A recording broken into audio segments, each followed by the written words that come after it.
Order. Before we come to the main business, I'm sure the whole House will wish to join me in sending our thanks and best wishes to Colin Lee, who retires today as Clerk of Legislation after 37 years' service to the House. Colin has combined his formidable procedural brain with a modernising flair, such as the work he oversaw in the Select Committee team, to ensure that all colleagues were treated with respect and had access to fruitful career paths. He is a highly valued colleague. I'm very grateful to him for the sage advice he has given to me personally over the years. On behalf of the House, I would like to thank Colin for his long and distinguished service and wish Colin and Brenda all the best for a long and happy retirement. And just to share with the House, Colin's favourite biscuit is penguins, but he could never get the jokes right. Right, let us come to oral questions. Secretary of State for Justice, Josh Newbery. Number 1, please, Mr. Speaker. Welcome. Congratulations. Mr. Speaker, it's nice to be back on my old beat.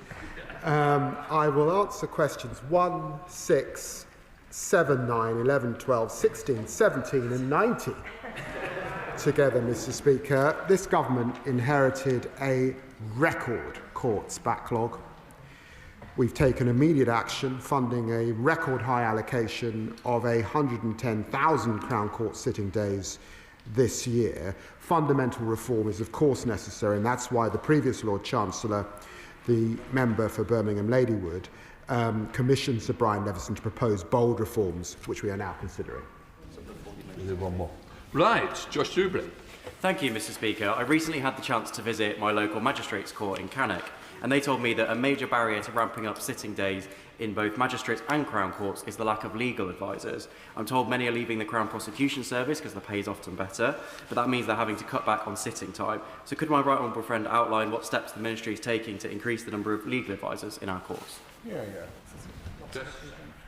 Or the honourable gentleman will be pleased that we are recruiting more legal advisors. We are increasing capacity in the system. He's right that Magistrates' Court particularly are the bedrock of the system, which is why I was so appalled that the last government cut back our Magistrates' Court so extensively. It's important that we support our magistrates to do very important work. Ross Savage. Thank you, Mr. Speaker. Crown Court courtrooms are sitting empty for up to 75% of the time. Judges used to be booking in trials 3 to 6 months into the future. Now they're booking well into 2027 or even into 2028. This is to save the cost of bringing in a recorder at £830 a day. But these cases still need to be tried at some point, so it's not actually saving costs, it's just deferring them. And in the meantime, there is a terrible impact on the complainants and, in fact, on justice itself. Can the Secretary of State say what he's going to do to clear this backlog and make sure that cases come to trial? Thank you. The Honourable Lady is completely right, and victims have got to see justice being done in real time, and that's why we asked Brian Leveson to do the second part of his review, which is on efficiencies, which goes to the heart of her question. Liz Twist. Mr. Speaker, some cases are now being listed for 2029. This is completely unacceptable. What is the Secretary of State doing to undo the harm inflicted by the party opposite, not just on the justice system itself, but on trust that justice will be found? Well, I'm very grateful to my honourable friend. The inheritance was shocking, and at the heart of it were victims suffering. And what we're doing is increasing those sitting days, which are hugely important. I was very pleased to meet with the Lady Chief Justice last week to discuss what more we can do. And of course, we will get on and implement the Leveson review to ensure that we deal with that terrible inheritance. John Glenn. Thank you, Mr. Speaker. I wish the right honourable gentleman the very best in his new appointment. But he's obviously presiding over a complicated system. Today, 74 out of 516 Crown Court rooms are empty. Can he comment on why that situation exists today and when the second part of the Leveson report will come into effect? So when we will know when he's going to take action on the greater complexity that has not yet been evaluated. Well, he's right that we do have to build systems capacity to use courtrooms better, and I can tell him that Sir Brian Leveson, and I was very grateful to Sir Brian for coming to see me whilst he was completing his review as Foreign Secretary because of my experience in the criminal justice system. He's completing his review by the end of the year. Douglas McAllister. Thank you, Mr. Speaker. One of the most effective steps taken by this government to help reduce the Crown Court backlog is the record increases to criminal legal aid. Fewer criminal barristers and solicitors won't help tackle case waiting times. Scotland is experiencing unacceptable delays in solemn cases coming to trial, made worse by inadequate funding of Scottish legal aid by the Scottish Government.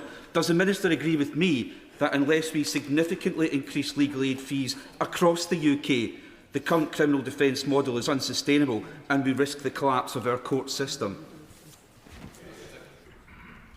Well, my honourable friend highlights almost 2 decades of the SNP running Scotland into the ground. Here we've had a record increase of 92 million. And on the day in which we introduce Hillsborough law, it's hugely important to also record that this is the biggest extension of legal aid for people who suffered at the hands of the state in over a decade. Speaker, rape is a heinous and despicable crime with lifelong consequences for victims. Some don't survive. According to the House of Commons Library, the average number of days from charge to case completion is 363 days. What time does the government think is acceptable for delivering justice for rape victims? Do they have a target? What is it? And what steps are they taking to reach it? We've got to have swifter justice for victims of rape. When I was Shadow Justice Secretary, I was appalled that under the last government we got to a position where we'd almost decriminalised the situation because there were so few prosecutions. But there has to be justice, and that means swifter justice. Mr. Osborne. Thank you very much, Mr. Speaker. In West Kent, in particular, there is an initiative going on which is sharing the resource of Maidstone Crown Court with Woolwich Crown Court, which is spreading cases into areas where there is not such a backlog. Can the government indicate to me whether or not that is being openly considered in other parts of the country so that we can spread the backlog across different areas? It's absolutely the case that where courts are coming together and being proactive, we are seeing progress. I look forward to looking more closely at the example of Maidstone and Woolwich, but he's absolutely right, that's the way forward. Richard Ford. Thank you, Mr. Speaker. Of 221 people arrested for supporting Palestine Action, 162 were arrested under Section 13 of the Terrorism Act. This prohibits people from, quote, carrying articles in public which arouse reasonable suspicion that an individual is a member or supporter of a proscribed organisation. Even the protesters who displayed those sickening pictures of Hamas paragliders in the week after the 7th of October were each given a conditional discharge. Can the government please look again at the Terrorism Act to avoid clogging up the criminal justice system with people whose real motive is to support action on Palestine? Well, I'm always happy to do anything I did in my last role, and I'll do it in this role, to ensure that anyone terrorising is convicted. That is quite properly a matter for law enforcement and prosecutors. But I'll examine the detail of what he says. Peter Lamb. Thank you, Mr. Speaker. I have met with constituents who have been victims of some of the most serious offences and who have been waiting for years before the general election to have access to justice. Will the Secretary of State meet with me to discuss how I can ensure that my constituents have timely access to justice? Well, the honourable gentleman is right We've got to ensure that the system works for victims. Under the last government, we saw half of all magistrates' courts close. And in December 2023, the Crown Court backlog stood at an increase of 77%. We're dealing with that, and we've got to deal with it as swiftly as possible. And of course, I'll ensure that he meets with the appropriate minister. Mark Pritchard. Speaker, with your permission, I'd just like to pay tribute to my predecessor, who's mentioned on the face of the order paper today, who was killed in 1940. The Justice Secretary keeps referring to the last government, and I sort of get that. But just to remind him that this new government has been in post for, 14, 15 months, over a year. So at some point, that's all going to wear very thin, that particular argument. Is he aware of the extraordinary length to which victims of serious sexual assault and crimes have to wait in the Shropshire courts, in particular Shrewsbury Crown Court, double 363 days that we have just heard from the Lib Dem benches? What is he going to do to help those victims and also those defendants that may, on occasion, be innocent?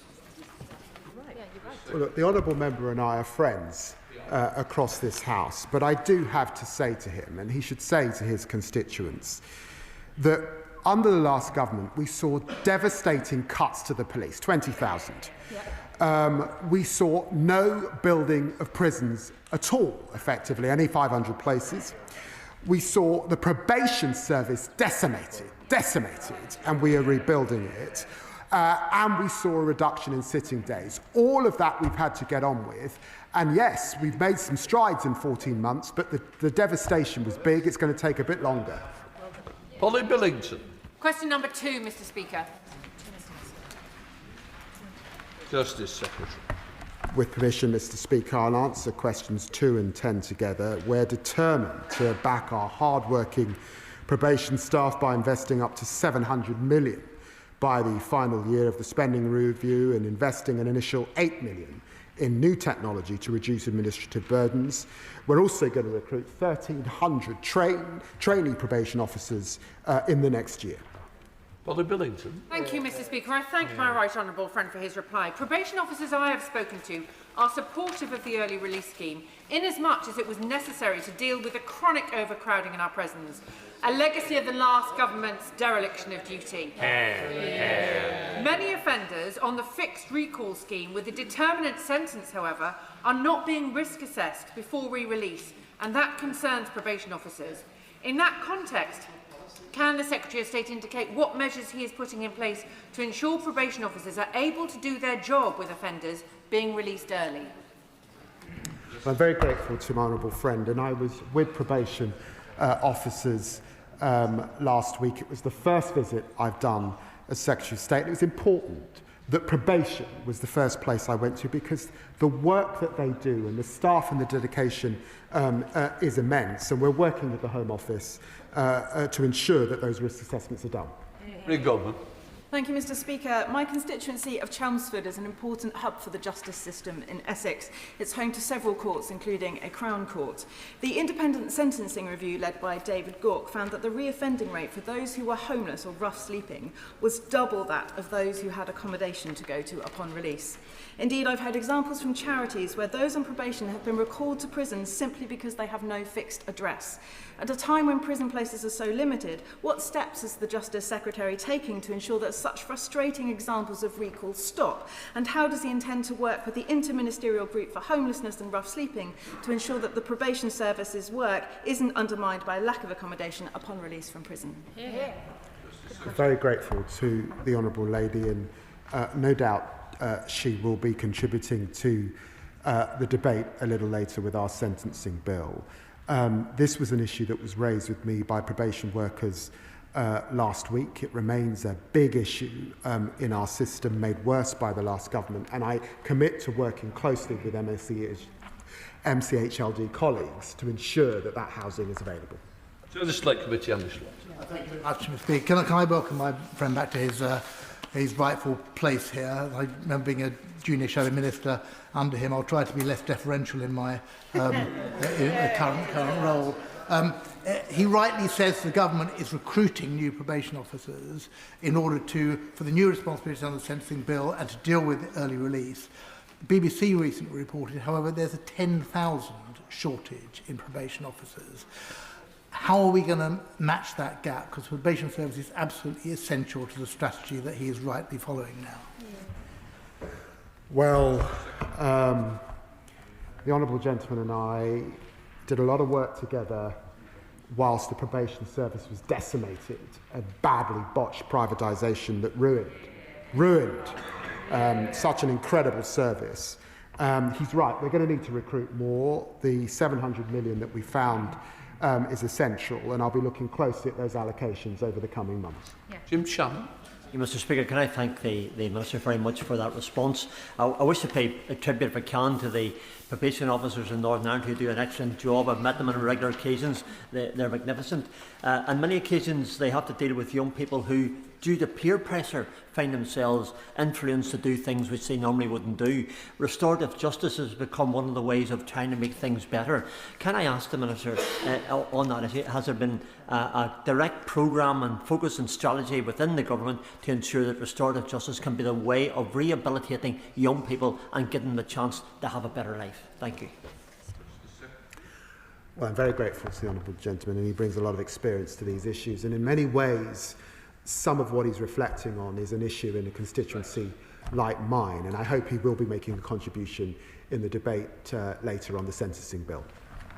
Josh Brabender, Liberal Democrat spokesperson. Thank you, Mr. Speaker, and I welcome the new Justice Secretary and the new Sentencing Minister to their places.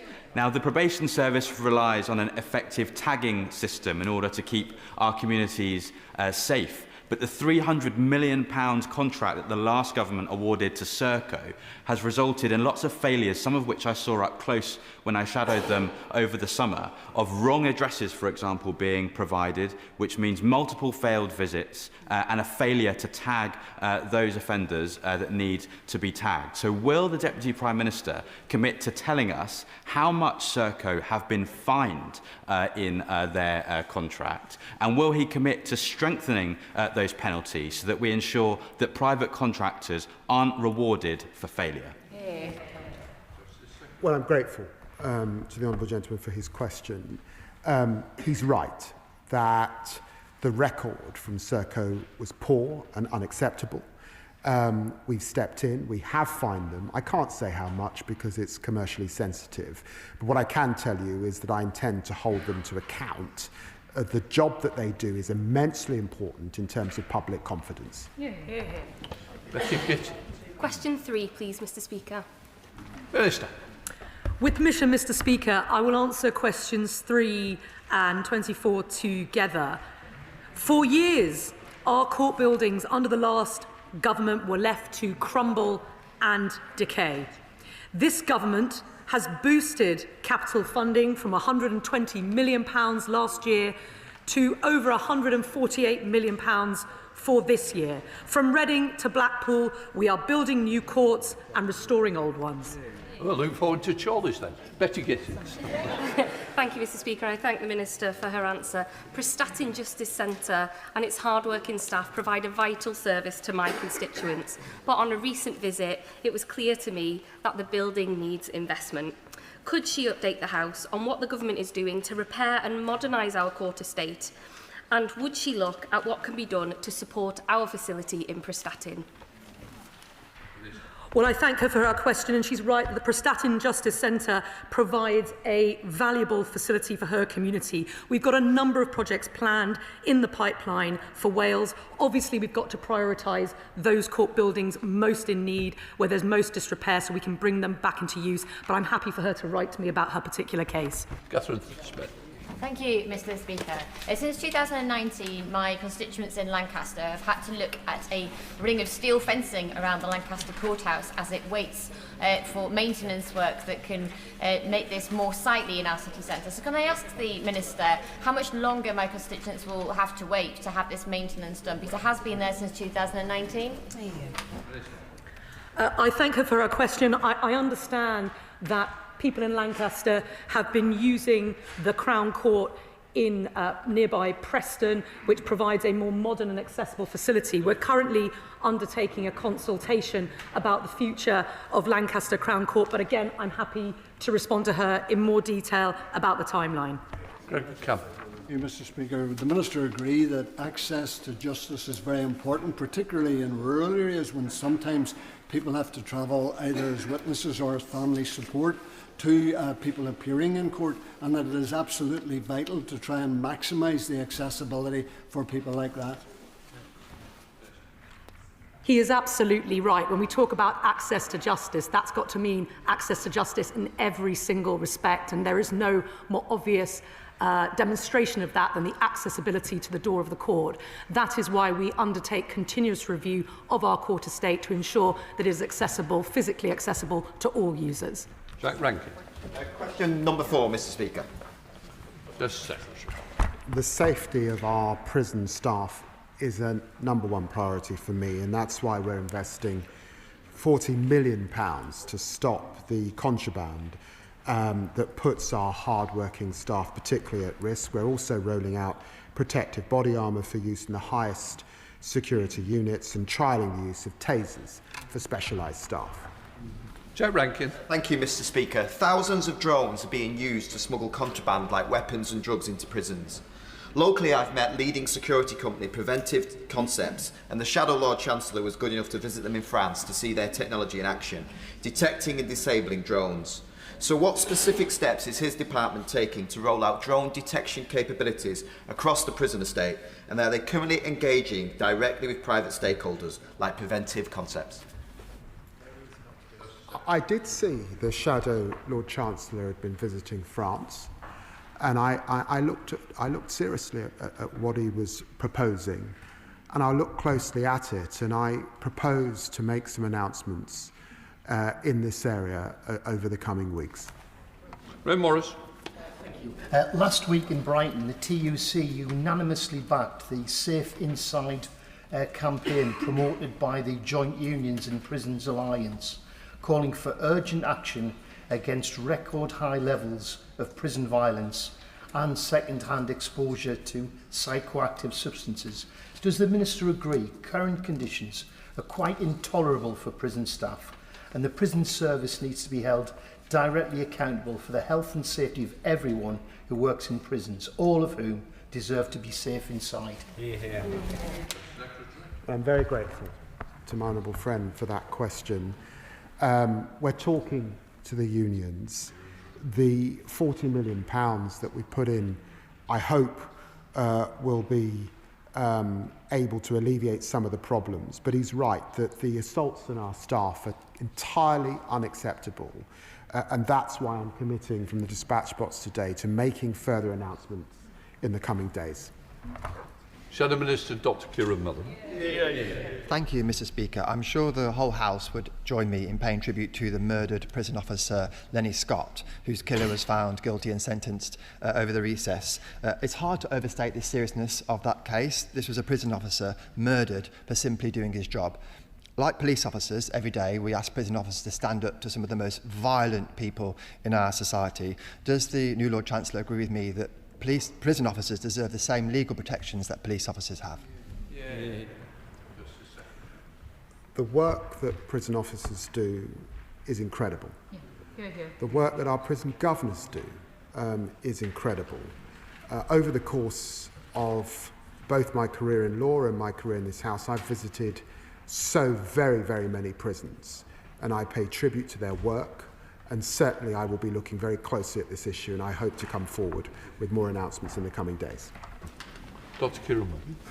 Thank you, and I'm sure prison officers will welcome any future announcements he makes. We've talked in the House just this morning about preventative measures that we can take to ensure prison officer safety, but police officers benefit from legal protections in terms of the consequences for murdering them.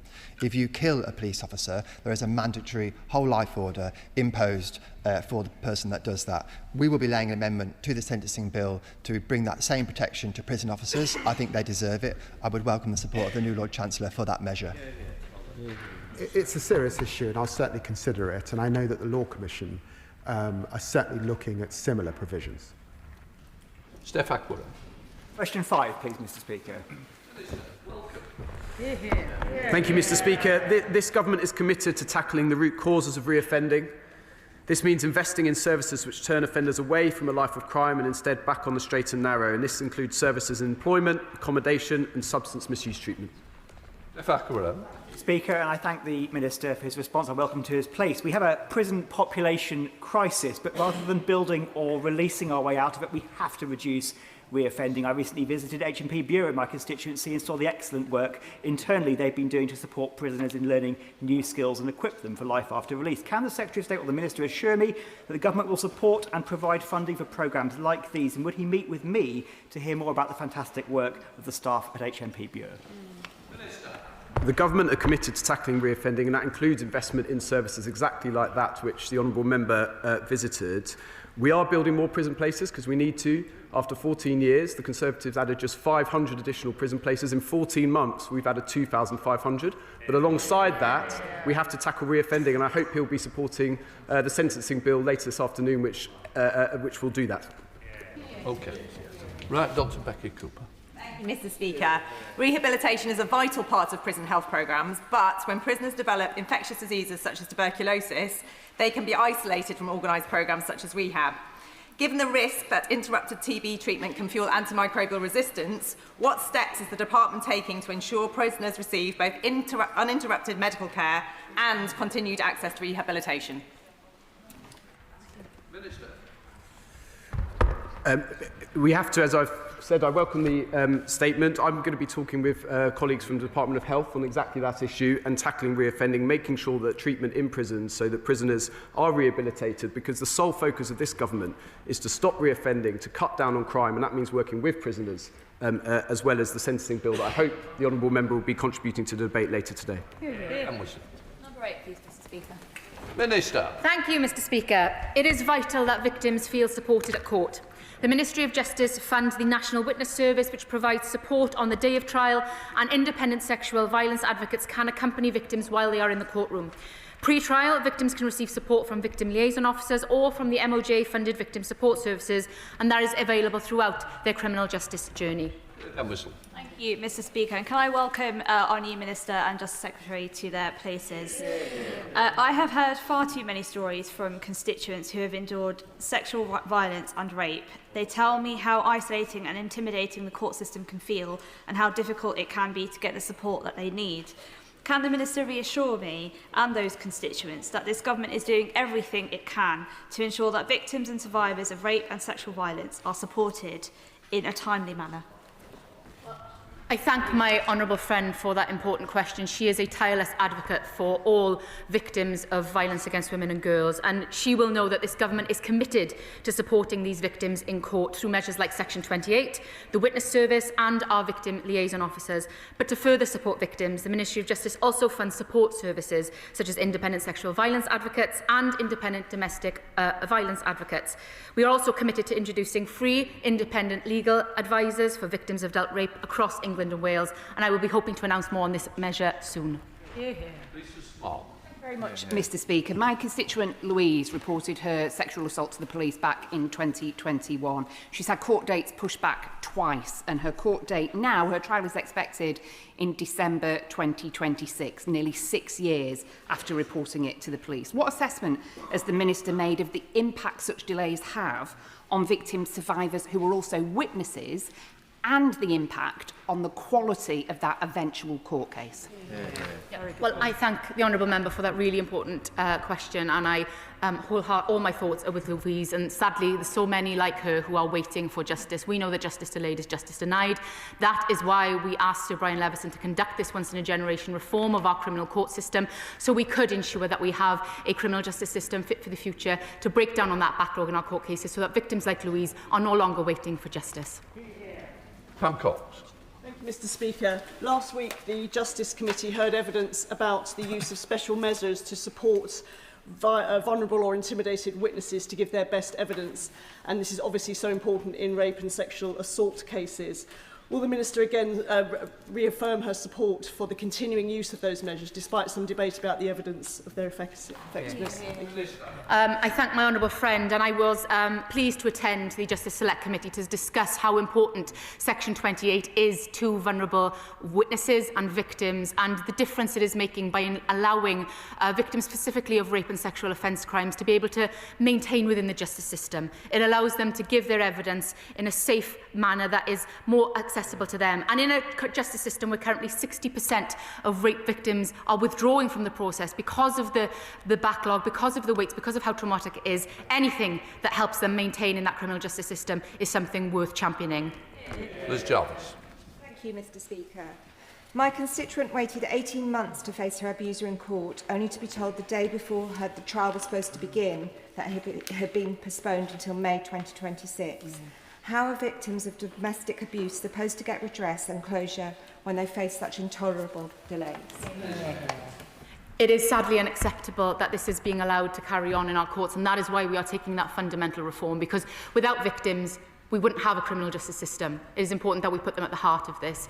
We are funding independent domestic abuse advocates to support victims, to get them through the system quicker. We are committed to rolling out more specialist domestic abuse courts. That was one of the clear recommendations in the Leveson Review, and something that the Courts Minister and I are working closely on to support victims. But I'll happily discuss this further with the Honourable Member to ensure that we get this right for victims of DA. Sir Secretary of State Robert Jenry. Thank you, Mr. Speaker. Child sex offenders destroy the lives of their victims. So why did the Justice Secretary, as Foreign Secretary, appoint the best pal and known business partner of one of the world's most notorious paedophiles as our ambassador to Washington? And what message does the Minister think this sends to the victims of rape and child sex abuse here in the UK? Child sexual abuse is some of the most abhorrent crimes in our society. That is why it is this government that is enacting the recommendations of the Grooming Gangs Inquiry. It is this why we have kicked off the review into making sure that victims get the justice they so deserve. It is why today we are introducing a Hillsborough law, a groundbreaking law to ensure that never again victims and survivors have to wait decades for truth and justice. Robert Jenry. The Minister couldn't answer. Ignore the question. Because it's simply indefensible, and she knows it. Everyone in this House knows it. Everyone knows it. On Sunday, the family of one of Epstein's victims, Virginia Giuffre, said that Mandelson should never have been appointed. I agree. Almost every person in this country agrees. Did the Justice Secretary not read the papers which detailed Mandelson's extensive connections to Epstein after he had been convicted, or did he read them and flippantly disregard the crimes and pain he caused so many? And will the Minister take this opportunity in her role to apologise on behalf of the Justice Secretary to Epstein's victims? Just say, look, I understand the point that's been raised. It's a very, very important point. We are going a long distance from the original question. Just play. I'm well aware, and I certainly don't need to be. What I'm trying to say is we have got a 3-hour debate coming up on the set subject, so hopefully the Minister can respond. Mr. Speaker, the Shadow Justice Secretary says from a seated position that this is about justice for victims.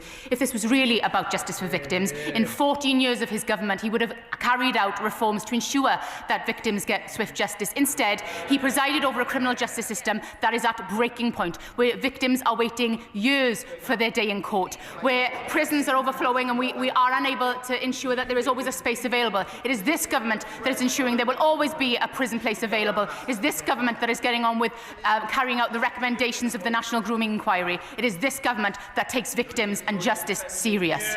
Question number 13, Mr. Speaker. Minister. Thank you, Mr. Speaker. On the 15th of July, the Fuller Inquiry recommended introducing statutory recommendations and regulation for funeral directors.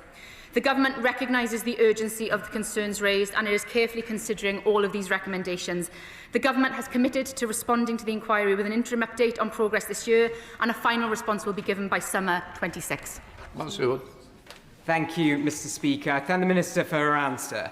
The Minister will also be aware of the plight of Zoe Ward and Cody Townend, two mums from Leeds who tragically lost babies in different circumstances, but who both went to the same funeral director who did not treat their babies' bodies with the dignity, care or respect that they deserved. Despite the shocking details of these cases, the police found nothing actionable because the funeral sector is not regulated in any way.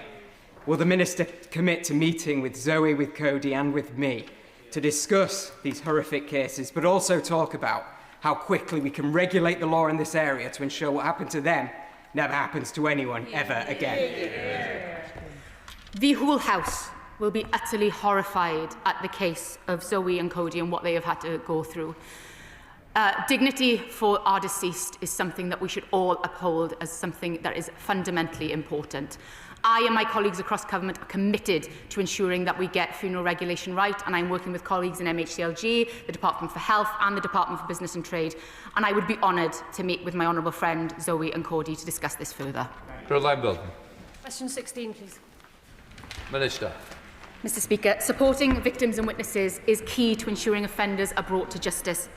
There are measures in place to support victims. We've already discussed those measures, such as Section 28 and the Ministry of Justice funded Victim Service and Witness Service. The Witness Service provides emotional and practical on-the-day support to help prosecution and defence witnesses in criminal courts across England and Wales, because we need them to be able to give their best evidence possible. Caroline Bowden. Thank you, Mr. Speaker. I recently met with a constituent who had served as a juror in a very distressing child sexual abuse case. And she highlighted the profound impact that such trials can have, not just on the witnesses themselves, but also on the jurors who may experience trauma and even PTSD. So, while the appointment of the new Victims Commissioner is welcome, could the Minister outline what support is available for jurors who have to cope with the impact of the evidence that they see and hear in distressing cases such as this? The honourable member makes a really important point, and I would like to take this opportunity to put on record my thanks to everyone who takes part in their civic duty by taking part in jury service. You know, juries are a cornerstone of our justice system and they carry out an important function. There is support available for jurors, and I'm so sorry to hear of her constituent's situation. And if she wants to write to me, I'll happily look into this more and work with her on what more we can do to support jurors who do such a brilliant job. Thank you very much, Mr. Speaker. My constituent Billy Boyack saw his wife Angela and son Stephen killed in a head-on collision. The driver responsible initially showed no remorse and was already banned from the area under bail conditions. He only received a 13-year sentence. How does my honourable friend intend on redressing this unfairness in our sentencing laws, where victims like Billy suffer such an injustice? Well, all my thoughts are with Billy and the family for the horrific tragedy that they have suffered. The honourable member will know that we are currently debating later today the sentencing bill, looking at how we redress the balance here. But the Law Commission is also doing a special piece of work looking at homicide law, and I would happily discuss this with her and Billy to discuss how best we can support them. Motion to call over. Number 18, Mr. Speaker. Minister. Thank you, Mr. Speaker. Whilst there is a long-term downward trend in the rate of proven reoffending, we remain, as a country, an outlier in this regard. That is why the Government is taking action to reduce reoffending, especially amongst prolific offenders. This includes measures in the sentencing bill on short-term sentencing, community punishment, investment in regional employment councils to bring local partners together to help offenders into work, and the rolling out of intensive supervision courts, which have incredibly encouraging results so far. Motion to call over. Thank you, Mr. Speaker. Can I also welcome my right honourable friend, the Secretary of State for Justice, and his new ministerial team to their roles. The Clink charity has delivered life-changing rehabilitation at HMP Brixton for over a decade, significantly reducing reoffending rate. Indeed, graduates are 64% less likely to reoffend. However, they have recently been told that they must compete in a commercial procurement process alongside large corporations to continue operating at Brixton. This risks disadvantaging an award-winning charity with a proven track record that is having a positive impact. So does the Minister agree with me that this is unfair, and can he reassure me that he will review this situation to ensure procurement processes consider the excellent work already being achieved by organisations like the Clink? I thank the Honourable Member for a question. The answer is yes. I'm very aware of the great work that Clink does, as I know the Justice Secretary is and the Prison Minister is in the other place, and we'll be reviewing what has happened there and what is happening there in due course. Blackman. Speaker, one of the key ways to reduce reoffending is to ensure that ex-offenders leaving prison have got a secure place to live and are not tempted to go back to a life of crime. One of the consequences of early release, however, can be that is not prepared in advance. So what action is the Minister going to take to ensure that prison governors and those involved in the prison service ensure that ex-offenders are going into secure accommodation once they leave prison? The Honourable Member raises a really important point and challenge for the Probation Service as the Sentencing Bill hopefully comes into fruition. I was with the Justice Secretary just last week, meeting with probation staff. Housing is a big challenge, and I will be working with colleagues from across government to ensure that we are up to that challenge. But the Honourable Member makes a good point, and I'll be updating the House in due course as well. Start with Topicals, Becky Gibson. Question 1, please, Mr Speaker. Secretary. Well, Mr Speaker, it's my honour to take my first oral questions as Lord Chancellor and Justice Secretary. Today, the Government will introduce the Public Office Accountability Bill, better known as Hillsborough Law. It will create a new professional and legal duty of candour, placing public servants under a duty to act with honesty and integrity at all times. It will be backed by a new offence for misleading the public, along with 2 new offences for misconduct in public office. Mr Speaker, this is a historic moment. But the credit belongs not to the Government, but to the families of the 97, whose courage never faltered, and to all who fought for justice. After Grenfell, after Windrush, after Infected Blood and the Horizon scandal, this law will be their legacy. We cannot rewrite history, Mr Speaker, but with the Hillsborough Law, we can ensure it never repeats itself again. Thank you, Mr Speaker, and can I associate myself with the Secretary of State's passionate remarks? 71% of young people in the youth justice system have a speech and language need which may impact their ability to access justice, and only a tiny fraction of these have received any speech and language support. How is the Secretary of State working across government, particularly with the Departments of Health and Education, to prevent these vulnerable young people being disproportionately drawn into the youth justice system? Very grateful to the Honourable Lady. I remain very concerned particularly about neurodiversity in young people and how they fare in the criminal justice system, and I will be looking closely at the youth justice system and working with colleagues in the Health Department and of course in education. Robert Jenrick, Shadows. Well, Mr Speaker, I welcome the Justice Secretary to his place. The only one-in, one-out deal that's working in this government is the one for Deputy Prime Ministers. Just last month, the country was crying out that the Right Honourable Member must face justice after his scandalous failure to register a licence for fish. Well, he thought he was off the hook, but finally, Mr Speaker, it is justice for Lammy. Now, I know that the Honourable Gentleman has a previous and rather traumatic experience with one John Humphreys on Mastermind, so I hope that he's sitting comfortably.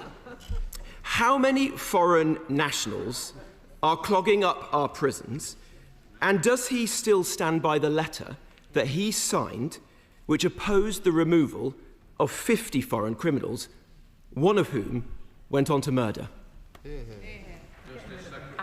I'm going to look forward to this, Mr Speaker.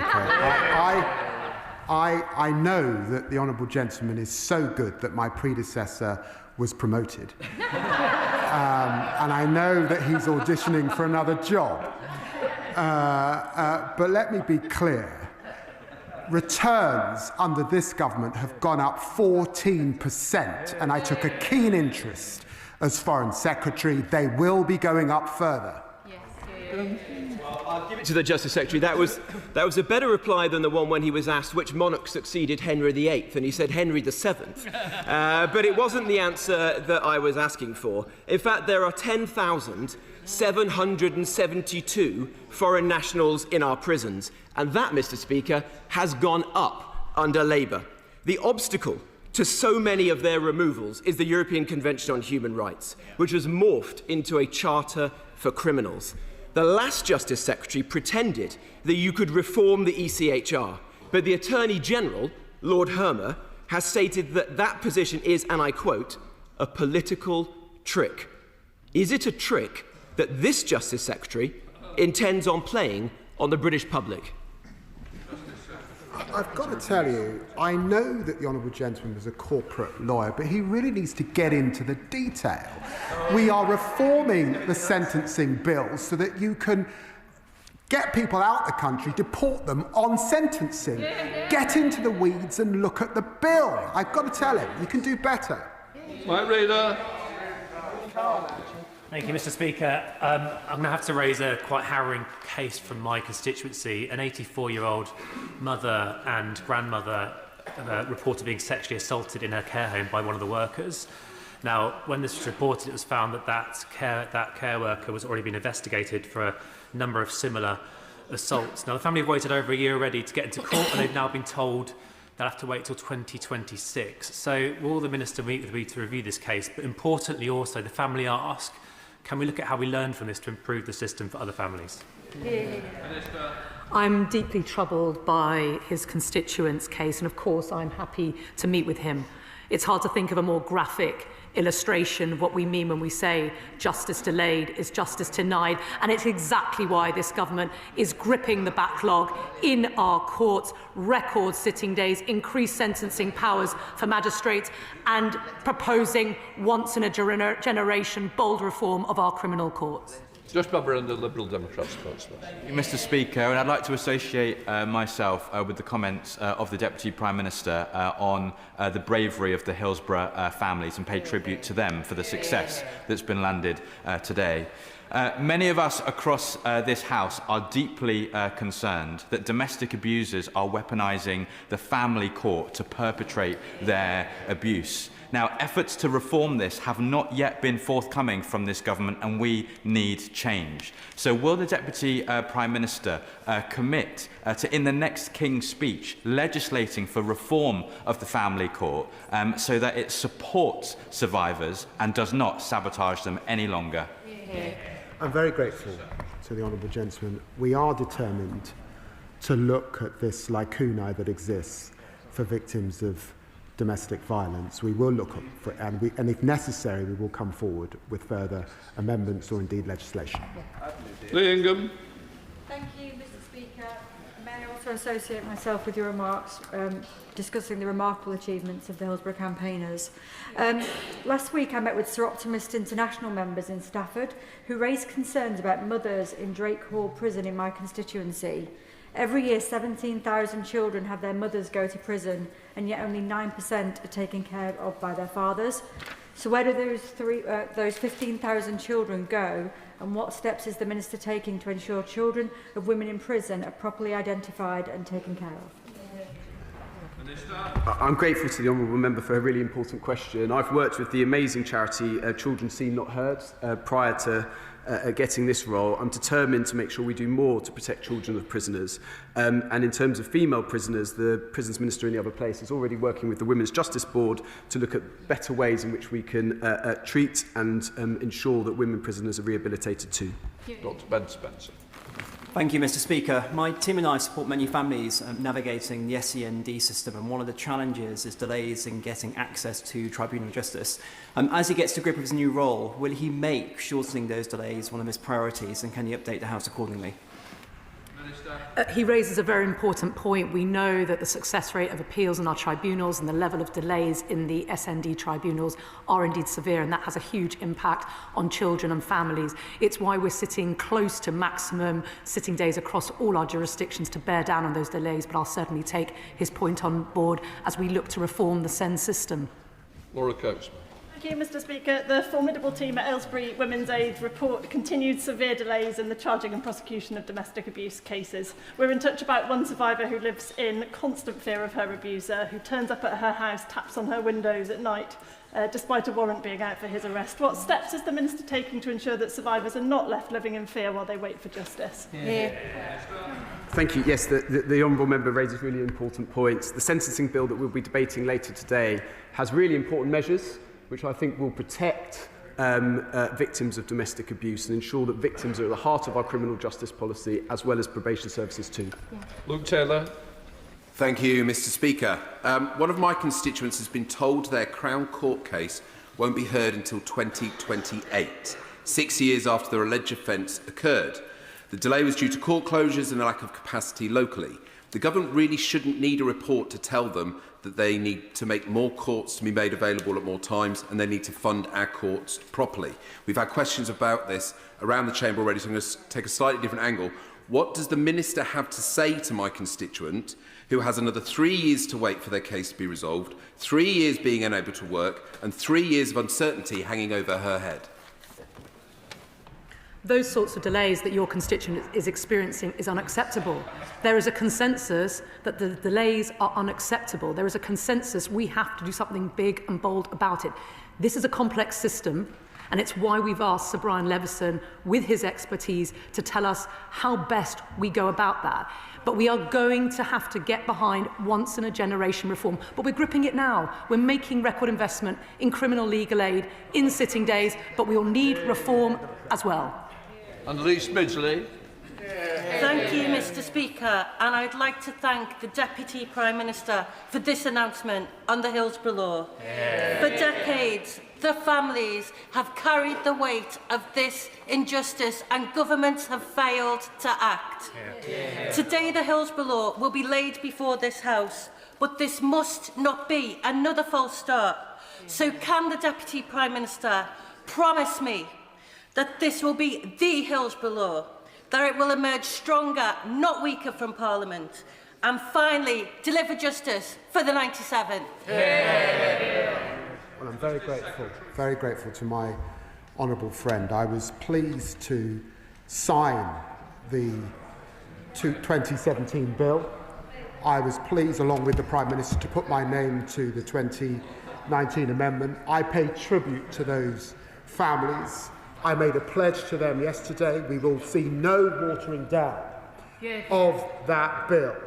And can I just call to mind Khadija Say, who died in Grenfell Tower, and it's why it's such a privilege to steer this important law on behalf of the 97, but many others through this House. Regal. Mr. Speaker, it's estimated that £80 million is locked in disabled children's funds, such as junior ISAs or child trust funds, with parents unable to access them on behalf of their children. My honourable friend, the member for Horsham's constituent, Andrew Turner, has met no fewer than 8 Justice Ministers and fought tirelessly for years to make the Court of Protection application process accessible for parents who are trying to access these funds for their disabled children. So will the Minister update the House on the Government's timeframe for simplifying this process?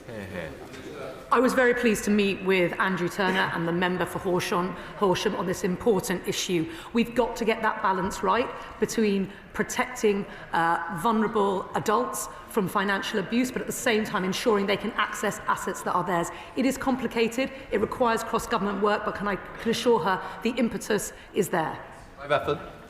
Speaker, further to the answers the ministers gave earlier on waiting lists in Crown Courts and Magistrates' Courts, there's also a large backlog in Coroners' Courts. I've got a constituent who's been waiting nearly 3 years for the inquest to be completed.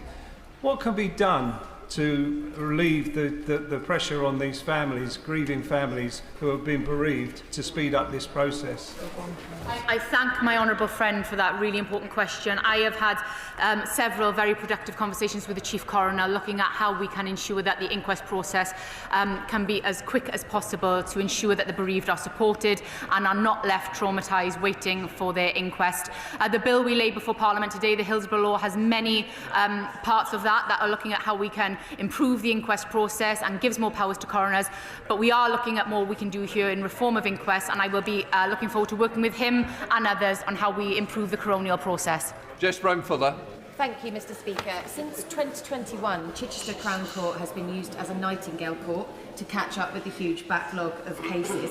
But as court delays continue to slow down our justice system, will the Justice Secretary please give consideration to making Chichester Crown Court a permanent Crown Court, the only one in West Sussex?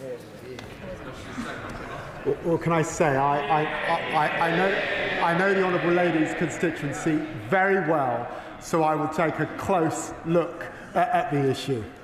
Okay. Josh Fenton. Thank you, Mr. Speaker. Victims of sexual crime are understandably often traumatised. Can my honourable friend tell me what steps they're taking to ensure that the long-term sustainability of specialist support for these victims, such as the Calderdale Women's Centre, which provides support for victims in Calder Valley, particularly with long waits for justice and a high demand for trauma-informed support? Can I thank my honourable friend for that question and put on thanks my sincere gratitude to the Women's Centre for doing all they can to support victims of these crimes. We know that support services are a vital element to ensuring that victims and witnesses engage within the criminal justice system and are kept informed of all of the uptake of their trial. We have ring-fenced funding to protect these specialist support services. We are currently going through allocations process to ensure that we have support services at the front of our minds, and I'll be happy to keep them updated on this as it comes forward. Dr Neil Shasrehurst. Very much, Mr. Speaker. In July of this year, alongside a group of cross-party parliamentarians and others, I wrote to the then Lord Chancellor seeking a meeting regarding improving gatekeeping and ADR in family court matters. I haven't received a response. Can the Lord Chancellor give me the reassurance that such a meeting will take place? Yes, I can. You stand back. Mr. Speaker, Barlinnie Prison is operating at 30% above capacity, and the Inspectorate of Prisons is strongly urging Scottish Government action before the £1 billion replacement is finally built in 2028. What steps are ministers taking to avoid the costly mistakes of the SNP Scottish Government in tackling the prison capacity crisis? Well, I'm grateful to the honourable gentleman. The SNP running down Scotland, of course, and wasting taxpayers' money on the new Barnline prison, more than double the estimated cost. We're doing much better on this side of the border, and that's why we're working with colleagues to see what we can do about it. Sarah Purchase. Thank you, Mr. Speaker. Does the new Secretary of State for Justice recognise Sharia law and Sharia courts in the United Kingdom? Yes or no?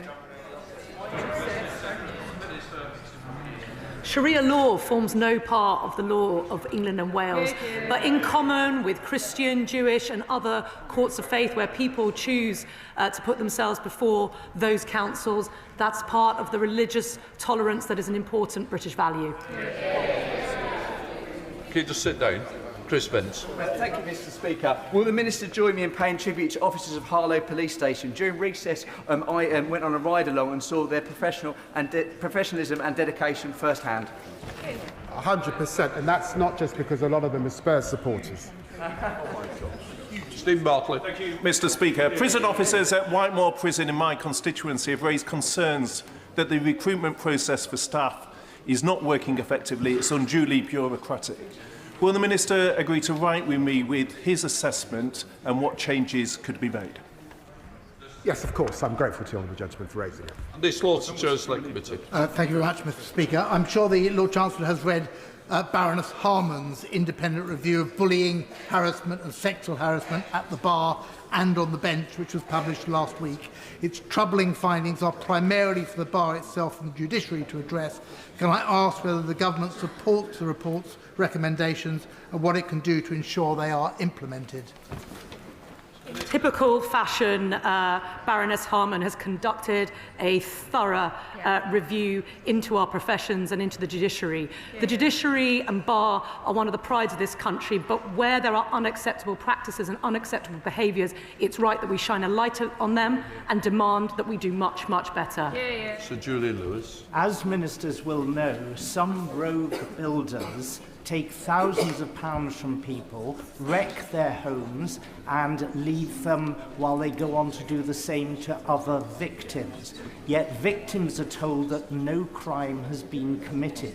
will the team look at the notion of fraud where a pattern of such behaviour can be evidenced? Yeah, I'm grateful for the Right Honourable Member for raising this. We will be consulting on a new victims code in due course to make sure that all of these crimes are captured so that we can support all victims, and I'd be happy to discuss this with him further. Catherine Smith. Mr Speaker, for 6 years Lancaster Courthouse has been surrounded by temporary fencing as it awaits maintenance. How much longer will my constituents have to wait? As I said earlier, I'm very happy to meet with the Honourable Member to address this point and to give her the details that she requires. For the best objection. Thank you, Mr Speaker. The new Minister stated earlier that it has created 2,405 new prison places, but 1,468 of those are at H&P Millsike, part of the new prisons programme and announced by the previous Conservative government. The 10,000 additional prison places, state expansion, house blocks and refurbishment, the 10,000 additional prison places, state expansion category D, have all been downgraded from amber to red in the delivery confidence assessment due to the programme's key supplier entering administration. So what steps is the Justice Secretary taking to put the prison construction back on track? The Honourable Member seems to be the last person defending the last Conservative government on prisons and law and order. The truth is that over 14 years, they built another 500 prison places. In 14 months, this Labour government has built 2,500 places. We're fixing the mess that you left behind. We're our boss. Mr Speaker, Voices, a domestic abuse charity in Bath, has created a guide to family court proceedings to support survivors to navigate the family courts without legal representation. This pilot was rolled out in the South West and Yorkshire. Will the government work with Voices to roll it out nationally? I would be happy to meet with Voices to discuss this guidance. We've been working with organisations like Cafcas and Cafcas Cymru to ensure that victims and survivors have the best support available when they are navigating the family court process. Dr. Danny Chambers. Mr Speaker, under current law, most instances of sexual abuse of animals are not offences. Now, not only are these acts despicable in themselves, given the proven link between animal abuse and child abuse, does the Minister agree that this dangerous gap is a missed opportunity to identify abusers before they go on to harm children? I will commit to looking at this further. Right, that completes questions. Right, point of order. Hang on a minute. Bad timing, Stephen. Stefan Currow. Thank you, Mr Speaker. On the 16th of June, I asked a written question of the Department of Health and Social Care seeking an update on plans for a new dental school at the University of East Anglia. This is a hugely important issue for people in Norfolk and has been raised by MPs across this House. I've been left with a holding answer by the department for 3 months, with no updates in sight. Today we break for another month of recess. This is not an acceptable way for the government to handle scrutiny. Can I seek your guidance on what avenues are available to me to secure answers from the government to this issue of deep concern for my constituents? Just say it is totally unacceptable to treat any member of any party in this House that way. 3 months for a holding answer is not acceptable. I'm sure the Treasury bench now is busily answering that question. If not, please let me know, and I'm sure we can do something more about it. Right, Colin Miller, point 4. Thank you, Mr Speaker. Last week, the House debated the incursion of Polish airspace of Russian drones. There was clear cross-party unity on the need for the UK robustly to support our NATO allies. It's therefore deeply disappointing that the Secretary of State chose to announce the deployment of Typhoons to Poland outside of this House. There is nothing more important than the defence of the realm, and the decision to deploy service personnel is of the highest significance. Ministers have offered a written statement today, but this action after the fact does not live up to the severity and importance of the decision the government has made to deploy our planes and personnel. So, Mr Speaker, can you advise on how we can ensure that future statements of this magnitude are brought properly before this House? I'll be quite honest, this House should be treated with respect. The fact that I'm not quite sure whether he could come to the House before the Typhoons were needed, and I never want to put the House in that position. But I can assure him I've had no indication that a Minister intends to come to the House to make a statement on this matter. But quite rightly, the Honourable Member has put his point on the record. I do take seriously defence matters, and I'm sure it will have been heard. Jeremy Corbyn. Mr Speaker, for allowing me to raise a point of order which I've sent notice of you to. Have you had an indication from the Foreign Secretary that they're either going to come to this House today or they're going to make a statement concerning the UN Independent Commission of Inquiry report into the occupied Palestinian territories, where they have confirmed in detail, horrifying detail, the acts of genocide that are now being committed by Israeli forces against the Palestinian people, against children, destroying hospitals, destroying schools, and destroying life itself. This is a serious matter, and if we're to continue normal relations with Israel, I think the Foreign Office needs to explain why we're having those relations with a country that is committing acts of genocide against the Palestinian people. Thank you for the point of order. I've had no indication that ministers intend to come to the House to make a statement on this matter. But he certainly put the point on the record. What I would say is, I know many other members are concerned. I will look to the government to bring a statement on our immediate return to the House. If not, I am quite sure that others will be looking to have a UQ placed before me on our return. Liz Savile-Roberts. The UN Independent International Commission of Inquiry on the Occupied Palestinian Territory has concluded that Israel has committed genocide in Gaza. Despite welcoming the Israeli president last week, the government has failed to make a statement, as we have heard. As the House is about to go into recess, could he advise me and the House about how we are to seek accountability on this important matter? Can't add any more than what I've already said. And once again, I'm sure the Treasury benches are listening to that, and I do know we've got 3 hours. What I would say that, quite rightly, the message is going across. I couldn't be clearer that I do expect the government to come forward. If not, I'm sure I can work with members who may wish to place a UQ before the House.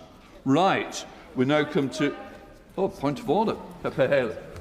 Mr Speaker, on September the 1st, the member for Rutherglen, now Minister for Energy, issued a written statement on the contingent liabilities from the funded decommissioning programme and government support package for Sizewell C, which is due to be undertaken on October the 1st, a liability to government and taxpayers that could reach up to the tune of £12 billion.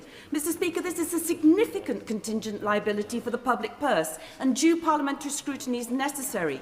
Whilst the Minister stated reasons for not providing the required 14 days' time for scrutiny and withholding of approval, which is normally required for any contingent liability above £300,000, surely Parliament should have been presented with the results of the ongoing review of the liabilities during whatever time available, and an opportunity for parliamentary time should have been tabled to allow parliamentarians to scrutinise. Oh, I think I got the message in the first 5 minutes.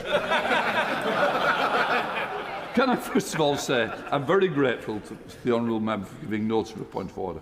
As she says, contingent liability of this size will normally involve the laying of a memorandum for a period of 14 sitting days before the guarantee is approved. The written statement made by the Minister for Energy on the 1st of September, when the House returned from the summer recess, sets out the reasons why the usual process could not be followed in this case. Can I suggest to her that she might want to raise this matter privately with the Committee of the Public Accounts and the Energy and Climate Change Committee? And I know that she will be a doughty member that will ensure that those concerns will be raised in many other areas. Right, let us come to the presentation of the bill. David Lemmy, if somebody to know. Public Office Accountability Bill. Second reading what day? Monday, 13th of October. Monday, the 13th of October. Right. Should we let the front benches change over so everybody's in the place?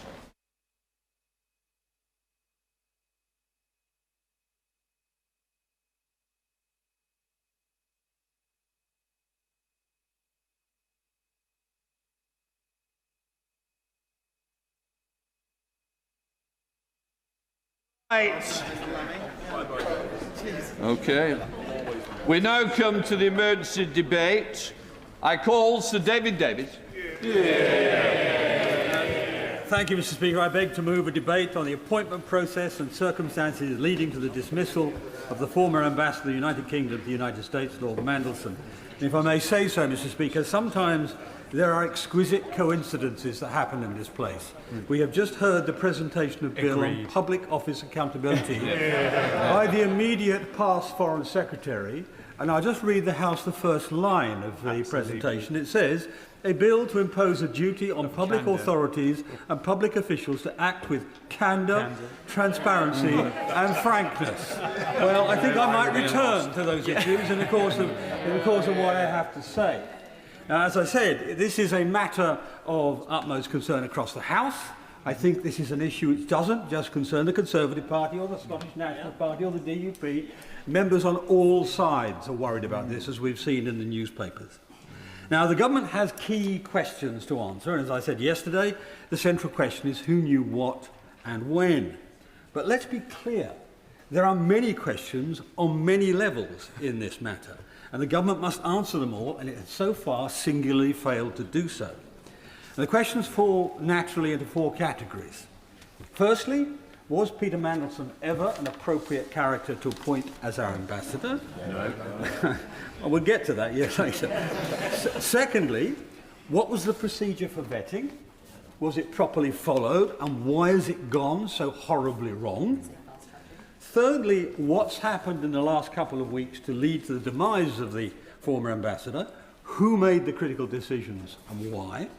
And fourthly, what do we do now? How do we make this government tell the House and the nation the truth, the whole truth, and nothing but the truth? Which in itself would be a novelty for Lord Mandelson. Now, let's begin with whether Lord Mandelson was ever an appropriate selection. And again, as I said yesterday, our ambassador in Washington stands at the nexus of our most important bilateral relationship. Just for those who have not served in government, this is the one bilateral relationship run by number 10. Not actually by the Foreign Office, really, it's run by number 10 because it's so important. And it's a role of exceptional sensitivity. More classified information crosses the ambassador's desk than, as I said yesterday again, gets to most cabinet ministers. And indeed, of course, in British embassies, the agencies report to the ambassador. Yeah, they don't. It's not like the same in American embassy. The CIA do what they want, but in our agencies, they actually report to the ambassador. So it's a really sensitive post. And today, as actually, I've forgotten his post. Peter Kyle said, global circumstances dictate the position of this particular ambassador is more important than it's ever been. It could easily go terribly wrong, and the failure to appoint the right person has already had a serious and deleterious impact on the public interest. I give way. The Prime Minister staked his special relationship with the US President on the diplomatic skills of an ambassador who had a special relationship with the world's most notorious child sex offender. I'm sure he agrees with me that the Prime Minister's judgment and the UK's presence on the world stage has been diminished by this affair. I mean, there is no doubt she's correct, and frankly, I'm going to try not to make this ad hominem about the ministers who made decisions. I think we need to make that decision later, as it were. But she's right; it has diminished the standing of our Prime Minister, and I regret that because, although we have opposition, I want this government to succeed. It's in the national interest of it, and actually, it's doing the opposite of that. So, the ambassador's conduct, both prior to appointment and during, must reflect the highest standards of integrity. That is fundamental, and that's true for any ambassador. I give way to First of all, can I commend the right honourable gentleman for bringing this forward. This debate unites, I believe, this House and the purpose of it. It's clear and within the rules, Mr. Speaker, that MPs are accountable for their staff and their conduct, and that there will be repercussions for that. Does the right honourable member agree as well that the Prime Minister is also accountable for his appointment of the UK ambassador to the United States of America, and the same rules should apply?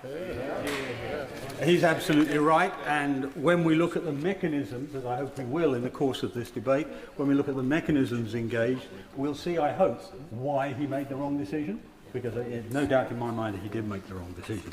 Now, if I can turn to Of course I give way. Yeah.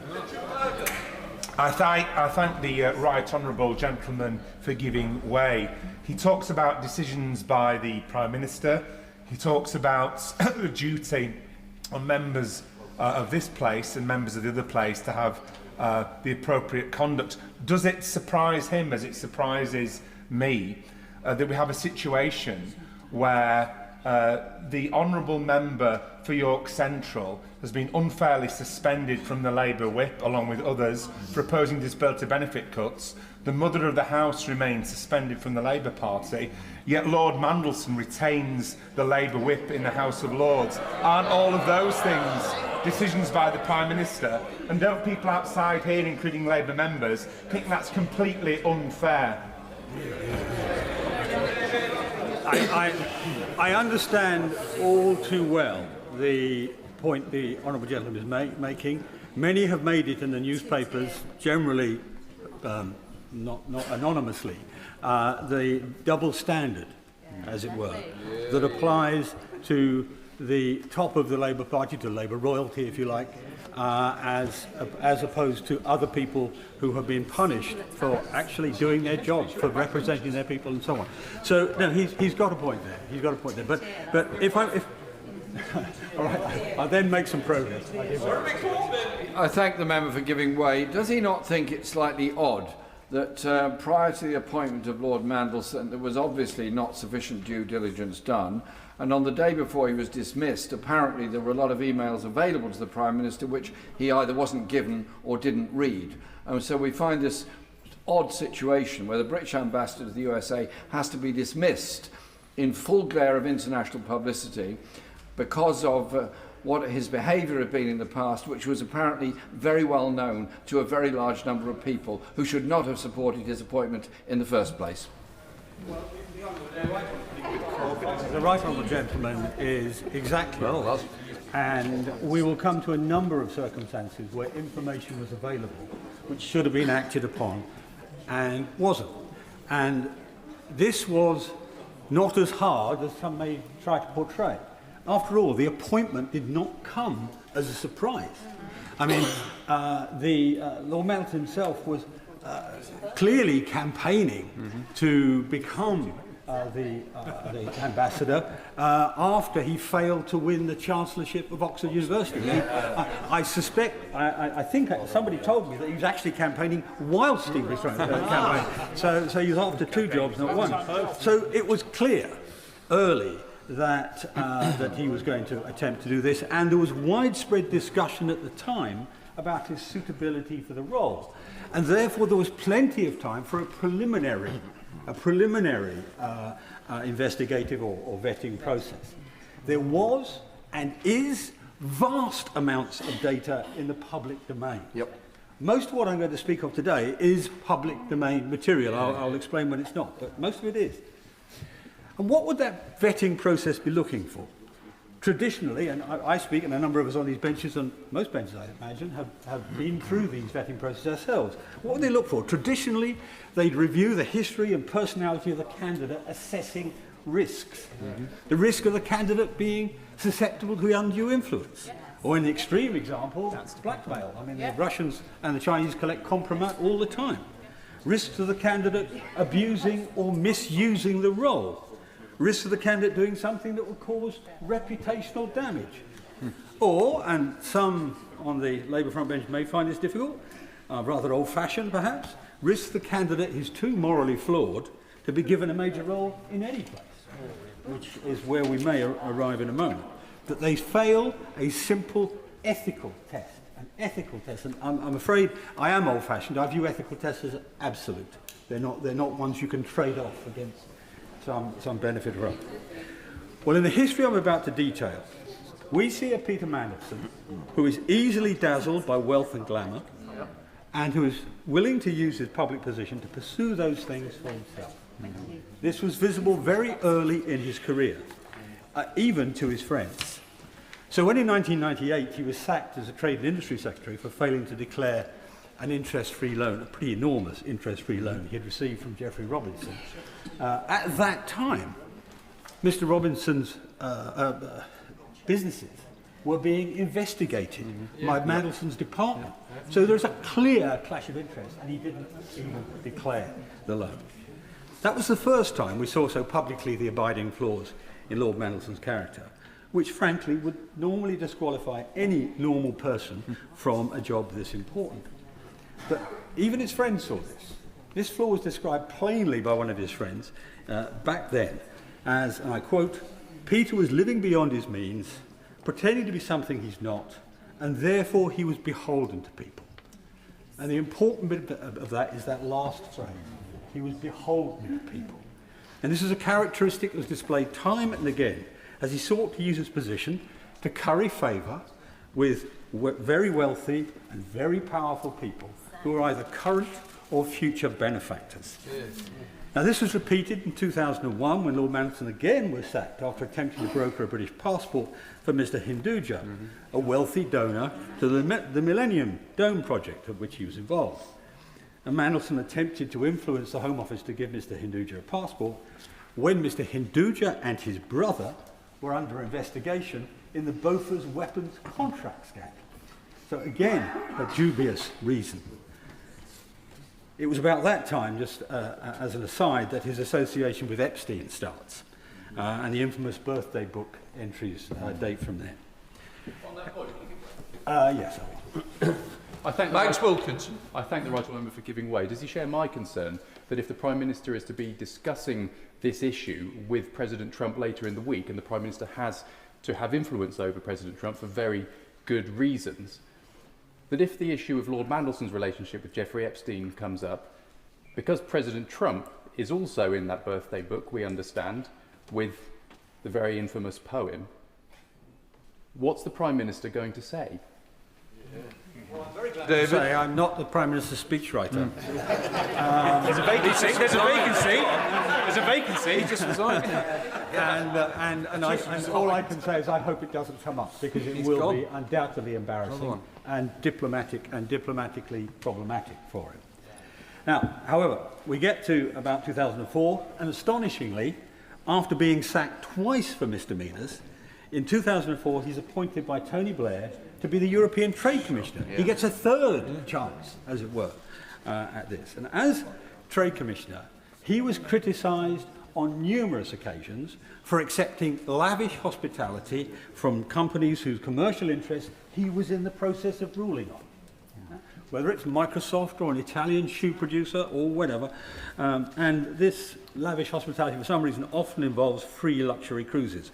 But he saw nothing wrong with this apparent compromising behaviour. He saw nothing wrong with it. And of course, in that category, and rather at the top of that category, was his association with the Russian oligarch and gangster capitalist Oleg Deripaska. Now, let's be clear who we're talking about here. Most colleagues, I'm sure, wouldn't really know much about him. So, Mr. Deripaska was the winner of the battle for control of Russian aluminium, the Russian aluminium industry, a battle in which roughly 100 people were murdered. In court reports, Interpol documents, and in American government publications, Deripaska has faced serious allegations of murder, bribery, extortion, and involvement in organised crime. This is a truly bad man. I wouldn't tell. Colin Miller. And for the case he's making, I just wonder, while he deals with the case of the influence of Russian oligarchs in British politics, whether he would opine on the suitability of British political parties accepting donations from Russians and the impact that that might have on their policies and their positions. So, David, had he been here before the last election, he would have sat in his chamber, I hope, and heard me opine on all those subjects and raise laws or prospective laws to deal with those oligarchs. Laws that, sadly, this government has failed to carry through on. So that's the backdrop. And in 2006, Mr. Deripaska's visa was revoked by the Americans. So Mandelson had no excuse for not knowing about this. And yet, as European Trade Commissioner, he saw fit to accept hospitality from Deripaska on multiple occasions over several years, including visiting him in Moscow, being flown by Deripaska's private jet to stay at his Dakar in Siberia and on his private yacht in the Mediterranean, all while considering whether to give Russian aluminium access to the European market. Now, Deripaska's activities were known to the British security services, and briefings were available to Mr. Mandelson, Lord Mandelson, I think Mr. was he was then. And so, again, there is no excuse. He did this in full knowledge of who he was dealing with. Now, it was in this position that Mandelson promoted and signed off concessions to Russian aluminium companies that ultimately benefited Mr. Deripaska, or his companies, to the tune of $200 million a year. $200 million a year. And a company that was due, it didn't actually happen, but it was due to be IPO'd, it was due to be floated shortly thereafter. A $200 million change in profits tends to mean a multi-billion dollar change in value into the pocket of Mr. Deripaska. And of course, we should all know, Deripaska's a nominee of Putin. So you can assume that a large chunk of that went to Putin as well. And it's sanctioned. Now, in 2008, Mandelson was very controversially raised by Gordon Brown to the peerage and appointed as business secretary. And his contact with Epstein did not end. As Epstein was pleading guilty to child sex offences, Mandelson emailed him. I think the world of you, and I feel hopeless and furious about what's happened. Your friends stay with you and love you. So little remorse there, shall we say, and little pity for the victims. Now, after he left office in 2010, when Labour lost that election, Lord Mandelson founded a lobbying firm, Global Counsel. Now, he controversially did not name his clients. Now, in the House of Lords have got rather slack rules on this, and so somebody can create a company and then they just declare that they get however much money from the company and don't declare who the customers really are. Now, I don't have documentary records on this, so I'm not going to name the companies we're talking about, but there are Russian companies, extremely dubious Russian companies. There are Chinese companies, and I'm looking down at my right honourable friend in front of me, the member for Chingford, who, or Epping, or whatever it is now, I've lost track of him. He would recognise a number of them because he's campaigned on a number of them. I'll leave it as loose as that. But in the context of his appointment to Washington, bear in mind this is all a judgment being made about being the ambassador in Washington, it's his close association with the organs of the Chinese state that would have raised most red flags, if the House will forgive the pun. The Interparliamentary Alliance on China presented a dossier to US senators that provoked enough concern that they passed it to the FBI. This may have been a reason, and here I am surmising, this may have been the reason for the purported concerns on whether the Trump administration would allow Mandelson's accreditation back in January. Of course I give way. I thank you for giving way on that point and appreciate some of the points he was making. Thank you. I would just note that one of the Conservative candidates at the last general election running in Milton Keynes worked for Global Counsel, and it's interesting that the Conservative Party has such complaints about an organisation when they were willing to support a candidate who worked for the organisation. Risible. Grow up. Well, exactly. Risible. Let me just. I'm going to be very gentle. Let me just say this. We're talking about a very serious issue here where the national interest is engaged. And we're talking about somebody who, in my view, has used public position to his own advantage and to the disadvantage of the state. That is not true of some candidate working in a junior role for a company. It is true for the man who created that company and who used it to promote his own interest. Now, I'll come back to the Interparliamentary Alliance to China. Because from my point of view, and this is it's personal rather than public this, but from my point of view, even more worrying were the attitudes struck by Mandelson in February 2021 when he told Chinese Premier Li Keqiang that the critics of Beijing's human rights record would be proved wrong during a lobbying meeting, of course, on behalf of his rich clients. And then, This astonishing statement was followed later that year when Mandelson was the only Labour peer in 2021 to vote against the three-line whip against the genocide amendment, which would have meant the country had to reconsider any trade deal with a country found by the High Court to be committing genocide. Most specifically, China was in the crosshairs on this. Yeah? So frankly, it would appear that Lord Mandelson has subcontracted his conscience for money. Of course I can. He mentioned the Interparliamentary Alliance on China. Can I just explain, in case House thinks this is a Conservative organisation? It has members of Parliament from all parties in this House. It has 53 countries involved in it, with both co-chairs on the left and on the right. It is wholly above party politics, but all about the threat from China. Yeah. So, David, he's exactly right, and the senators that these documents were sent to are very responsible senators, and they would not frivolously pass on those documents to the FBI. You know? And the FBI would not frivolously accept them and investigate them. Will now, my right honourable friend allow me? Yes, of course. I'm very Sir grateful Julian Lewis. to my right honourable friend. Does he recall that on 21st of November last, the Prime Minister was challenged to rule out appointing Lord Mandelson as Ambassador to the United States on the grounds that he had said that Ukraine would have to give up all the land that Russia had occupied and that it must give up any hope of ever joining NATO in return for some unspecified security guarantees. The Prime Minister said he would not be tempted to comment on that possibility of him being appointed ambassador, and as he said it, he had a very noticeable little smirk on his face. Does my right honourable friend agree that the Prime Minister isn't smirking about this matter anymore? I'll say to my right honourable friend that the Prime Minister gave what was clearly, what can I say, a lawyer's answer to that question, which is, as we all know, is not a proper answer at all. Now, Number 10 was well aware that Mandelson had continued his relationship with Epstein after he was convicted as a paedophile. How the Prime Minister could possibly have thought it was wise to appoint a man who was on record consorting with alleged murderers and convicted paedophiles to a position of privilege and power, to me, is utterly unfathomable. It's long...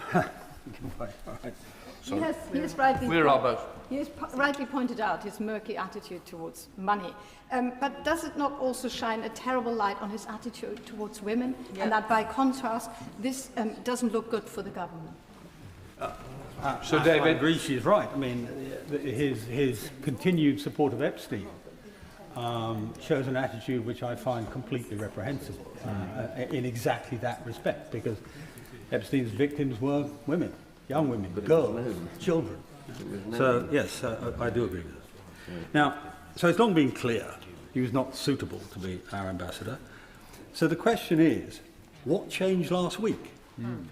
The Bloomberg emails revealing further details of the extent of Epstein's relationship with Mandelson, and the birthday book where Mandelson referred to Epstein as his best pal, were with Mandelson by Monday evening, and with the Foreign Office by overnight or by Tuesday morning at the latest. The Prime Minister is said to have known of the investigation by Tuesday afternoon, but not of the content of the emails. Why, when our most important diplomat, in our most important international relationship, is under question, under investigation, would the Prime Minister not want to know the details of the investigation immediately? Yeah. We understand the Prime Minister's Chief of Staff, Morgan McSweeney, was talking to Mandelson all day on Tuesday. So what was Mandelson saying to McSweeney? And what was this? And was this passed to the Prime Minister? One of the things I would ask the Minister later on is, can he give the House an undertaking we can have a record of that conversation? Because I think we need to know that. Mandelson gave a media interview on Wednesday morning, hours before PMQs, admitting that more embarrassing revelations would come out. More embarrassing revelations. Mandelson's past scandals, his links to Epstein, were crystal clear by the time the Prime Minister rose to speak in PMQs on last Wednesday. Would he give way on that point? I don't. Yeah. I'm grateful for the member giving way. And is he aware of James Matthews, who's the Sky News reporter, who on the 27th of May even cornered Mr Mandelson to ask him specifically about staying in a flat? Yep. Mandelson did not deny it. He simply said, I regret having any connection with him. These are the kind of questions that should have been asked and were being asked by the member for Melton and many others in this House back in May of this year about the suitability of the ambassador. Does he agree that the Prime Minister should have looked into this further at that point? Yeah, exactly. So David, in fact, earlier than that point, and I'll come back to that when I talk very briefly about the vetting process. You know, but what precisely did the Prime Minister learn from reading the Bloomberg emails that were not already known about Lord Mandelson from public information and vetting done before the appointment? Each day that goes by, we not only see more shocking revelations about Mandelson's misconduct, his links to Jeffrey Epstein and the failures of both the vetting process and the political judgment of those at the top of government. And I will say to the honourable member who intervened on me earlier, not just the political judgment, but their moral standards and the equity of the way they apply those moral standards across the board. Which brings us to the question, what happened to the vetting process? Yep. Most of what I have described was in the public domain. It doesn't take James Bond. Google could do this. That which was not in the public domain was in the official records or known to the intelligence agencies. In other words, all available to the government. And there was, we know, the Propriety and Ethics two-page briefing, which should have flagged concerns, but which merely triggered an unpenetrating email inquiry that goes straight to the point my honourable friend just raised, which is, where were the questions? And you don't just send a 3-line email and forget about it. You pursue the question. You cross-question the person who's under suspicion. I will give way. I'm grateful for my right honourable friend giving way. He will know the Intelligence and Security Committee of this Parliament. Its members are subject to extreme deep vetting, but there's also a double check, and that is this Parliament has to give agreement for the appointments to that committee once nominated by the Prime Minister. Does not the Mandelson case strengthen the argument for pre-confirmation hearings by the relevant parliamentary committees of this House in order that candidates can be cross-questioned? At the moment, there are only around 1,000 regulated public appointments that the Cabinet Office advises on for this House ahead of being appointed. None of them include a Foreign or Commonwealth Development Office appointment. Is it not now time to have that change, whether they are political appointments or senior civil servants? Well, I think he makes a very good point. I certainly think that would be the right way to go for political appointments. I think it would probably be the right way to go for the top dozen of the embassies. I wouldn't be worrying about all of them, without being rude to. I won't pick a country, but because that would just be meaningless. But the top dozen, I think, is well worthwhile doing. But I give way. I thank the honourable member for giving way. He mentioned before the Propriety and Ethics team within the Cabinet Office produced a report that was presumably handed to the Prime Minister and was certainly done so prior to the announcement. I wonder if he agrees with me that the Minister must tell us whether or not the Prime Minister read that report, whether it contained anything that Parliament should have been aware of before he made that appointment. Well, he makes a good point. So I'll turn to it in a moment, but he's right, and I will reiterate the point. Because in addition to what my honourable friend said, there should have been a fully developed vetting process, and it appears not to have happened. Normally speaking, there's a vetting unit in the Foreign Office, there's a vetting unit in the Cabinet Office. One of them should have been engaged on this. And there have been claims that the developed vetting happens after the appointment. No, it doesn't. For existing ambassadors who are on a 5-year vetting cycle, sure. For ambassadors or officers who are being read into a new class of material, sure. But for this, an outsider coming into the most sensitive job in government, certainly not. Well, my right honourable friend give way. I'm being frowned at by the Speaker for taking so much time. I will give way the last time. Thank you. My right honourable friend is very generous. At the weekend, the Business Secretary appeared to say the government believed it was worth the risk at appointing Lord Mandelson from the outset. As I hear that, what the Business Secretary was saying, that it was worth the risk of the positive qualities that Lord Mandelson had, as they see it, worth the risk that he might be more involved with a convicted paedophile than they thought from the outset. If that's the risk the government were judging him by, isn't that shameful? I've already said that my view is ethical risks, ethical standards are absolute, so they should not be a trade-off. But let's take this as maybe a practical decision for a second, which, and take Mandelson his own measure of himself. He loves being called the Dark Lord and all the rest of it. He preens himself on being a master of the dark arts, spin, message management, political tactics, manipulation of the truth, a repertoire of things that most people would not be proud of. Now, if the government thinks that these actually make up for, in some way, in a skill, make up for his sins, well, no. I mean, firstly, he's not as good as being cracked up to be, frankly, and he's being measured, remember this, against Karen Pierce, the officer in place, probably the best ambassador, certainly the most revered. And after her, Tim Barrow, who was our ambassador to the European Union during Brexit, and was the NSA, was the National Security Advisor, knows all these things to the tips of his fingers. That better than them? Oh, pull the other one. Right. So, I'm coming to the end, Mr. Speaker, before you frown anymore. Number 10 claims Mandelson was economical with the truth. Mandelson claims he told the whole truth. Both statements cannot be true. So the questions I pose to the Minister are, will the government rule out Mandelson being brought back into government? Number 10 refused to rule him out, giving him another job earlier this week, or last week. If Mandelson withheld information during the vetting process, is he going to lose the Labour whip? I'm looking at Mr Bergen when I say that. Is he going to have to resign from the House of Lords? Will Lord Mandelson be receiving compensation, as some reports to the media suggest he'll be paid £100,000 of taxpayers' money? What? Yeah. Will the Prime Minister, his Chief of Staff, his Cabinet Secretary and the Permanent Secretary of the Foreign Office appear before the Select Committees of the House to give evidence? And will the Minister provide the House with the documents required to answer our questions as to who knew what and when? That is the Propriety and Ethics Team report, the Development Vetting report, if it exists. And I say this to the Minister. There are many quotes in the newspapers from his own party about their horror regarding his decisions and processes. No, I really am coming to an end. I may quote just one of them. This is a long-standing senior Labour member, but he's anonymous. I care that this culture of turning a blind eye to the horrendous behaviour is endemic at the top of society. And I agree with him.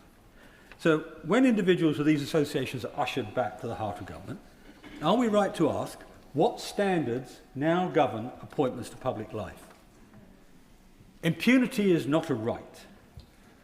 Impropriety is not a technicality. And survivors of crime should not have to do the heavy lifting of holding the powerful to account.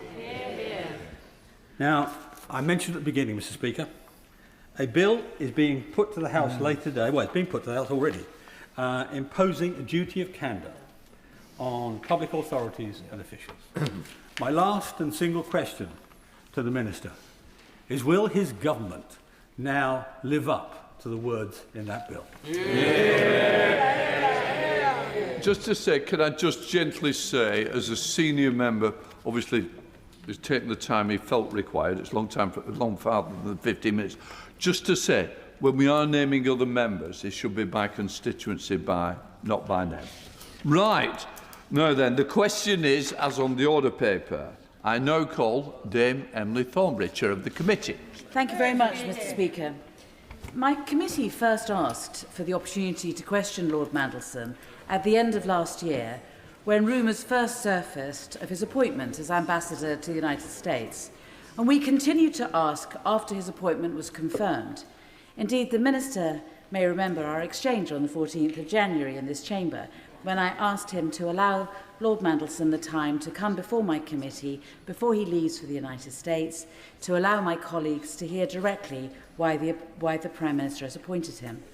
These requests were made more often and privately after that and in the 8 months since, and they have been turned down. I understand that we've had a little bit of Chinese whispers going on because I understand that it's claimed that the Foreign Office has been telling journalists that we had the opportunity to meet and question Lord Mandelson when we were in Washington. Now, obviously, there's been a break in that chain because the reality is, of course, that we had a 15-minute interaction over breakfast while receiving a formal briefing from the diplomatic staff about other meetings that we were having that day.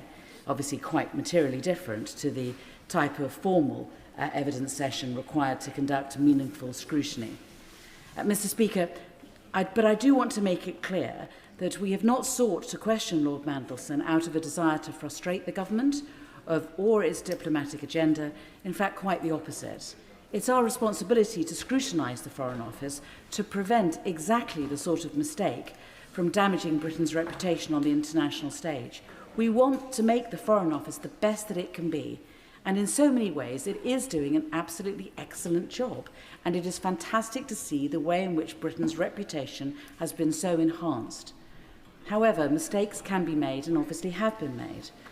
Because while the shocking revelations of the last week were not in the public domain in December, Lord Mandelson's relationship with Jeffrey Epstein was very widely known. And had my committee had the opportunity to question Lord Mandelson, I'm confident that our members would have raised a range of questions, but these questions as well, just as journalists, particularly those at the Financial Times, have tried to do. Now, it's quite possible that in answer to those questions, we may have provoked evasive answers or possibly not true answers, or maybe even the same sort of response that was met by the journalists, particularly those from the Financial Times. But it would have all been in the public sphere. It would have been on the record. Lord Mandelson would have had the opportunity to tell the truth before the House. Mr. Speaker, having failed to convince the government to permit us to question Lord Mandelson, I wrote to the Foreign Secretary on Friday, posing a number of questions about the apparent failures in due diligence and vetting processes conducted before and after the announcement of Lord Mandelson's appointment. And these questions included: what concerns were raised by any agencies undertaking security clearance ahead of Lord Mandelson's appointment? What was a decision taken to dismiss any such security concerns? If so, was such a decision taken by the FCDO or Number 10? Was any decision taken to suspend or alter the usual vetting requirements or the usual time frame for vetting procedures? And may I thank the Foreign Secretary for her prompt response to that letter, which I received this morning. And in her reply, she informs me that the initial due diligence process was carried out by the Cabinet Office Propriety and Ethics team before the announcement of Lord Mandelson's appointment, as has been widely reported. She assures me that the Foreign Office did not contribute to this process, nor were any issues raised by the FCDO as a result of the... I think this is quite important, and I'd like to have the opportunity to inform the House of this with clarity so that we all know where we stand, because I do believe that this contribution to the debate is an important one. It's not a party political one. It is just trying to make sure that we learn from what we've heard. So she assures me that the Foreign Office did not contribute to this process, nor were any issues raised by the FCDO as a result of this Cabinet Office process. So the question is this: did the Cabinet Office miss the glaring red flag of Lord Mandelson's relationship with Epstein, or did it fail to pass those concerns on, and if so, why? The Foreign Office... Genuinely, guys, just give me a chance to put this before you. The Foreign Secretary's letter states that I genuinely hope that the honourable gentleman will give me an opportunity to put this before the House. And I apologise for speaking to them as guys. The Foreign Secretary's letter... Keep going, Emily. The Foreign Secretary's letter states that Cabinet Office due diligence was followed by the usual developed vetting or DV process carried out by National Security Vetting on behalf of the FCDO after the announcement of Lord Mandelson's appointment. This was, the Foreign Secretary says, conducted to the usual standard set of developed vetting. Now, career civil servants are regularly subject to such tests, and many have stories of their appointments being delayed or even prohibited because they've studied abroad, because they've married an Iranian, or because they were simply born in Belfast. So the question is this: does having significant information in the public domain about your relationship with an internationally prolific child sex offender not raise more red flags than simply being born in Belfast? Is a civil servant a greater risk to this country because they are married to somebody who was born in the Middle East, or because they were close friends with Jeffrey Epstein? Did the Foreign Office vetting process miss a glaring national security and reputational risk, or was it told to overlook it? Mr. Speaker, my committee's duty is to scrutinise the Foreign Office to make it the best that it can be. Neither the Foreign Office nor the Cabinet Office has shown itself to be the best it can be in the process surrounding this appointment. I'll get to the end of this paragraph and then, of course, I will give way. That is why my committee asked yesterday for the Foreign Office Permanent Undersecretary and the Cabinet Office Head of Propriety and Ethics to appear before us and to explain what went wrong. We have been told that no one is available before the recess, and we will continue to push for prompt and public answers. I give way to the Honourable Gentleman. To the Right Honourable Lady for giving way. She speaks powerfully. Does she think if her committee had been allowed to interview Lord Mandelson, that they would have come up with a recommendation not to approve the appointment? And in such a situation, does she think her recommendation would have been listened to? I think this is slightly more subtle than that. I think the point is this, is that if Lord Mandelson had appeared before the committee, he would have faced a range of questions which would have highlighted issues that needed to be considered properly and couldn't, in the rush to appoint him, perhaps have been overlooked in the way that it would seem to have been. It's to put a brake on it. And we would not, as a committee, have the power to say the government can't appoint, but we would shed light on the nature of the appointment and be able, through our questions, to be able to examine whether or not it was the wisest thing to do. I give way to the Honourable Gentleman. Does the Honourable Lady agree with me that if we are to salvage anything positive from this whole sorry episode at all, then it has to be that in the future Parliament is put at the role of this process and through the select committees? And does not her experience illustrate that the question of who is in charge of that has to remain with the select committee and not with the executive? I don't quite put it like that. I think that the executive does in the end make the decision. They are the executive. But I think that we should, as a select committee, have a role in this, particularly when it comes to political appointments. It did happen before when there were political appointments. The Right Honourable Gentleman may remember, to the ambassador to South Africa and to Paris, and it has happened in the past, and particularly when there are political appointments, then I do think in those circumstances, Mr. Speaker, that the select committee should have a role in it, and we can make the decisions better as a result. On that point, would my honourable friend, I thank her for giving way. Mr. Speaker, I'm a member of the Foreign Affairs Committee, so with that in mind, our committee has a proposal that there should be a greater role for us in scrutinising the appointment of the US ambassador, given that they're one of the highest ranking members of the diplomatic service, and to help the government avoid this situation in the future. Does she agree with me that the government should consider this proposal seriously? She may be that my honourable friend may be surprised to hear that I agree with her completely, and I think it is very wise. Yes, I will. Yes. The chairman of the select committee giving way, I've made my early comments about pre-confirmation hearings, but adding on to that, does she agree with me that where senior civil servants, whether from the Foreign Office or elsewhere, are asked to come to select committees on important matters and find some excuse not to attend those select committees, that select committees should at least have the power of summons in order that somebody gives an account, and also where those select committees have privy councillors, such in the Right Honourable Lady's case, that at least a briefing, if it's security or classification is used either truthfully or, should we say, exaggeratingly as an excuse not to give evidence to a committee, that they can be heard on privy council terms. The gentleman raises some very important points, and the power of select committees to summon witnesses has been an ongoing debate, and I suspect we haven't resolved it yet.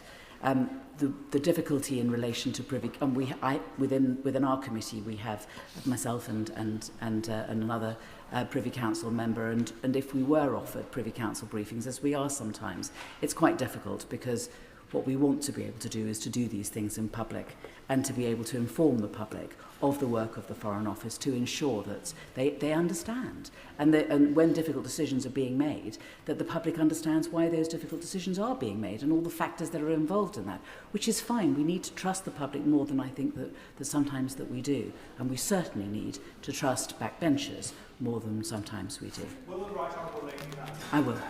I'm grateful to the chairman of the Select Committee for giving way. She's being very generous, and she's elegantly describing due process. And she's implying, at least I think she is, that due process may have been set aside for other purposes in this case.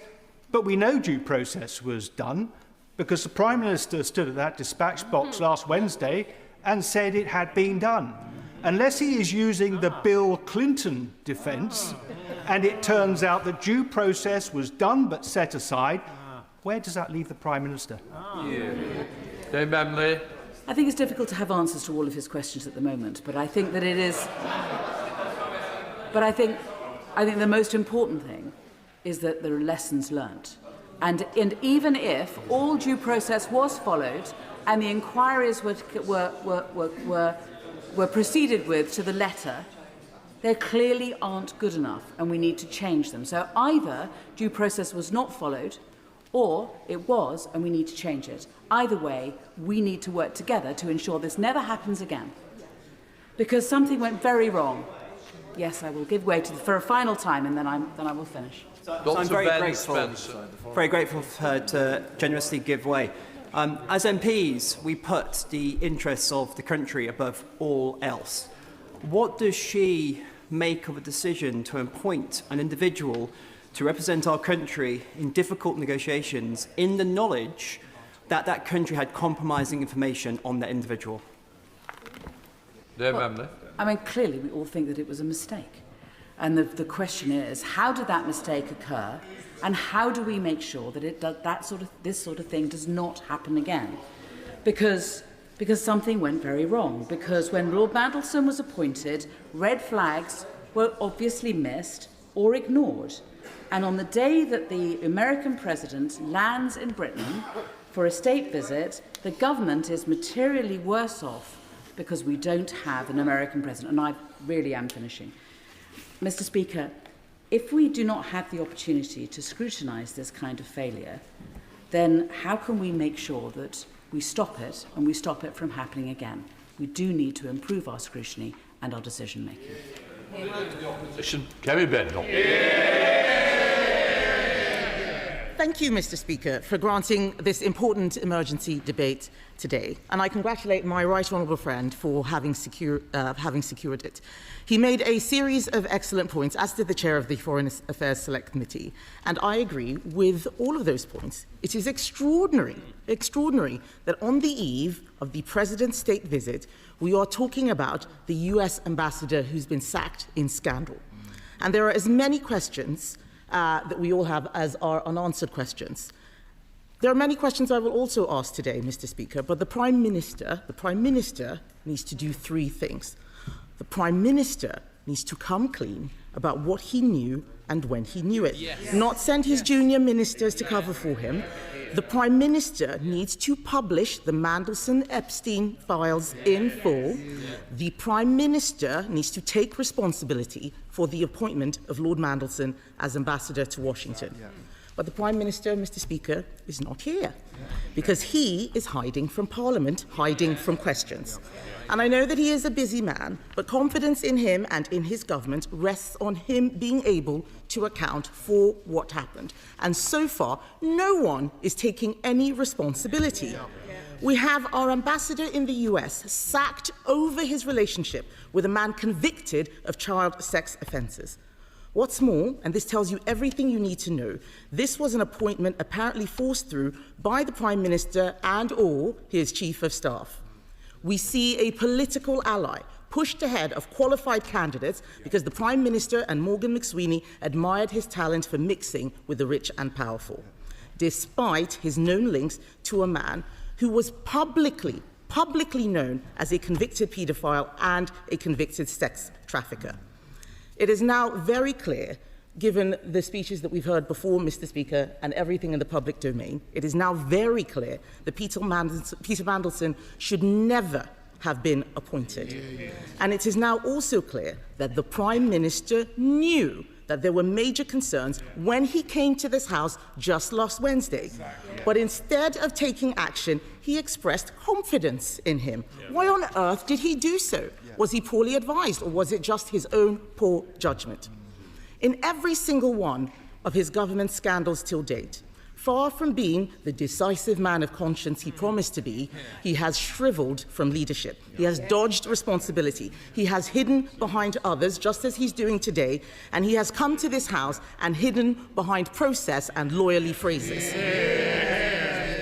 The Prime Minister has shown no courage, no judgment, no backbone. And if he can't see it, if they can't see it, I can assure them that the British public can.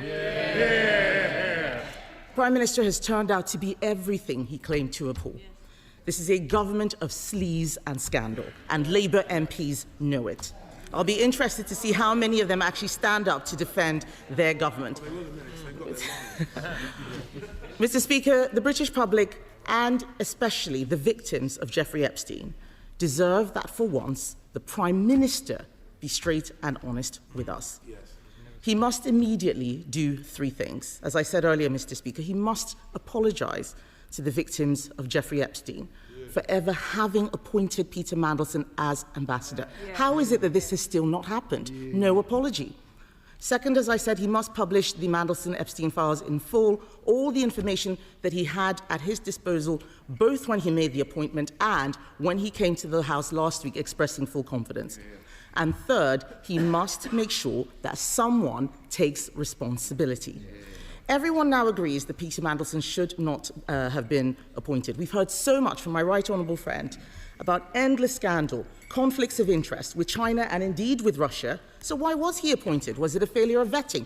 Was it that the advisers hid information from the Prime Minister? Or was it that the Prime Minister knew and made the decision anyway? Someone needs to take responsibility. I give way to my right honourable friend. I'm grateful to my right honourable friend. And does she agree that we've seen a rapid transformation from the Prince of Darkness into a grovelling Lord Yum Yum? But one has to ask, why was the British Prime Minister surprised? Had he never heard the tale of the turtle and the scorpion that meet at the side of the river? Shouldn't the Prime Minister have realised that the poor old scorpion simply can't help what's in its nature? I completely agree with my right honourable friend. I think the story is The Frog and the Scorpion. It's one of my favourite childhood stories. Everyone knows, everyone knew what Lord Mandelson had been up to. It is simply not tenable for anyone on those benches to hold the line on this one, to bury their heads in the sand and hope it goes away, least of all the Prime Minister.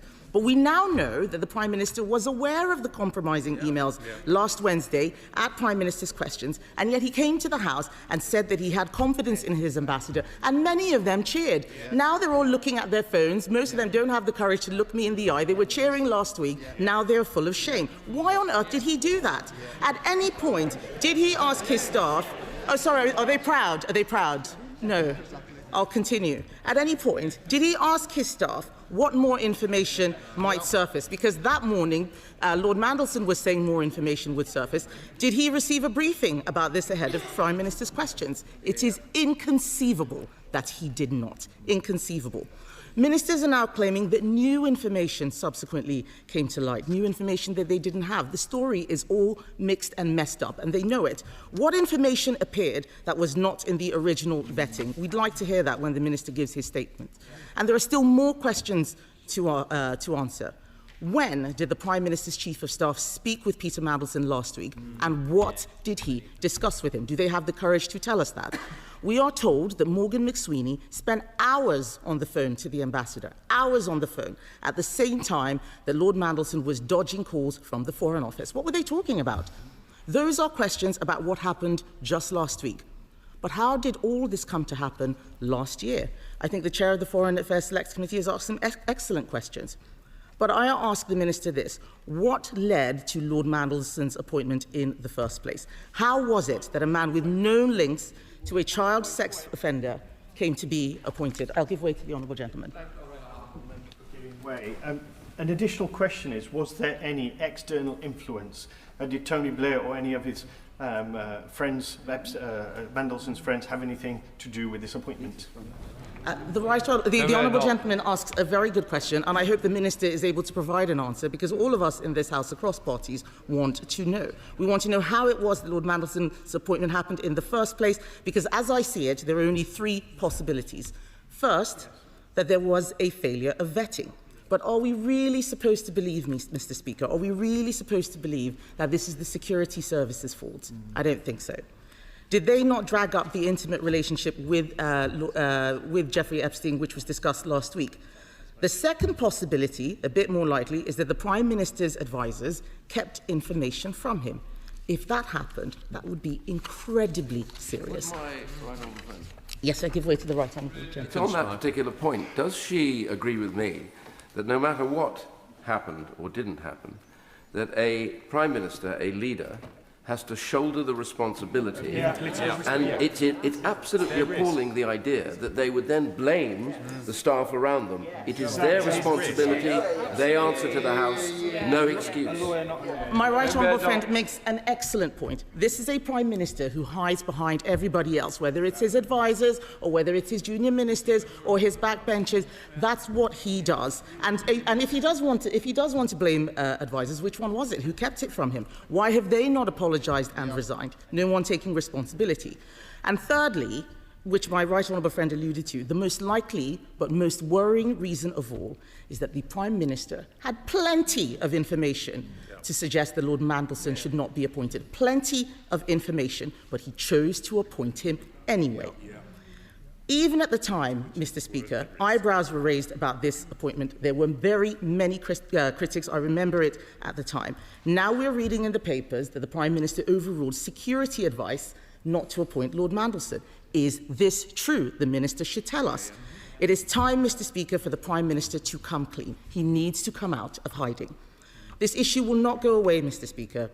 The government cannot play for time. We will be back here again and again until all of these documents are published. We will be back until someone takes responsibility. This is a political crisis on top of an economic crisis, all of the government's own making. They are distracted now, but they came into office with no plan for the country, no idea what they stood for, and no vision for what they wanted to achieve. And because of this, they have been lurching from disaster to disaster. Winter fuel, tax rises, welfare chaos, scandal. The Prime Minister's failing leadership rebooted after just 1 year. The only plan that they came into office with was a promise they made again and again to the British public that they would restore honesty and integrity to government. That was their defining mission. That was their grand plan, and it is in tatters.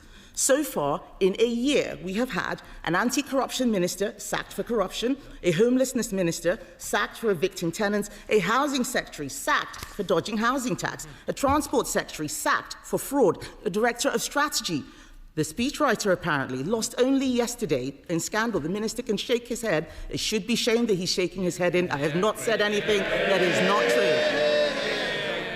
And now finally we have a US ambassador sacked for his links with a known child sex offender. They claim to care about violence against women and girls until they actually have to do something about it. Where is the apology to those victims?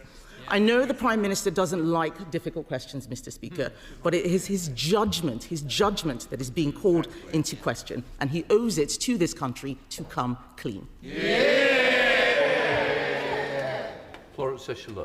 Thank you, Mr. Speaker. First and foremost, I want to acknowledge the many victims of Jeffrey Epstein's really appalling abuse, whom for many of them, this story is not a political one, it's a personal one. And I think no one could be moved by listening to her brother and her sister on the news this Sunday, their first interview in the UK. And that void that family will now fill from losing her. So I think let's not detract from them and the many more victims who still probably haven't come forward, caught up in this scandalous and horrific abuse. Mr. Speaker, I'm going to keep my remarks short. I've just recently returned from a trade envoy visit to Nigeria. And what struck me on that visit was the hard work and dedication of our civil servants. I met with the British Deputy High Commissioner and all our diplomats working across many missions, across many countries. They do not make the headlines, but they are representing the UK with distinction week in, week out. And I know that this has been replicated across many countries. And Mr. Speaker, this includes the Deputy Ambassador in Washington, who has since taken over from Lord Mandelson, and he's been described as a highly regarded diplomat. So we wish him well in his new temporary role. The chair of my right honourable friend, the chair of the Select Committee, has rightly highlighted a number of important questions, and I hope that the government will be listening and will take full consideration of some of the... I'll give way on that. I'm very grateful to my friend for giving way. She is aware that I am too listed in this House as an independent, not for matters relating to conduct or duty of candour, but for voting with my conscience to scrap the two-child limit policy, a policy supported by the former Labour Prime Minister Gordon Brown and the Children's Commissioner, and my suspension from the Labour whip was applied over a year ago, within minutes of my vote. Does she agree with me that myself and the Mother of the House and others appear to be held to some standards, while Lord Mandelson appears to be held to another? I thank the honourable member for making her point, and I think about, sadly, the number of abuse that many parliamentarians in this chamber face, particularly many BME members, for just their mere existence. I know the horrific domestic abuse that my honourable friend has also faced, and I hope that with time that the Labour leadership will look at some of the issues around suspension. She will know that that's not an issue that I'm privy to. But I know that these are many issues that many of us continue to raise with the leadership. I just wanted to finish, Mr. Speaker, by highlighting some of the many questions which I hope the Minister, when he stands up on his feet, will respond to. But I think the key question that we are all asking, and many people, including many of my constituents, are asking, is around the recruitment process going forward. Can the Minister assure the House and the Foreign Secretary, who's not here, in terms of that recruitment process going forward, that it will be strengthened, and so that in future our ambassadors will bolster the standing of our civil servants on the global stage? To the Leader of the Liberal Democrats, Sir Ed Davey. Thank you, Mr. Speaker. I think this debate finds the House at its best, holding the government and the Prime Minister himself properly to account. And as the Leader of the Opposition said, we may be rising for recess, but this issue will not go away. And I want to pay tribute to the Right Honourable and gallant member for Goole and Pocklington for securing this debate and for laying out the series of questions which need to be answered so we can properly hold this government to account. I'm not going to repeat all his many questions. He made a long speech and we will be rereading it, no doubt, over the next few weeks. I also want to pay tribute to the Chair of the Foreign Affairs Select Committee, the Right Honourable Lady, the Member for Islington South and Finsbury. I thought her speech, showing that her committee had tried to bring Lord Mandelson to their committee to be scrutinised and were prevented from doing that, raises some very serious questions about how select committees are being ignored by this government. And I think we need to get serious about confirmatory hearings. I think the House, the public, needs to know what a select committee that is specialising in the subject thinks about such an important public appointment before that public appointment is confirmed. And I hope we will reform the processes of this House to build on what the Right Honourable Lady rightly said.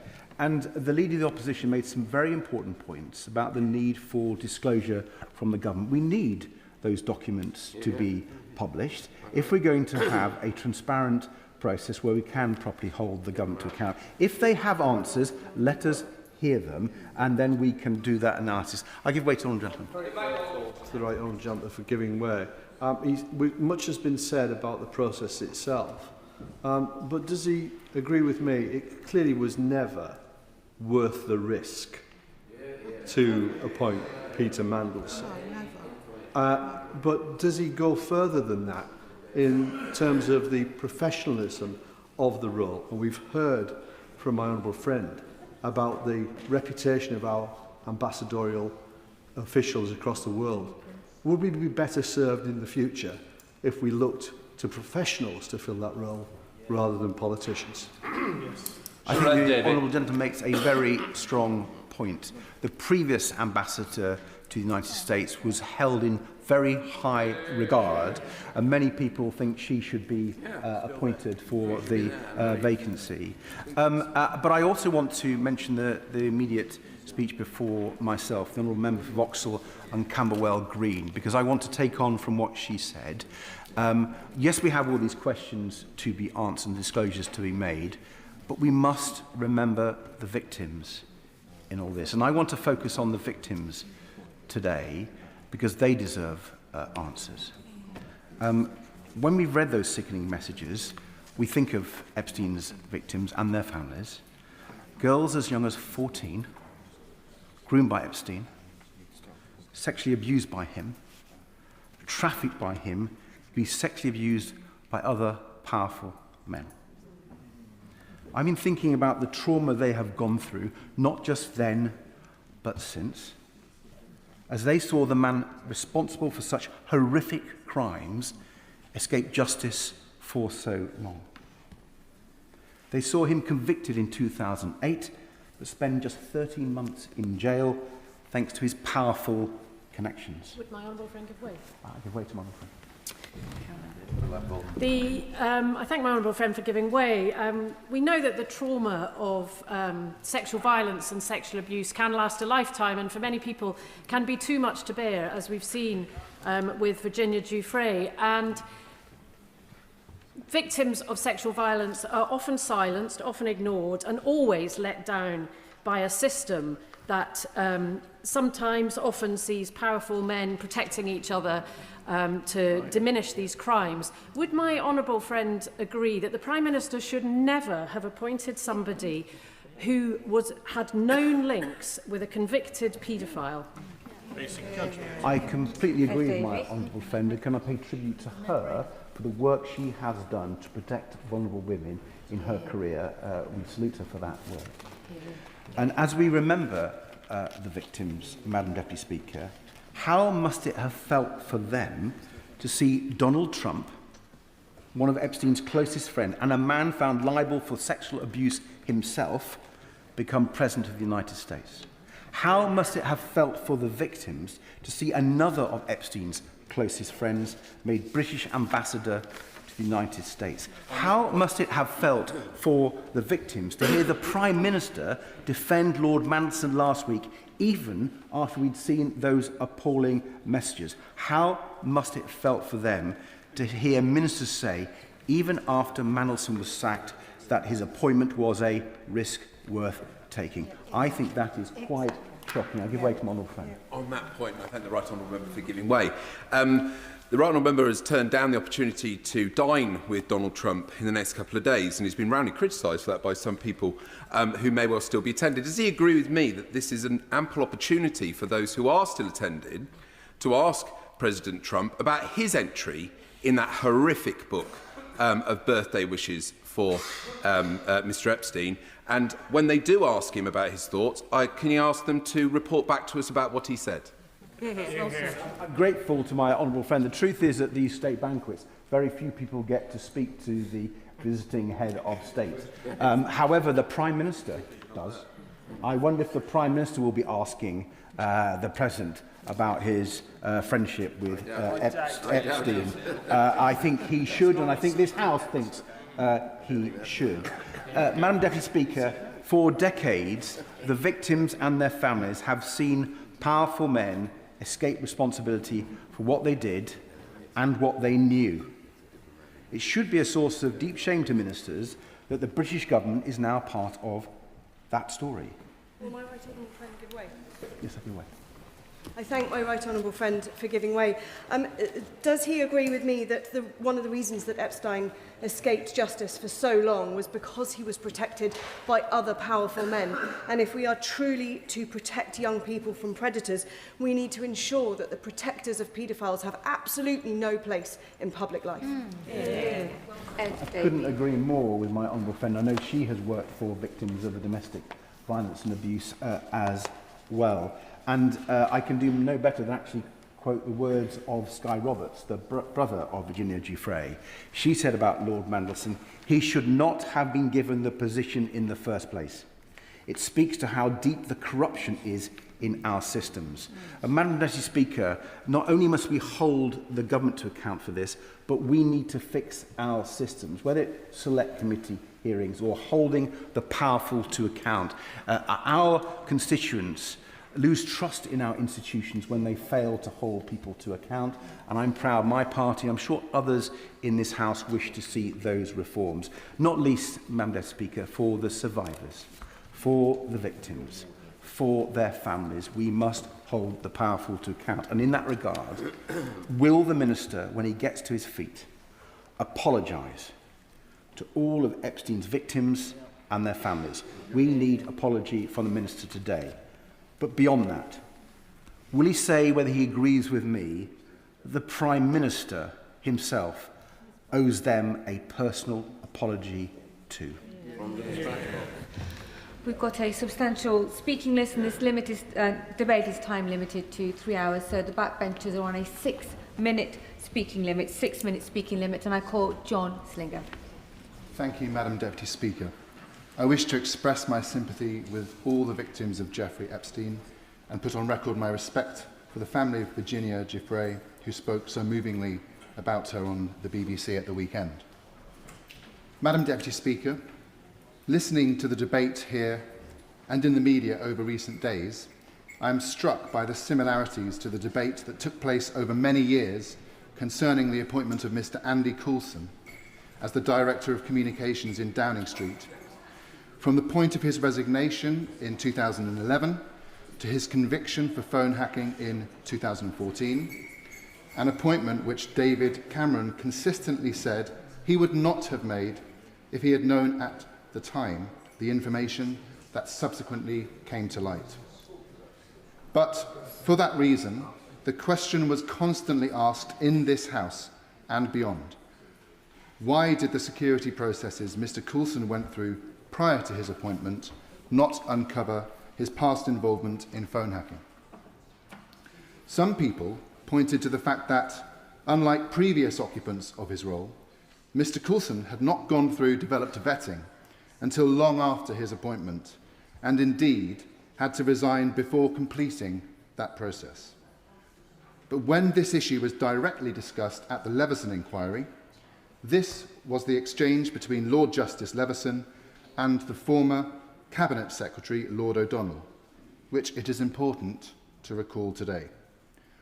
Lord O'Donnell said, "I think some people have different understandings of what developed vetting would reveal. It wouldn't have gone into enormous detail about phone hacking, for example." Lord Justice Leveson replied, "No, it's concerned with whether you're likely to be a risk." Lord O'Donnell then said, "Yes, whether basically you're blackmailable." David Cameron relied on that exchange in this House after Andy Coulson's conviction on the 25th of June 2014, when he said firstly, and I think correctly, that Coulson's security clearance was a matter for the civil service, not for the Prime Minister. And secondly, that even if Coulson had been fully DV'd, it would not have uncovered evidence of his involvement in phone hacking. And I mention this issue now, not to reopen the issue over Andy Coulson's security clearance, or Dominic Cummings for that matter, but simply to remind honourable members opposite that it is not new to have these kind of questions raised around the vetting of senior appointees. It is certainly not an issue that is specific to this government or the particular appointment of Lord Mandelson, and they would do well to remember that before they get too high on their horse in today's debate. I won't give way. I will give way. I will give way. I thank the honourable member for giving way, but this really isn't hard. Isn't it enough knowing that Lord Mandelson enjoyed the patronage of a convicted child sex offender by staying in his houses? Wasn't that enough to prevent his appointment as our most senior ambassador? I thank the honourable lady for her intervention. What I am doing in my speech is setting out for the House very useful context within which this debate, it is useful. Honourable members can shunter from sedentary position, but it is useful context.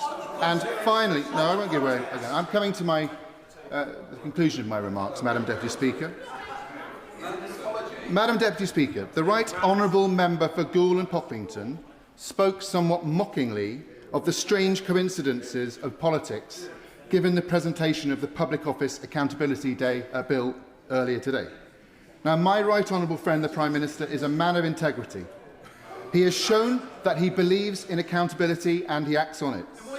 The Leader of the Opposition can reel off a list of ministers who have been sacked, but that rather proves my point. Frankly, this is a welcome change, and no matter how uncomfortable recent events have been, we are seeing, under this Prime Minister, that public officials, ministers, and yes, ambassadors are being held to higher standards than previously, and I welcome that. Right. I call the father of the House, Sir Edward. Well, that speech we've just heard was absolutely risible, frankly. And I just give him some advice. You know, don't do the whip's office dirty work for them. Excuse me. Oh, well, of course I gave way to him. Thank you. I thank the right honourable gentleman. I'd like to give him some advice. Please do not patronise me. Yeah, I'm just trying to give him some helpful advice, but there we are. Oh, well, of course. Actually, it's advice for the member opposite.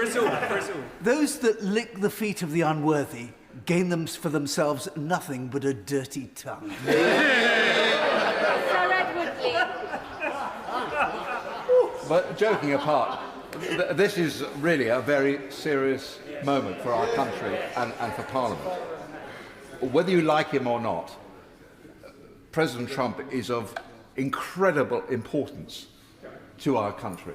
He's just about to arrive here. He just must think that we in this country are complete plonkers, frankly, for the way that we've handled all this. First of all, he had a very good relationship with the previous ambassador. Yep. She was just swept aside. And then a man was appointed who had produced him in the past. All right, that man is a skilled operator and has built up a relationship. President Trump himself probably is rather embarrassed about his relationship with Epstein. And then he finds all over the media, this is dragged up a day before one of his most important visits, which is of great importance to his country and our country. And he knows that there are going to be very difficult questions in the press conference. The President of the United States must be absolutely furious about what is going on. So this is a very serious moment for us, and we have to take it extremely seriously, and I hope, and I'm sure the government does.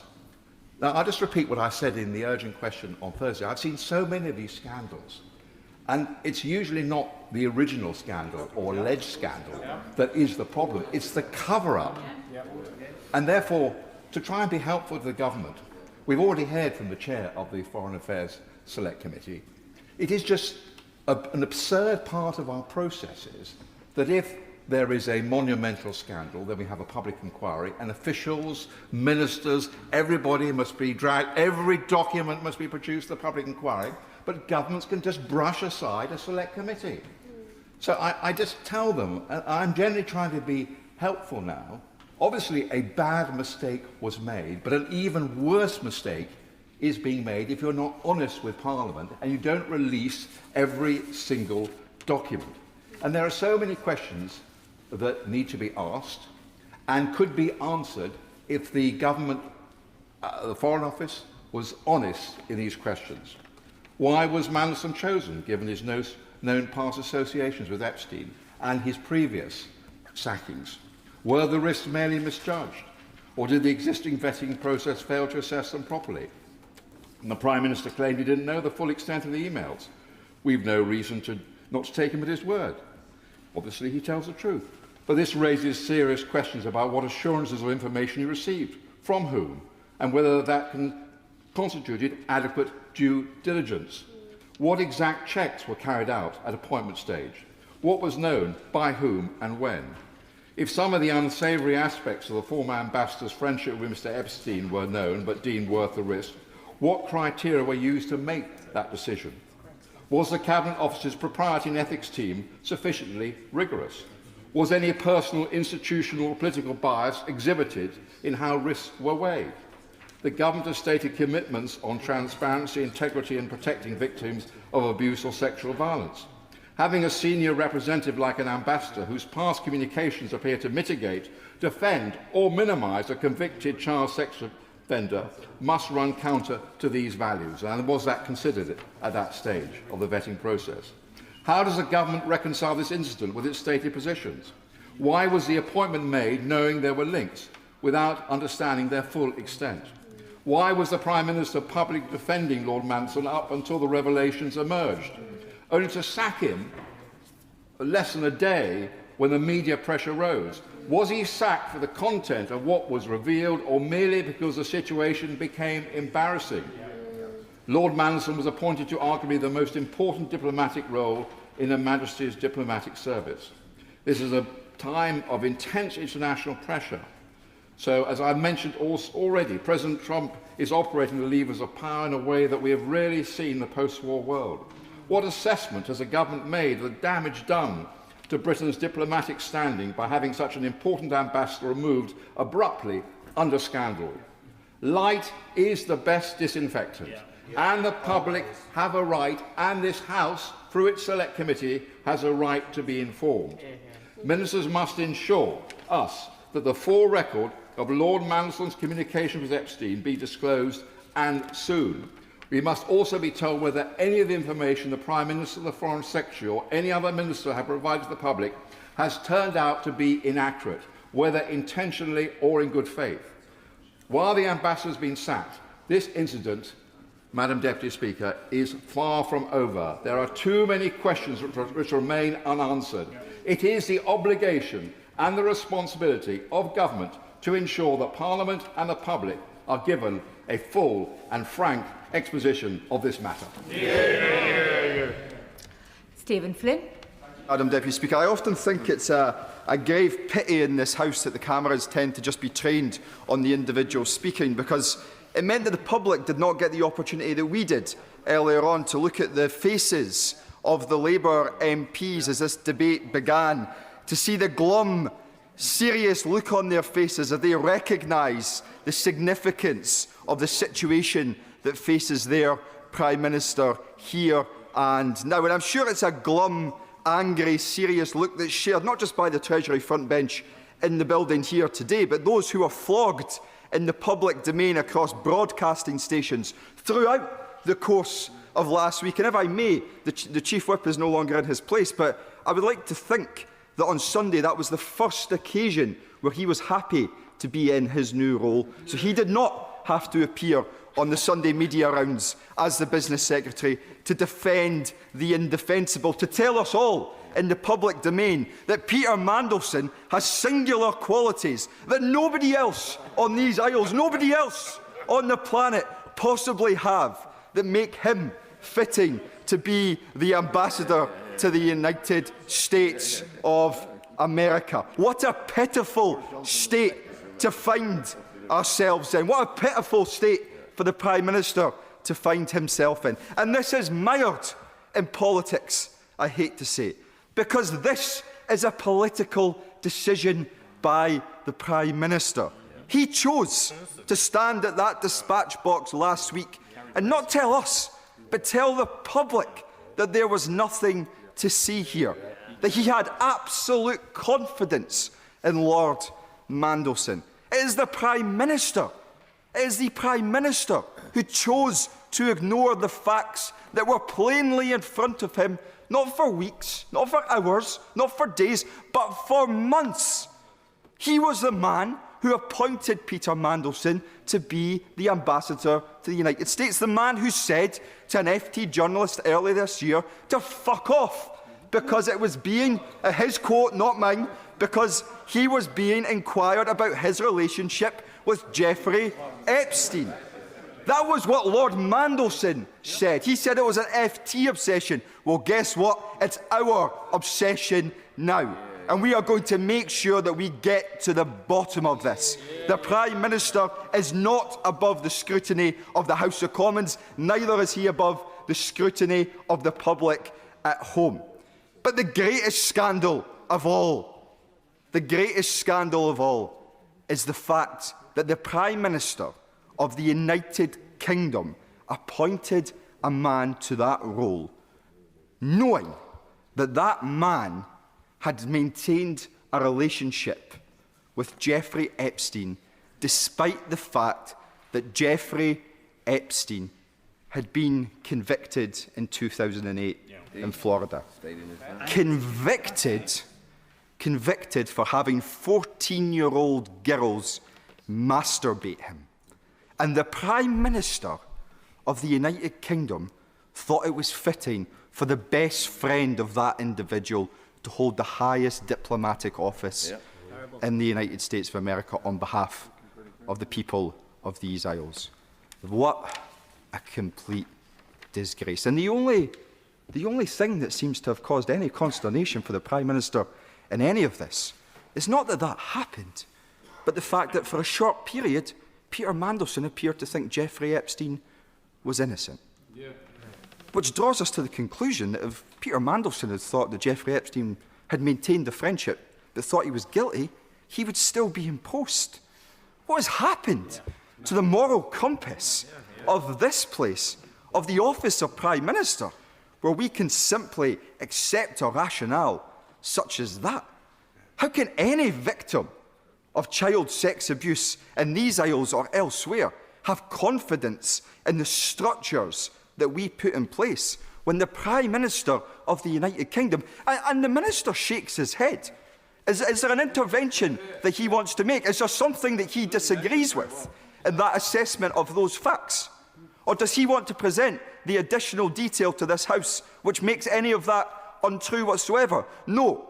I notice he's not shaking his head now, but I tell you who is shaking their head: the public at him and his Prime Minister for the decisions that they have taken.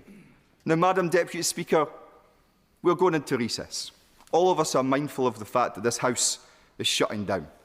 But when we come back, we expect answers. The Prime Minister of the United Kingdom, he hopes that this is going to go away. But I and every other member who is sitting in this House right now can assure him that it is not. Just for a moment, please be seated. Colleagues, there are children in the gallery. Let's keep our language tempered, make sure that we're being moderate in everything that we say. And I'll call Sir Alex Shalbrook. Thank you, Madam Deputy Speaker, and it's a pleasure to follow on from the honourable gentleman for the speech he's just made, and indeed the very fact that my right honourable friend, the member for Goole and Pocklington, was able to outline so clearly what today is about, Madam Deputy Speaker. And what today is about is an exceptionally serious matter. We are talking about the appointment of somebody who would have to have the highest security clearance, higher than a lot of ministers, having sensitive information go across his desk at the same time, and yet at the same time, in the public domain, was known that this individual was severely compromised. And that should raise a question for everybody. The Labour backbenchers, the government backbenchers, have been following today's debate in a state of despair, and I actually admire them for that, because they understand the gravity of the situation we are talking about. And as the Honourable Gentleman just drew on, the Minister sat on that front bench for Brighton, Kemp Town and Peacehaven has done nothing but treat this debate so far with contempt. He was smirking at my right honourable friend, the Leader of the Opposition. He has been shaking his head against some of the allegations made which are in the public domain. And, Madam Deputy Speaker, that speaks to apparent attitude going on at the heart of this government. You know, I have a huge amount of respect for the Minister who's going to have to respond to this debate. We work closely together and he is a good man. But he has been sent to the slaughter today. This is a decision that was made around the cabinet table. This is a decision where the Minister last week had to come to this House and announce that the Prime Minister had instructed the Foreign Secretary to withdraw the ambassador. Where is the Foreign Secretary, Madam Deputy Speaker? This is one of the most serious issues this House has debated in this Parliament, and they've sent the Minister once again to answer these questions. And to be fair to the Minister, many questions can be put and he's not going to be able to answer them. And that's why he's been sent here today, because he can push it off into the distance. And I say again, Madam Speaker, I have nothing but respect for the Minister. We work closely together in international affairs and the work on NATO, and he's always been honest up front. And I know he must be dreading this today, because on Thursday, he came to this House and literally, and maybe he can tell us when he actually did know that the ambassador had been withdrawn, because beforehand he certainly looked like a man who was slightly worried about what he had to go into this House and do. I give way to the Honourable Gentleman. I talk to my constituents, and it is a fact that the last few days they've talked about little else. Now, alluding to what the leader of the SNP in this place said, this issue is not going to go away. I hope politicians realise that, because it will get bigger and bigger as time goes on. And to take up the point made by the Honourable Gentleman, these questions are going to have to be answered. There's no two ways about it. And when the general public speaks so firmly to me in that way, and to all of us, we know they speak the truth. I'm grateful to the Honourable Gentleman. And I think, Madam Deputy Speaker, let's not shy away from what this is about. This is about a man who defended a convicted paedophile, which most people know would fail any vetting process, because you'd be compromised. The person could be compromised when defending someone of those serious criminal offences. We know in the public domain how much he was in hock to this convicted paedophile, and yet protesters were overridden. Madam Deputy Speaker, the Honourable Member for Rugby raked up the past and said things which, quite frankly, the resignation of a Director of Communications is very different to the withdrawal of an ambassador with top secret access. But let me say, Madam Deputy Speaker, that when we were in government, we didn't exactly not have our scandals and heartaches that we had to go through. And may I remind the House that what did Boris Johnson as a Prime Minister was not all the allegations that used to be thrown from that side of the House. It was when he said to this House that he was not aware of any of the allegations made against Chris Pincher, and then it turned out that he had evidence that he was aware. Now, we know that this Prime Minister stood at that dispatch box on Wednesday and said he had not been made aware and he did not have any documents, when we now know that his office had them. So the question has to be answered, when did he know, and how can that be shown that he didn't know beforehand? Because this party moved against that Prime Minister when it became apparent that he did know. And I look at those Labour backbenchers and those who are giving opinions in the press and say to them, do you have the courage now to move against a Prime Minister who has done exactly what the former Prime Minister Boris Johnson did in this country, and this party moved against him when those allegations became clear that it wasn't correct. You know, it's said, Madam Deputy Speaker, that the buck stops here. Well, the buck really needs to stop here. I give way to the honourable member. I thank the honourable gentleman. He refers to the previous Prime Minister as having conducted himself in certain ways. One of those ways was not actually having an independent ethics advisor for a period of time, whereas this Prime Minister has an independent ethics advisor and acts on their advice. Madam Deputy Speaker, the reason I took that intervention because I know the honourable gentleman wouldn't be able to help himself. And the reality is that the Prime Minister made out all this thing about I've appointed an ethics advisor, I've done this, and yet when asked the very straightforward question by the BBC, would you sack a minister who's broken the ethics code, he couldn't answer. He obfuscated as he always does. This is smoke and mirrors, Madam Deputy Speaker, and this is exactly the situation we find ourselves in today.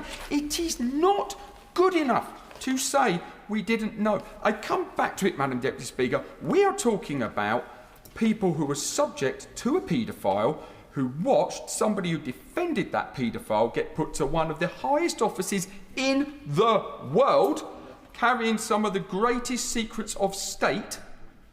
And yet, this Prime Minister said, that's all fine, we'll override it.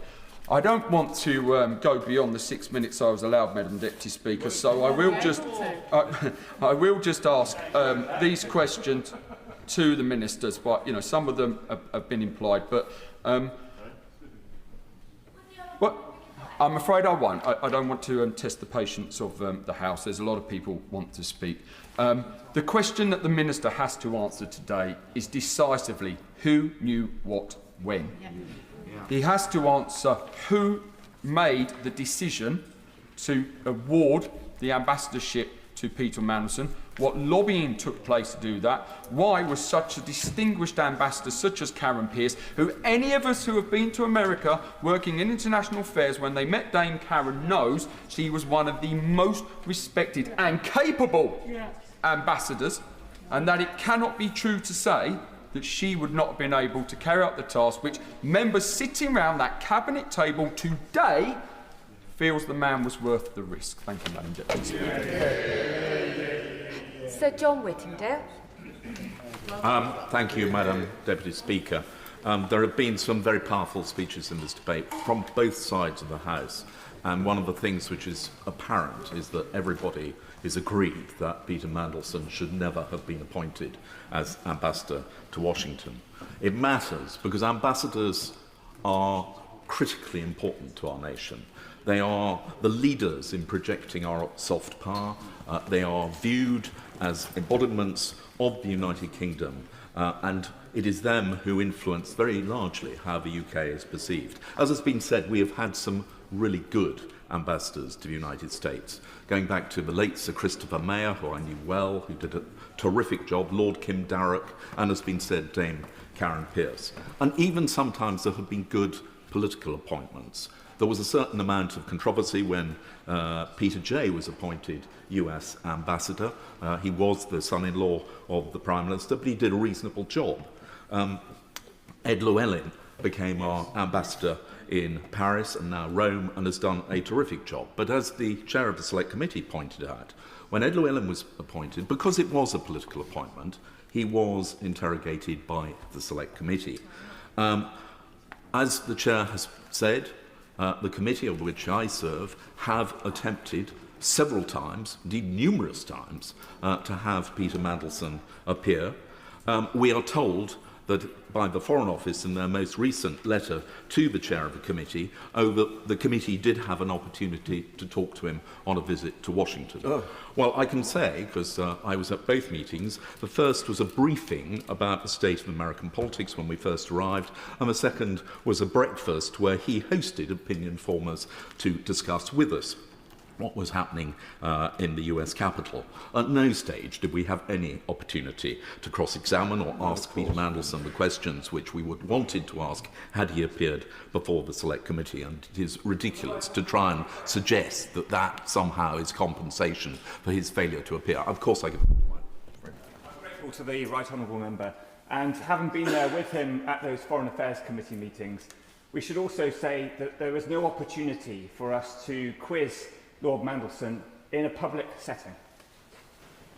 He is absolutely right, and it would have been important that we had that opportunity. Maybe had we done so, some of the questions which are now being asked could have been asked then, and we could have explored rather more why the decision was taken to appoint him, which I have to say is still causing bewilderment to a large number of people.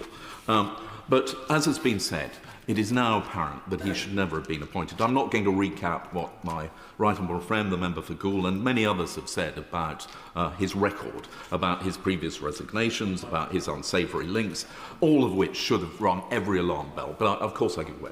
I'm grateful to my right honourable friend. He's making a very important intervention. Does he not agree, though, there is a tendency to say, well, this debate is about what we can do in the future? This debate is about what has gone wrong in the past, and the government's role in that, and for the Prime Minister to shoulder the responsibility and take us through what he knew. I think my right friend is absolutely right, and actually the two are related.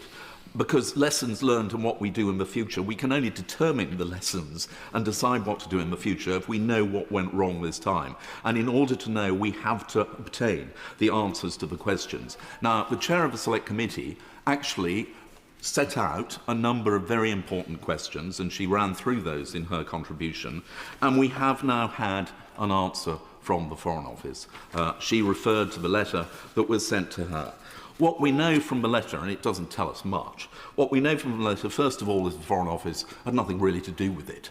They say to us that the appointment was carried out following the Propriety and Ethics Committee investigation, which was carried out in the Cabinet Office. The Foreign Office was then told of this.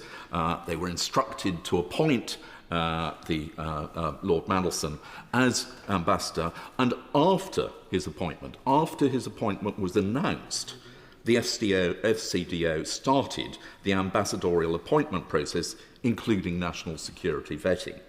Now, national security vetting, deep vetting has been referred to. We need to know what that says. However, we are told by the Foreign Office that the process of national security vetting is independent of ministers who are not informed of any findings other than the final outcome.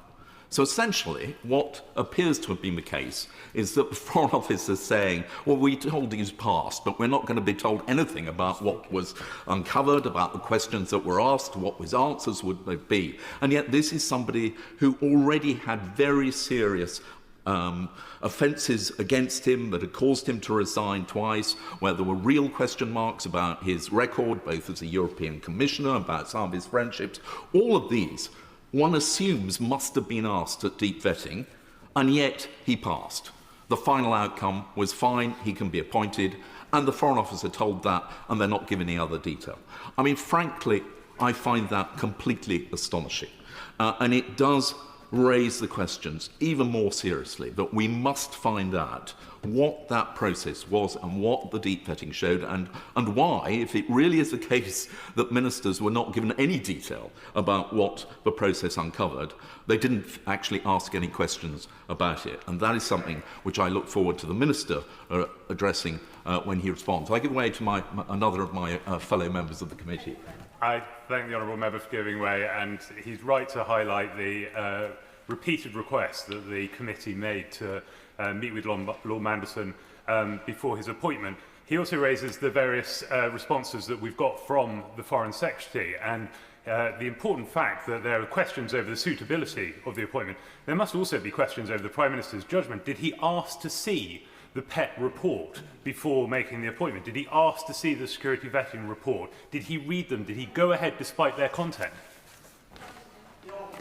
Asks very valid questions, and we do need to have the answers to all of those.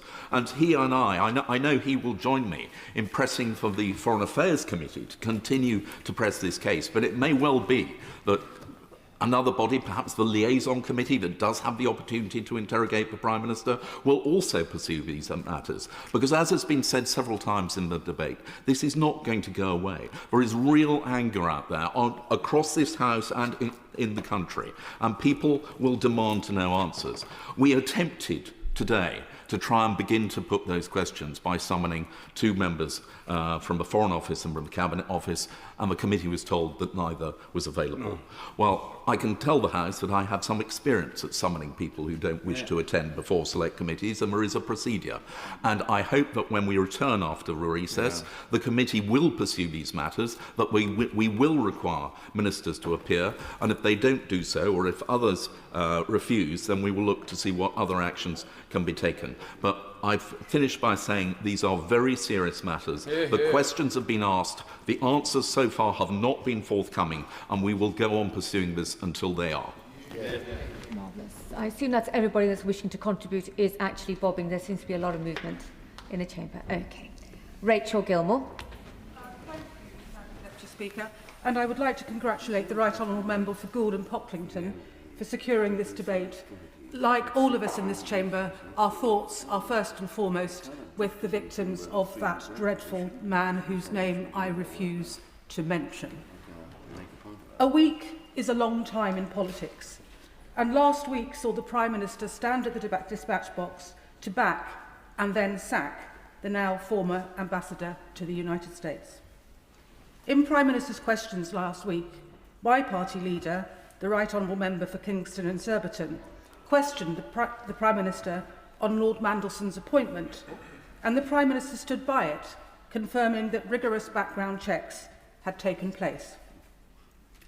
This entire situation has left a nasty taste in the mouth, to put it mildly, that the ambassador to the US, the most coveted ambassadorial position in the United Kingdom by many metrics, was seemingly okay with the moral turpitude of the ban I will not mention, even following his conviction. This casts a long shadow on Britain's place in the world. The timing and nature of this, not that it could ever be anything other than terrible, is catastrophically bad. The optics are dreadful. While we should be demonstrating moral leadership in an increasingly volatile international climate, our own emissary to our closest ally has been discredited by scandal. The President of the United States lands in this country today for his unprecedented second state visit. Whilst the Prime Minister wines and dines him, will he be taking a principled stand on the matters of great importance to the metre of this country? Will he be pressing on Gaza? Will he be making progress on our long-awaited bespoke trade deal to insulate ourselves from Trump's tariffs? Will he be supporting our NATO allies in making the case for better US engagement with the defence of Ukraine and shoring up Europe's eastern flank to Russian incursions in Poland and Romania?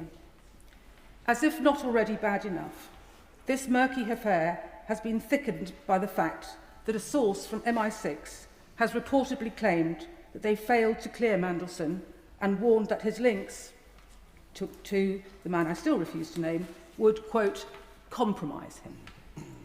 Downing Street pressed ahead with the appointment anyway. It is vital that the Civil Service Commission now investigates whether the ambassador broke the Diplomatic Service Code by failing to come clean over these revelations sooner. If it is true, it raises wider questions about what other advice from the Social Security Services was neglected. Why did Downing Street officials fail this most basic duty? Why did the team in number 10 send the Prime Minister out to bat, sticking to the line of confidence in Mandelson, only to defenestrate him a few hours later?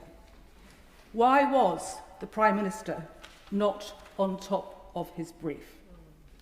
And if it is the case that key details and information were withheld from the Prime Minister, why has no one been outed and swiftly given the boot? In the late 1920s, Madam Deputy Speaker, there was a famous German philosopher called Karl Popper. And he famously said that those who cannot remember the past are condemned to repeat it. It is my sincere hope that this is not the case for this government, for whom I have usually a degree of some respect. There are so many questions, and we on these benches and my constituents of Tiverton and Minehead demand answers. Thank you, Madam Deputy Speaker. Luke Evans.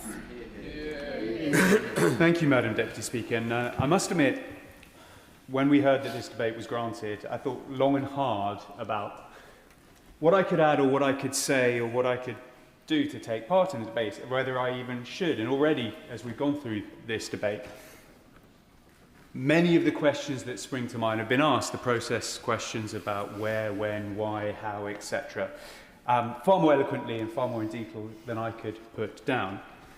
Because in essence, it does come down to the fact that this was a political appointment, and so the PM is the person who should carry the risk. That's the job. If it's someone else's, then we need to know who that is. So stepping back a little bit, I thought about, well, what would the man and woman on the Hinckley High Street say if I talked to them about it? Because they do talk about it, and it does hit hard to them. And they have many of the process questions that we have as well. And I reflect on the fact that stepping back, this to me seems a bit of a Pyrrhic victory, if I'm being honest. I'm acutely aware that the sword of hypocrisy has a blade on both sides, and swung heavily in this House can hit both sides equally. But it's not the wound that can kill, it's the subsequent infection afterwards. Cover up. That is the problem that we're seeing here today. And so when the member for Rugby stands up and points in the past and talks about context, he is right. Context is important to the public in this debate, and we are paying the price on this side of the House because of some of the decisions that have happened before us.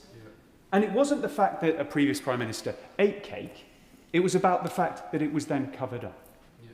And we had to come to this House to say there was a report that we felt the Prime Minister lied. Now, the new Prime Minister came in saying there will be change. There will be something different. That was his words. It was even on the lectern, time for change. Here lies the problem. Because when the Minister, who was Transport Secretary, was found out to have committed fraud, when the Anti-Corruption Minister was investigated for corruption, when the Homelessness Minister had to resign because of making people homeless, and the Deputy Prime Minister and Housing Secretary hadn't paid her tax, it wasn't because the Prime Minister pushed them out there. It was because the media in this place did its job to hold them to account. Yes. And that's the difference that I'm looking for today. I will. Grateful to my honourable friends. Building on that point, does he find it absolutely vital that if our right honourable friend, the Leader of the Opposition, hadn't taken down the Prime Minister step by step last week, that we may be going to a recess with this scrutiny still not happening? Spot on, and I think it's respect should be given to many people who've raised this, including the Leader of the Opposition, but many in the media, many people on the backbenches on both sides of the House who have also raised concerns. And this is my primary point, because the Prime Minister said he wanted to do something different. Well, what could he do different? He could come to this House and tell people the truth, answer those questions. There is nothing stopping him from delivering a statement himself, putting himself up in front of scrutiny to answer those questions. He could convene a committee for the House. I'm sure many would be happy to attend to answer the questions that are put before him. I will. Yeah, it's a point that keeps being raised time and again. We talk about this 3-week gap now. But the reality is key select committees can continue through the recess to investigate this issue, which they should do, and call the Prime Minister to give evidence so that we don't wait 3 weeks in the hope that it dies. That's the key. My right honourable friend is absolutely spot on. But there is a key difference, actually, I would say, because the Prime Minister said he would do things differently. I know. The leadership means he could come forward himself to be here. at the dispatch box. Because I have a huge amount of respect for the Minister who's going to have to defend this. But he is not the decision maker. He is not the risk holder when it comes to this debate and this decision. And therein lies the point. And this is why I'm sad today, because I think this is what the public will see. They will look on and say that a new Prime Minister came in on a landslide majority saying he's going to do things differently by his own standards that he set and has chosen not to. He's ignored the questions, he's answered the media, and his one outing to it says, I wouldn't have made the decision if I knew the information. That isn't good enough for the public to understand. So I finish where I started to say, I really do think today is a Pyrrhic victory, a hollow victory. But I do live in hope, Madam Deputy Speaker. I live in hope that on the day that the government is introducing the Public Office Accountability Bill, I'm hopeful that the Prime Minister could still lead the change that he set out. He could still live by his own standards that he set for himself and his government. And he could still now clear up once and for all exactly what happened. And I live in hope that that might be the case. Well done. Richard Tice. Thank you, Madam Deputy Speaker. Well, the reality is that the Prime Minister personally decided to appoint Lord Mandelson as the Ambassador to the United States, and in so doing, he has humiliated and embarrassed this nation on the international stage, because this Lord Mandelson is someone who described himself as the best pal of a paedophile. Someone who advised that paedophile, when in prison, to use that time in prison as an opportunity. Truly shocking. And there are two separate issues here that require proper examination. Firstly, the judgment of the Prime Minister, and then secondly, did he inadvertently mislead the House last Wednesday in responding to the Leader of Opposition? And let's look at the judgment of the Prime Minister. We know now that he received a 2-page document as he made the personal decision to appoint Lord Mandelson, outlining some of his links to the paedophile. And yet he carried on with that decision to appoint him. So he made that appointment in that knowledge. That is woefully incompetent judgment. He then made the judgment last week in the knowledge that there was a cache of emails about Lord Mandelson's links to this paedophile. He made the judgment as a lawyer who supposedly is forensic, not to ask the questions about what was in the emails. That seems to me an absolute failure of judgment. And then he made the judgment to come to this House and say that he had confidence in the man over whom he knew there was a cache of emails that he thought it was inappropriate to ask the detail about. The whole point of lawyers and barristers is they do that DD, that diligence. But no, not our Prime Minister. Which brings me on to the critical issue of whether the Prime Minister inadvertently misled the House. He said two things to the Leader of the Opposition. Firstly, twice, he said he had confidence in Lord Mandelson, and yet he knew the day before there's a cache of emails that he didn't want to know the detail of about Lord Mandelson's links to Epstein. And then, the day after, he fired him.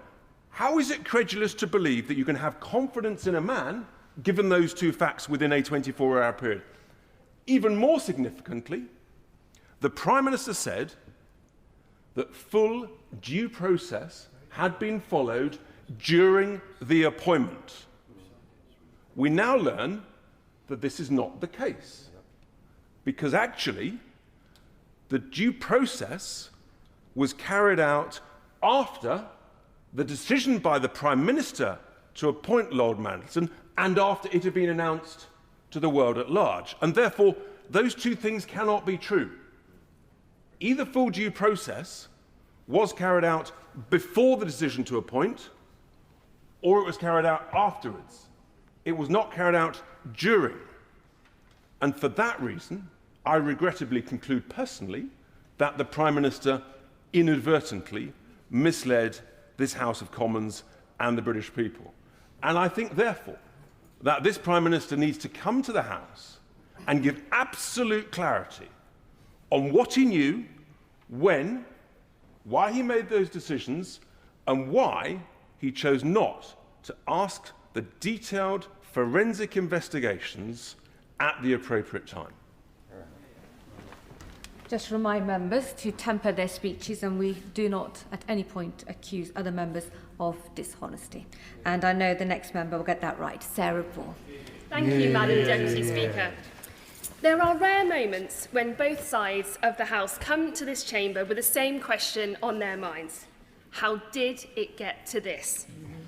The Prime Minister is very proud of his record as the Director of Public Prosecutions, his skills to prosecute, to interrogate and to investigate. Skills that are absent here.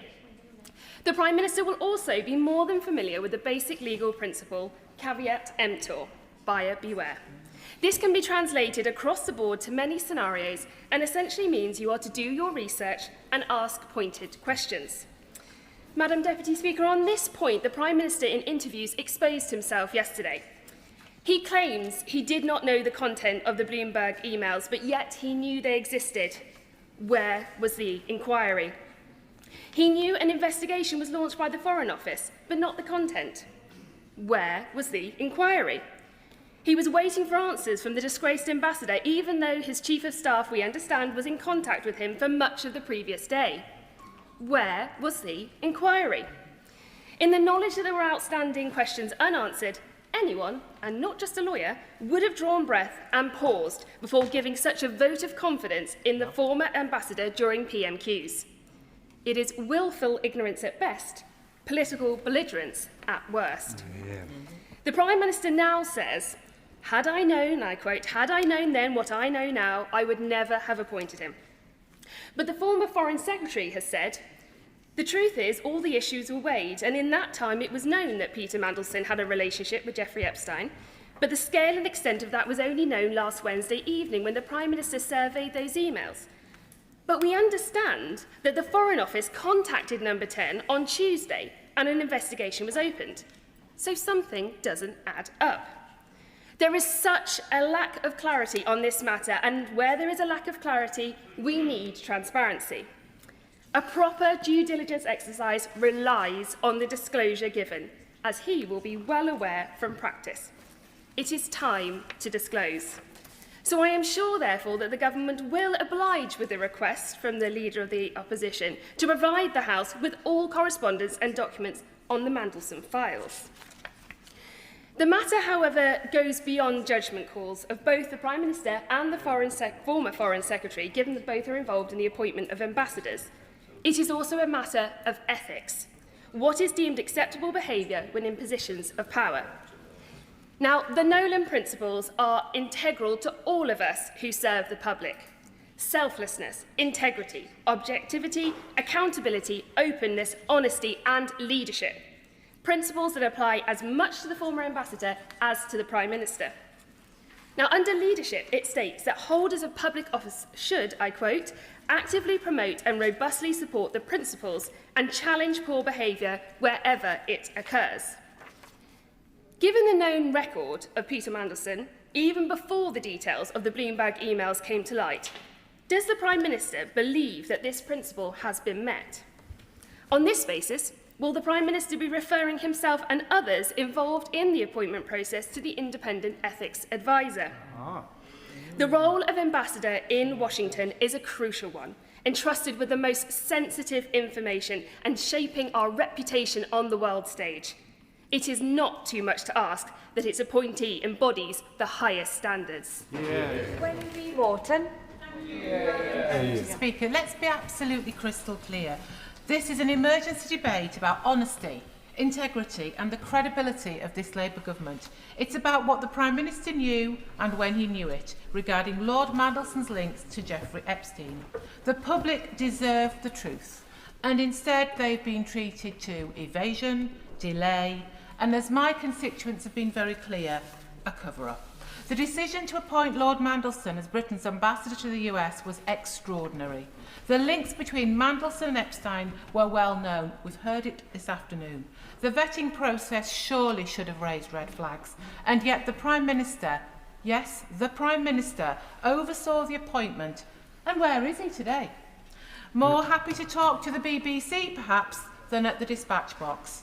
He told us himself he had confidence in Lord Mandelson, even as the questions mounted and the damning Bloomberg emails were about to surface.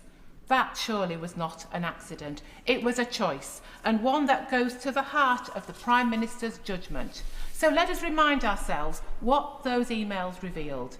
Mandelson offering words of support to a convicted paedophile. These were not casual contacts, but sustained and deeply troubling links. Yet when pressed on what he knew, the Prime Minister's story shifted. First, perhaps ignorance, then awareness of media inquiries, then the claim he had not seen the contents until the last moment. And all the while, the Prime Minister's Chief of Staff was in touch with Lord Mandelson much of the day before PMQs. So which is it? This House deserves answers to the most basic questions about a scandal engulfing the Prime Minister and his own ambassador, or ex-ambassador. But this is not an isolated lapse. We saw two of the Prime Minister's most senior appointments unravel in recent weeks. It seems to me that Labour likes to lecture us all about integrity, but in little more than a year in office, they are mired in scandal, putting loyalty to insiders ahead of the basic decency the public rightly expects. And while the government is tying itself in knots, our country faces grave challenges. Last week, Russian drones crossed into Polish airspace, testing NATO's resolve. Bond rates here at home have hit their highest in 30 years. Illegal migrant boat crossings reached record numbers in this year, 2025. And in the West Midlands, bin strikes roll on into their sixth month, while Labour MPs from the city and the region sit silent. And in my own constituency, swathes of our precious green belt are under siege because of Labour's planning reforms. These are the issues my constituents expect this place to be focused on. But instead, the Prime Minister is distracted by a scandal of his own making. So let's just get back to the central question. What must now happen? I think the answer is simple. The Mandelson-Epstein files must be released in full, urgently, and without caveats. That means the two-page vetting document and the evidence behind it. That means all correspondence between the Chief of Staff and Lord Mandelson. That means the communications between the Foreign Office, Number 10, and our embassy in Washington about the Bloomberg files. And that means any other documents presented to the Prime Minister in making the appointment. This House and the public that we serve have a right to see them.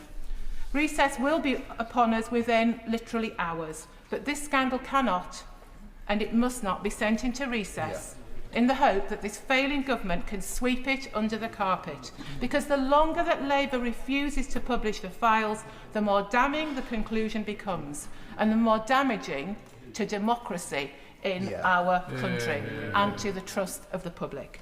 Madam Deputy Speaker, the opposition, well, benches rather, went into last year's election on the slogan of change. Well, every day they're demonstrating it, that it's change for the worse. At a moment when we should be projecting clarity, strength and integrity on the world stage, we are instead led by a Prime Minister distracted by scandal and paralysed by poor judgment. It's time to end the rumour, publish the files and finally put his country before narrow party interests. Nothing less will do. Jim Alistair. Madam Deputy Speaker, I want to use the few minutes that I have to focus on how it could be that the Prime Minister of this country just last Wednesday came to tell this House that he had confidence in the friend of the paedophile, Lord Mandelson, in his role as the key ambassador for this government. He said that not once, but twice, when the Leader of the Opposition rightly asked him. He declared himself, I have confidence in him. I have confidence in the ambassador. Those were his ringing endorsements of Lord Mandelson. And I want to examine the circumstances that then prevailed when he said those words, that he has confidence. What is confidence? Confidence is that you trust someone. Confidence is that you have faith in them. Yeah. Confidence is that you have belief in them. So that is what he was telling this House in respect of Lord Mandelson. That was on Wednesday.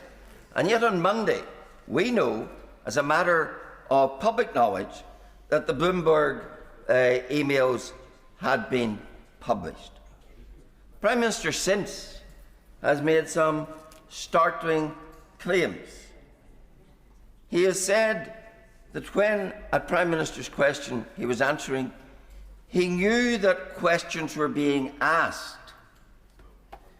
He told us that at Prime Minister's questions, he only knew of media inquiries about the emails. And he knew that questions had been put to Lord Mandelson. Now, our Prime Minister is a KC.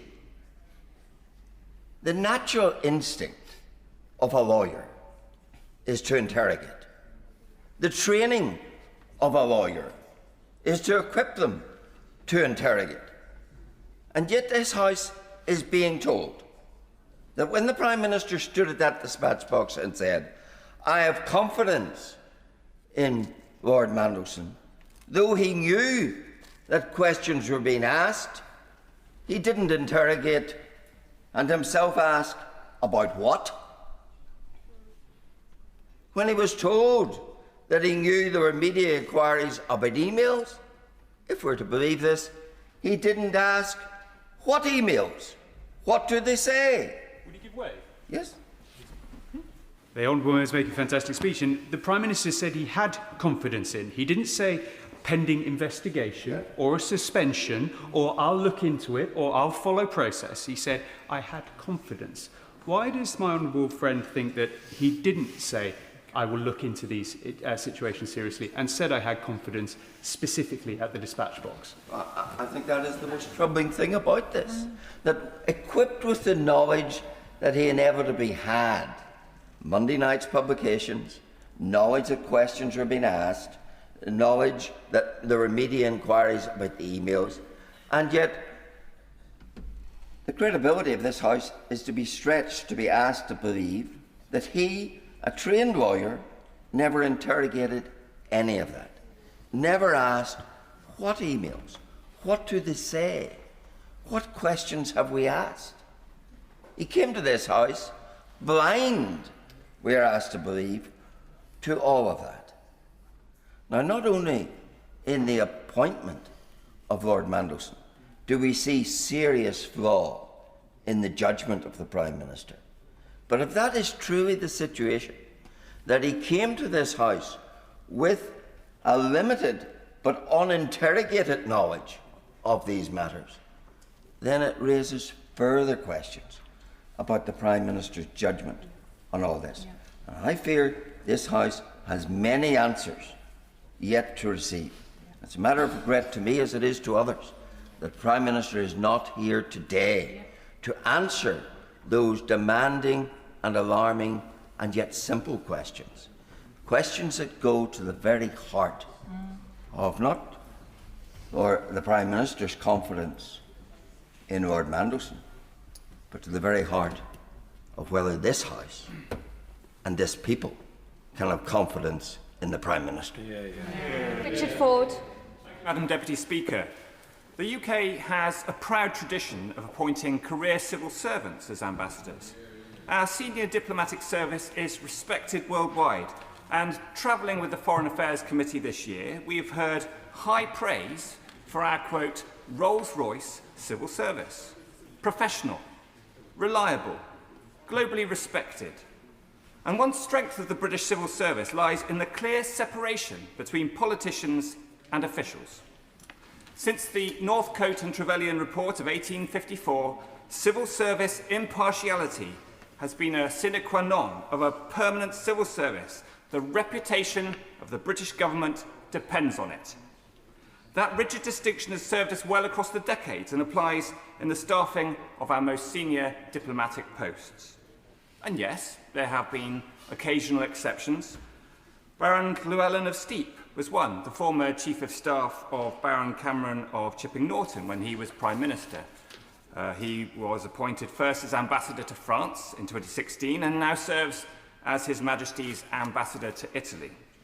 He had gained experience with Baron Chris Patton in Hong Kong and later Lord Ashdown, Paddy Ashdown, when he was High Representative in Bosnia. So plainly, somebody with enormous international experience. But crucially, this political appointment of Baron Llewellyn gave evidence.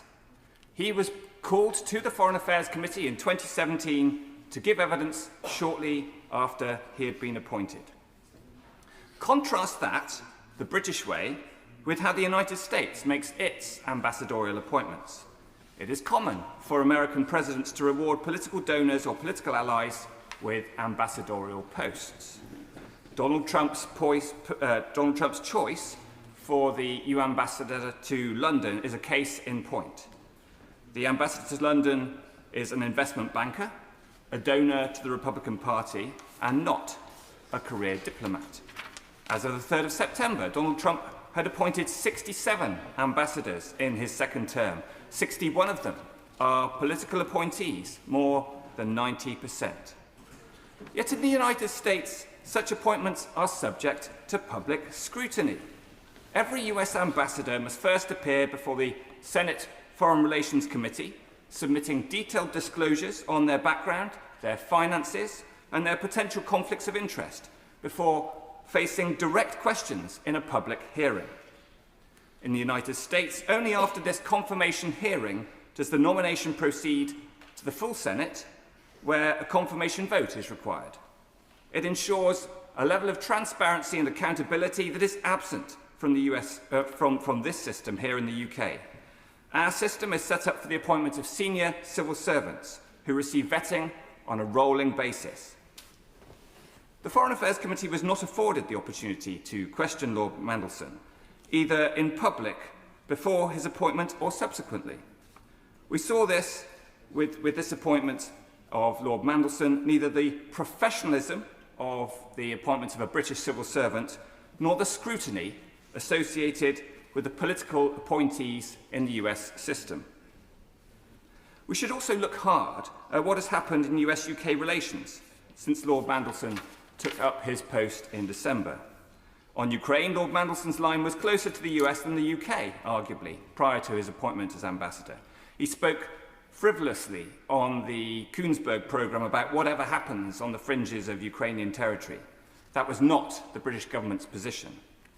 After being appointed in March this year, Mandelson said that President Zelensky should be, quote, more supportive of US peace efforts. These remarks were so out of step that ministers were forced to clarify these comments did not reflect British government policy. On the Middle East, we know that the UK and US governments have taken different approaches to the conflict, and it leaves us wondering in what circumstances the UK position has not been portrayed correctly in Washington, DC. Trade is another area of concern.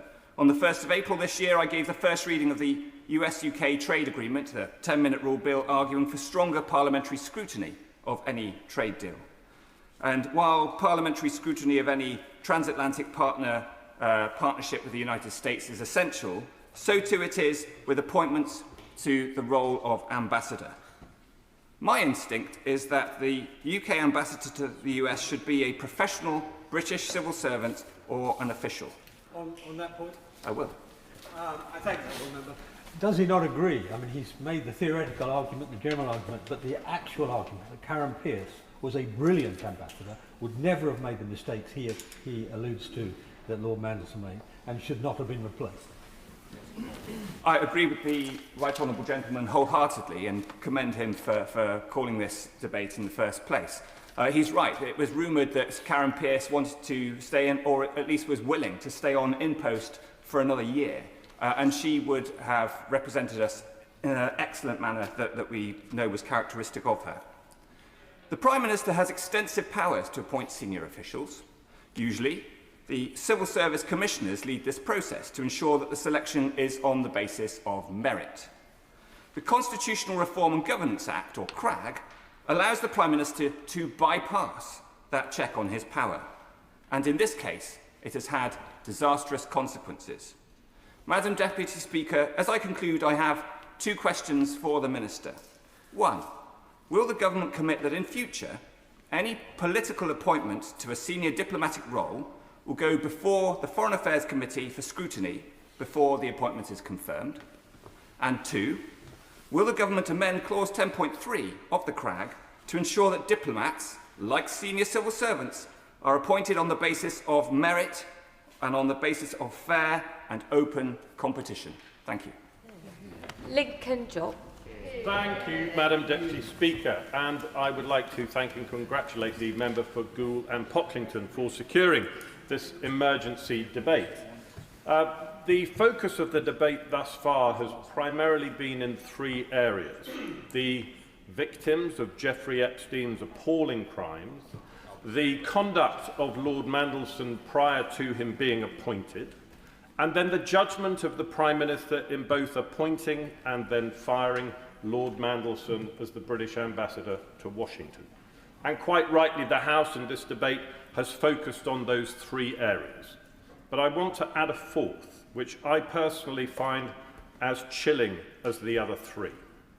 It is this: that since December last year, our ambassador in Washington has been potentially subject to leverage, blackmail, because someone, and we don't know who, had politically fatal compromat on Lord Mandelson throughout his whole time in office. And I'm amazed that the Foreign Office has not gone into full lockdown and damage limitation mode, having found out that potentially Lord Mandelson could have been being blackmailed this entire time. And if it had turned out that he had been an agent of a foreign state, they would have done that. All they do know now is that someone had, and we don't know who, politically fatal compromat on him that whole time.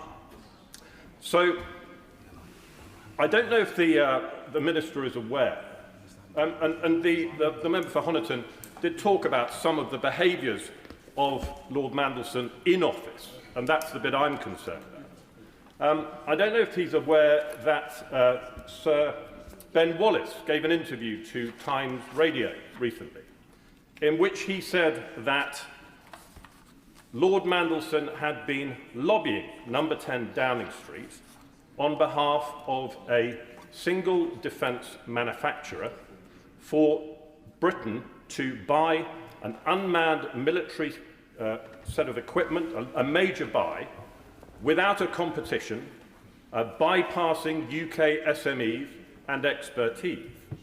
Now, I'm not going to put 2 and 2 together, but it does seem extraordinary to me that someone who is meant to be promoting British interests overseas is instead promoting US defence capability to number 10. Now, don't get me wrong, we buy a lot of good kit from America, but it is the absence of a competition which ensures that that skews the pitch and is odd behaviour.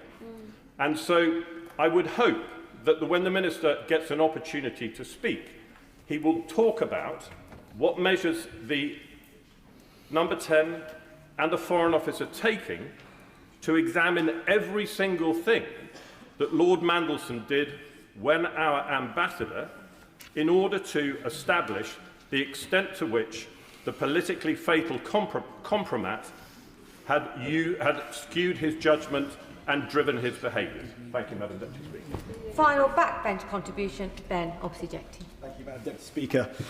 The now former UK ambassador to the United States has been sacked due to the nature of his relationship with a convicted paedophile, a relationship that has come as no surprise to anybody, except it would appear the Prime Minister.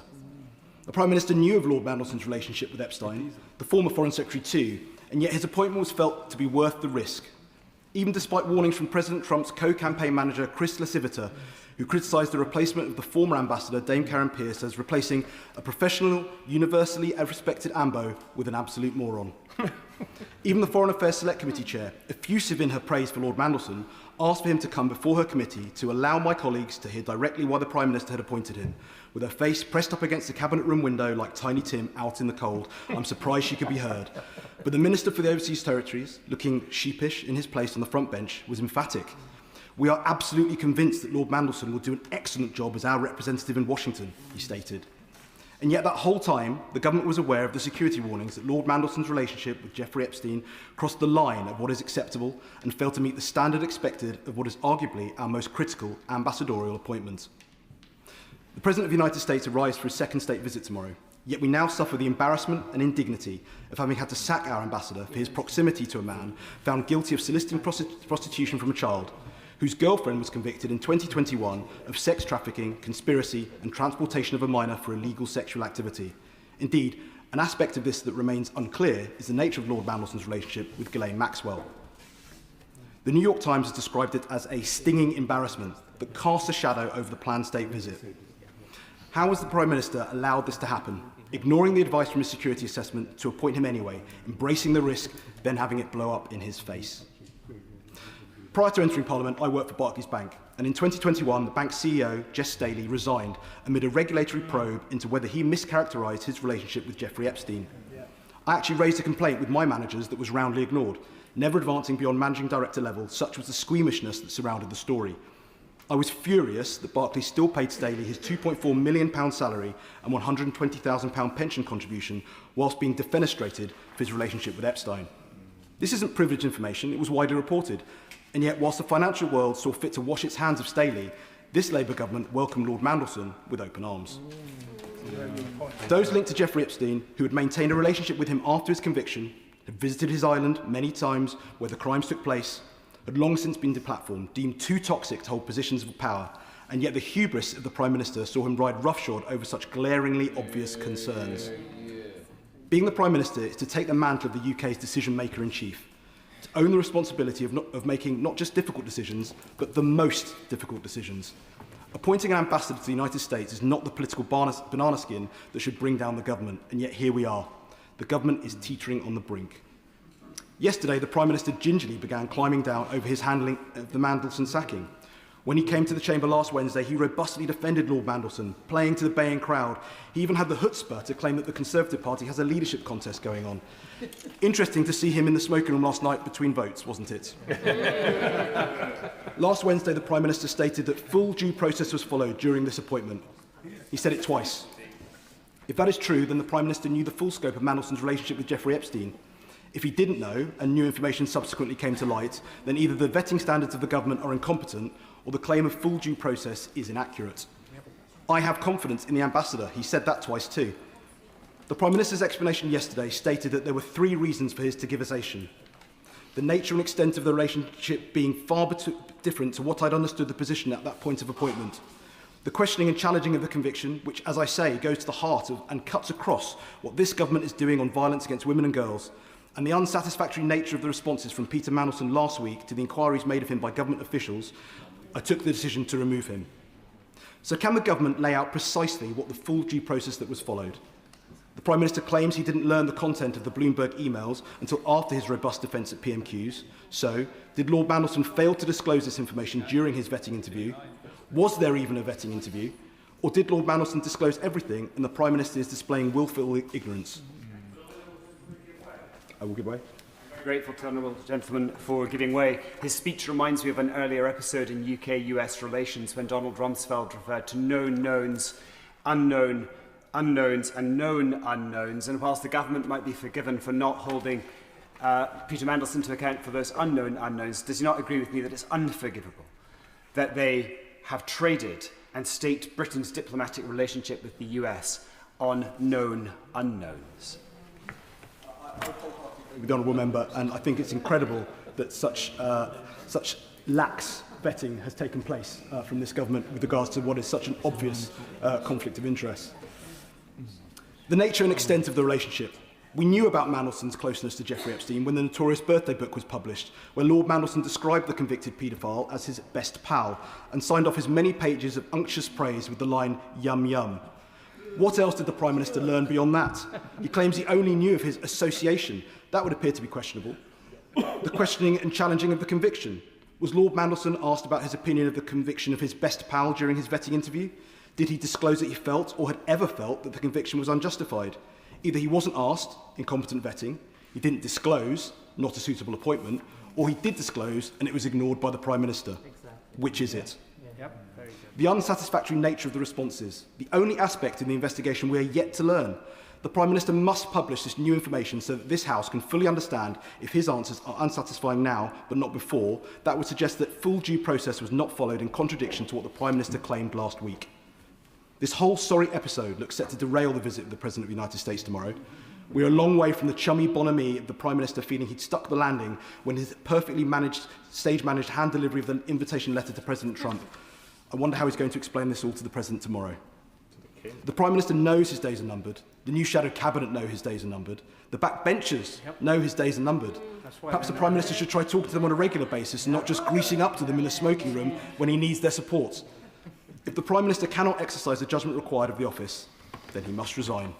That is the end of the backbench contributions. Colleagues who have spoken should be making their way back to the chamber. I call the Minister, Minister Doughty. Well, thank you, Madam Deputy Speaker. And on Thursday, I came to this House to announce that the Prime Minister had asked the Foreign Secretary to withdraw Lord Mandelson as the UK's ambassador to the United States. And can I, at the outset, Madam Deputy Speaker, just say that I know, and there were many comments to this effect from across the House, know that all of us are appalled by Epstein's crimes and all of those who have suffered as a result. And I think they need to be at the forefront of our minds today. And I also want to thank, Madam Deputy Speaker, the genuine, I think, suggestions that were made by a number of honourable and right honourable members about scrutiny of processes in relation to ambassadorial appointments. And I can say, Madam Deputy Speaker, that the Government have listened to particularly the Chair of the Foreign Affairs Committee on this matter, and we will consider all options to support the committee in their work in the future. The Prime Minister took this decision, Madam Deputy Speaker, after new information. I'm not going to give away the first. I'll respond to many of the points that have been made in the debate, and then I'll happily take some interventions. The Prime Minister took this decision after new information showed the nature and extent of Lord Mandelson's relationship with Jeffrey Epstein was materially different from what was known at the time of his appointment. And in particular, Madam Deputy Speaker, Lord Mandelson suggested that Epstein's conviction was wrongful, encouraged him to fight for early release, and said that he had been through years of torture. We know the only people tortured, Madam Deputy Speaker, were the women and girls whose lives were destroyed by Epstein's heinous crimes, and I do want to associate myself with the remarks that were made by a number of honourable and right honourable members on that point, both about the crimes and the victims. Madam Deputy Speaker, the Prime Minister has been... I will give very way on that very specific point. Grateful to the Minister for giving way. So is he effectively telling the House that on the basis that Lord Mandelson had retained friendship with Jeffrey Epstein, despite him being a paedophile, that was fine? The only problem was that he thought that Jeffrey Epstein was innocent. So if he had said to the Prime Minister, or hadn't sent those emails, and had said that Jeffrey Epstein was guilty, this wouldn't have been a problem. Is that the message he's conveying to the public? The Prime Minister has been explicitly clear that the new information is and was not compatible with the duty that we owed the victims of Jeffrey Epstein's horrendous crimes against women and girls, and with this government's clear commitment to tackling that kind of violence and abuse. And as such, Madam Deputy Speaker, the Prime Minister took decisive action to withdraw Lord Mandelson as ambassador. And he has also been clear, and he undertook a number of media interviews yesterday, that Lord Mandelson would not have been appointed if all the information we now have was available at the time. And I point you, I'll just complete this reference, then I will give way. I point you to the reference, Madam Deputy Speaker, to what the Prime Minister had to say yesterday, and I quote, he said, "Had I known then what I know now, then I'd never have appointed him." So following Lord Mandelson's departure and in line with standard diplomatic practice, the Deputy Head of Mission, James Roscoe, an experienced and capable diplomat, has been put in place as the Chargé d'Affaires. I will give way to the gentleman. One simple question to the Minister, because he's doing a fair job, is why is he here and not the Prime Minister answering those questions? Because he clearly can't answer them, and that's no disrespect for him. The Prime Minister said he didn't know something, now he knows something. Could I ask, where is the Prime Minister and why is he not at the dispatch box? Madam Deputy Speaker, I'm here responding to the Government. I'm the Minister for North America, and he will also understand that there are very important matters taking place today that the Prime Minister and Foreign Secretary are involved with. And of course, we've seen the launch of the new Hillsborough law today as well, which was referenced during the debate. But Madam Deputy Speaker, I do want to say, I will give way to the Honourable Gentleman in short order, but I do want to just say something about our excellent diplomats and officials across the world. Because, Madam Deputy Speaker, we have an excellent team at the British Embassy in Washington. Indeed, we've had many excellent former ambassadors, and we have a wide network in the United States, across the United States, not just in Washington, and in King Charles Street. And I want to pay particular tribute to them and all the work that they're doing, particularly in supporting the outcomes of this week's important and historic state visits. And I totally associate myself with the remarks made by my honourable friend from Vauxhall and Camberwell Green on their professionalism. And I know that's been experienced by many members across the House. And I think that's important that we have that on the record, Madam Deputy Speaker. This is a crucial moment for UK-US relations, and together we are focused on delivering on jobs, on growth and security for people on both sides of the Atlantic. I said I would give way. I'm very grateful to the Minister, and because he is such a decent Minister and because he does enjoy respect on both sides of the House, I'm tempted to repeat the advice that Lloyd George gave to Churchill during the Norway debate of 1940, which is not to make himself an air raid shelter to protect his colleagues, in this case the Prime Minister, from the splinters. And if, in fact, the Prime Minister's case is as strong as he makes out, can he explain why, if I remember correctly, only a single backbencher made a speech from his own backbenches in the Prime Minister's favour? With respect, this was an emergency debate, obviously, Madam Deputy Speaker, that was secured by the opposition. I am here setting out the case very, very clearly, and we've had a number of contributions on this side of the House, but he knows I have affection for him as well across the House and the work that he does, and included his role chairing many important committees in this House before. Madam Deputy Speaker, many honourable and right honourable members have asked a number of specific questions, including about vetting process and security clearances that applied in this particular case, and I fully understand the interest in doing so, and undoubtedly other questions will be raised in the course of discussions in this place. And Madam Deputy Speaker, as you will know, including precedents from the last government, it is the practice of successive administrations not to comment on which officials have access to confidential information, and that remains the case today. And I do want to pay some particular attention to this, Madam Deputy Speaker, because it's important, and there have been very sensible questions raised by members here. The National Security Vetting process is confidential, and the UK Government's vetting charter includes an undertaking to protect personal data and other information in the strictest confidence, and I am not therefore going to depart from that approach here today and release personal information about an individual's confidential vetting. However, while I will not talk about the confidential details relating to this case, I can provide details of the overall processes that were asked about by a number of people, including the right honourable gentleman who initiated the debate. Prior to the announcement of Lord Mandelson's appointment as Ambassador, the Propriety and Ethics team in the Cabinet Office undertook a due diligence process, and after Lord Mandelson's appointment was announced on the 20th of December 2024, the FCDO started the ambassadorial appointment process, including national security vetting. That vetting process was undertaken by UK Security Vetting on behalf of the FCDO and concluded with clearance being granted by the FCDO in advance of Lord Mandelson taking up his post in February. I will give way to him. Grateful to the honourable gentleman and accepting that private data cannot be disclosed. But I wonder whether there was a mechanism that he could ask the ISC whether they would look into if somebody had been known to have had a close association with a convicted paedophile and they were a civil servant, etc., would they have passed the vetting process to have such a sensitive position? That could be something he passes on to the ISC to look at, because this goes to the heart of the situation. I very much doubt, Madam Deputy Speaker, that people with that sort of association would be given the highest security clearance. Speaker, I know the honourable gentleman makes that point with sincerity, but I am not going to comment on the national security vetting process. It wouldn't be appropriate. It's been consistent from government to government. And, Madam Deputy Speaker, I'm not going to give away. The honourable gentleman was not here in the debate, and he's popped up now trying to intervene on me. Madam Deputy Speaker, national security vetting is a long-standing formal process undertaken by UK security vetting on behalf of individual departments and reporting back to them. National security vetting helps departments to identify and manage risks where individuals have access to sensitive assets or sites. And there are established processes, Madam Deputy Speaker, within national security vetting to consider any security concerns raised and manage such risks appropriately.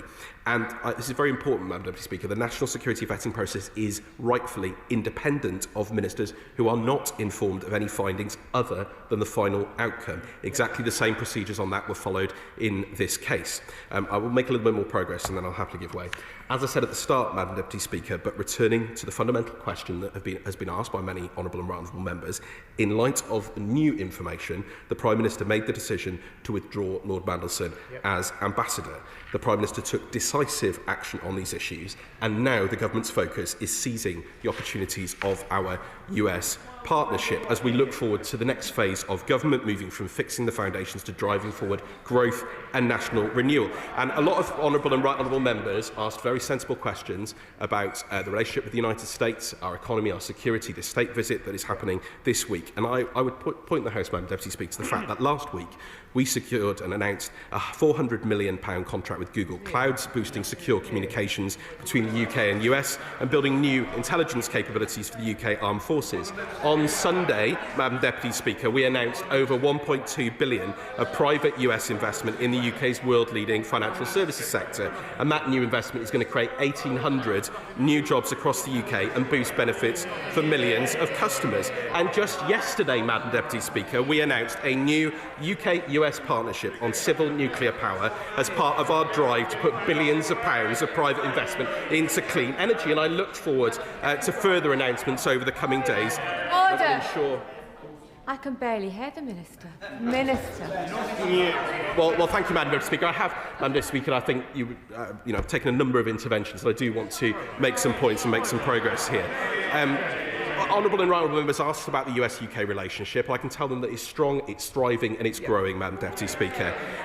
These steps are going to make sure that our two nations continue to lead the world in innovation. We have trade worth over $315 billion last year, and the US and UK economies are inextricably linked. And through the state visit, we will take that relationship even further, making trade investment deals that will benefit hard-working families across these countries and regions. I will happily give way. I'm most grateful to the Minister giving way. Last week, the Prime Minister expressed confidence in Lord Mandelson. This week, does this Minister express his confidence in national security vetting?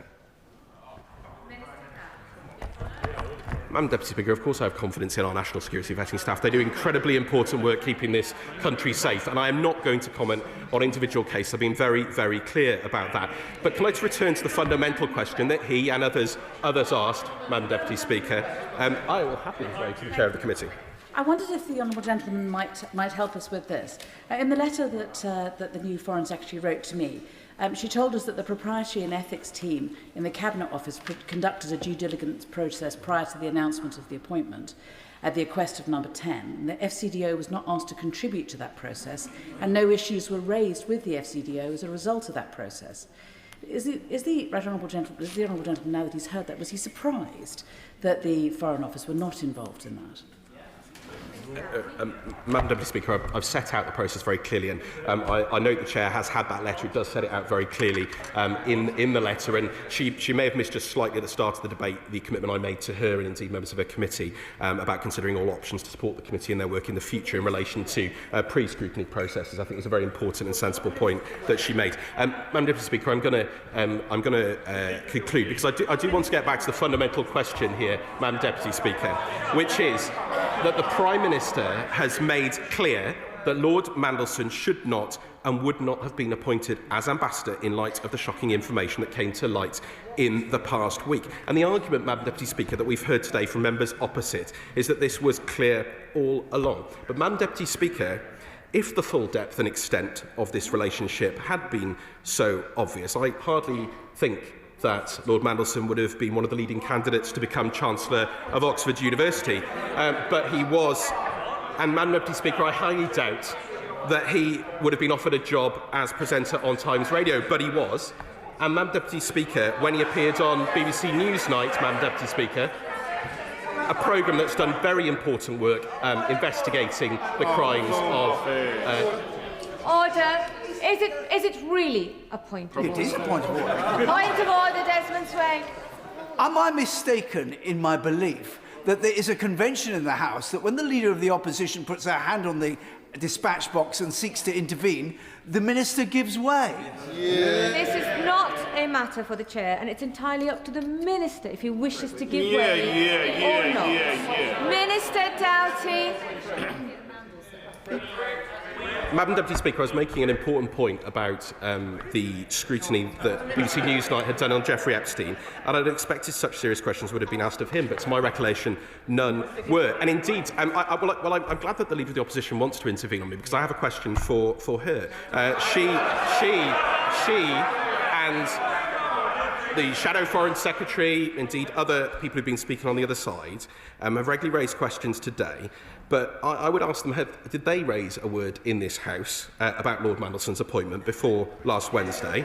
Because I don't have any records of that. And in fact, actually, the record shows that they didn't raise that. They didn't raise questions. And the reality is that in light of new information, the Prime Minister has acted decisively. I will give way. Perhaps Madam Deputy Speaker, we didn't need any new information to know that this was an unsuitable appointment. And the Minister is, making a doughty defence of Lord Mandelson. The truth is, this debate has been about the Prime Minister's judgment. When I was a Secretary of State and questions were asked about judgment, I didn't send junior ministers to answer my questions. I faced the House and I explained what had happened. The Prime Minister is not doing so. So will he now commit to answering all the questions which I asked in writing? And also, will he take this opportunity to apologise to the victims? He has not done so. The government has not done so. The debate is nearly over. Will he take this opportunity to apologise to the victims for the appointment of Lord Mandelson? Well, Madam Deputy Speaker, perhaps the Leader of the Opposition wasn't in her seat at the start of the debate, because I made very clear our position on Epstein's victims and our horror at the revelations, and all of our thoughts to be with them. And I made that point in sincerity in response to the points that have been made across this House, and I say it again, Madam Deputy Speaker. But she couldn't answer the question. She didn't raise this issue before last Wednesday, and if it was also obvious, why didn't she do that? So, Order. I hope it's a proper point of order. Dr. Luke Evans, point of order. Deputy Speaker, I raised myself an example during the debate, so I'd hate for the ministers to mislead the House inadvertently, using the example of the Sky News and the member for Melton, who talked about exactly this, raising concerns about Mr Mandelson. So even in the debate, we had evidence of what this side had been doing back in May, talking about the inappropriateness of this ambassador. Heard enough. That is not a point of order. Minister Doughty. Madam Deputy Speaker, I was referencing whether this had been raised in this House by the Leader of the Opposition and others. Madam Deputy Speaker, the Prime Minister has acted decisively in response to this new information, which is exactly what should have happened. The former ambassador has been withdrawn. The Prime Minister and this government are focused on deepening our special relationship with the United States in the interests of people across the Atlantic, for jobs, for growth, for prosperity, for security, for our defence. And that relationship with the United States, Madam Deputy Speaker, is a relationship that has endured, is enduring, and will endure for the prosperity and security of our peoples well into the future. Thank you, Madam Deputy Speaker. I come to David Davies to wind up. David. Thank you very much, Madam Deputy Speaker. I'm going to pause for a second. Firstly, I'll say to the Minister, I think everybody who spoke in the House, everybody, remembered the victims. Yeah. And after the sound of this political gunfire is long forgotten, they will still be suffering the scarring of what happened to them as a result of Mr Epstein's behaviour. And I would say to him that without U-turns or whatever, he should say to his Prime Minister that the next possible opportunity at that dispatch box, he should apologise to those victims for what the government has done to date. Right? So that's the first thing I'll say to him. The second thing is, he is, of course, highly respected in this house. I see him there almost as sort of the last Spartan at Thermopylae, full of arrows as he stands there trying to defend an impossible position. And that's, it's a position a number of us have been in ourselves, so I have some sympathy for it. But the simple truth is, I found it really hard to reconcile what he said about this clearance process with what I know was known by the agencies as long ago as 2008 about Mandelson's behaviour, connections and the like. And the possibility, one of my honourable friends talked about compromat, the clear possibility of compromat. So I find it very difficult to reconcile that with what he said. And all I can say to him is that there seem to be two possibilities. One is that, as often happens with direct vetting, that the agencies produce to the minister a series of risks, and the minister, in this case the Prime Minister, I assume, decides those risks are worth taking. So that's one possibility. The other possibility is that the vetting process was completely broken, and somehow or other it did not detect all of these things that were in plain sight. And that strikes to me as implausible. So I'm afraid what he's told the House doesn't seem to figure, particularly when it's added to the Chairman of the Select Committee's comments about the Propriety and Ethics Team's report being produced effectively without the FCDO's input, which again is absolutely astonishing. Now, the House itself has been remarkably unanimous, I think with one exception, he's sitting over there. The Leader of the Opposition made her characteristically sharply focused speech, and she said a number of things which almost uniquely the leader of every other party here agreed with, which is that we need the information. We need the accountability. And what does that mean? What does that mean? My honourable friend, the member for Aldridge Brownhills, really highlighted we need to release all the documents, and not to hide behind security. There is no security issue here in terms of the national interest. The issue is this system working? And we cannot know unless we see those documents. We need the ministers involved and the advisers involved to appear before the relevant select committees and answer questions on this matter. And frankly, if he wants to hide behind security, they can even do that in camera, so long as it's done properly and that they have the opportunity to test some of these assertions. And he and others got a good deal of good advice from a number of people, most notably the father of the House, but others too, when they said that these problems are bad enough when they're in the original era, but they get worse in the cover-up. They get worse if you don't actually admit what's happened. And so honesty is not just important in this, it's also a survival characteristic for the ministers involved. So I have to say to him today that as I said, he's the last Spartan of Thermopylae.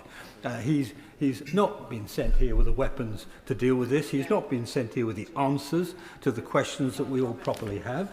And so I'm going to finish as I started, by reminding him about that bill that they announced today. Yes. You know, the first words of it say, or the first words of on the order paper say, a bill to impose a duty on public authorities and public officials to act with candour, transparency and frankness, to make provision for the enforcement of that duty in their dealings with inquiries and investigations, and to require public authorities to promote and take steps to maintain ethical conduct within all parts of the authority. Well, that's what we expect. And frankly, if we don't get the answers, and by the sounds of it we're not going to get the answers, we will return to this matter. I suspect the entire opposition will return to the matter. I suspect some opposition within his own party will return to the matter. And when he eventually passes that bill, I guarantee I'll be seeking to make sure that ministers are covered by it too, not just all. And then, next year, look what happens. Thank you.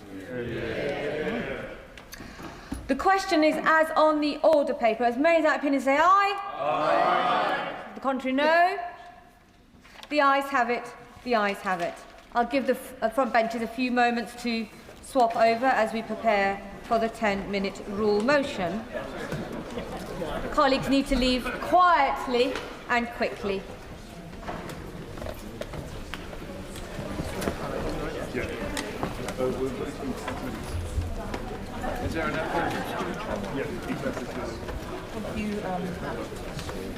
Miss Gilmore, Miss Gilmore, Miss Staubury, this is not the time or the place. We come to the 10-minute rule motion, child poverty strategy, removal of the 2-child limit, and I call Kirsty Blackman. Much, Madam Deputy Speaker. For too long, children have been left behind, and no decisive action has been taken to address the root causes of poverty. This is completely unacceptable. No child should be left hungry, cold, or have their future held back. That's why we're prioritising work on an ambitious child poverty strategy, and my ministers will leave no stone unturned to give every child the best start at life. These were the Prime Minister's words in July 2024, 426 days ago now. Except, Madam Deputy Speaker, action has not been taken. It hasn't been taken by today, it won't be taken tomorrow, it won't be taken in the spring of 2025 as promised, but it's been punted back to the autumn. Since the Prime Minister made this statement, 100 more children a day have been pushed into poverty by the 2-child cap. 100 more every single day. Failing to take action to tackle child poverty has left more children in families who are unable to afford the essentials. The 2-child cap has pushed 730,000 more children into poverty. How much longer do these children have to wait? The 2-child cap is cruel and it must be scrapped now. These children and families are having their life chances and their futures actively harmed by the persistent dithering and delay of the Labour Party. If child poverty really was a priority for this Labour government, the Prime Minister would have scrapped the cruel 2-child cap on day one of his premiership. He's now had over a year to do so. Labour is supposed to be the party of the left. What more progressive policy could there be than drastically cutting child poverty overnight? The UK is the only country in the world that withholds state support from children based on there being more than 2 in a family. A lone parent with 3 children who works full-time for the minimum wage is currently £4,500 a year under the poverty line if they're affected by the 2-child limit. Scrapping the policy would mean that that worker would be £1,000 a year still under the poverty line. Even on median earnings, a lone parent with 3 children working full-time is currently under the poverty line if she's hit by the 2-child limit. The Child Poverty Action Group said, poverty harms children's health, social and emotional well-being and education. It harms their childhoods and their futures. The 2-child cap is cruel and children are having to go without essentials. Over 7 million low-income families are still going without essentials like food, heating and basic toiletries. Joseph Rowntree Foundation figures for low-income families with 3 or more children say that almost 9 in 10 went without essentials. Over 8 in 10 were in arrears and 7 in 10 had taken out a loan to pay for essentials.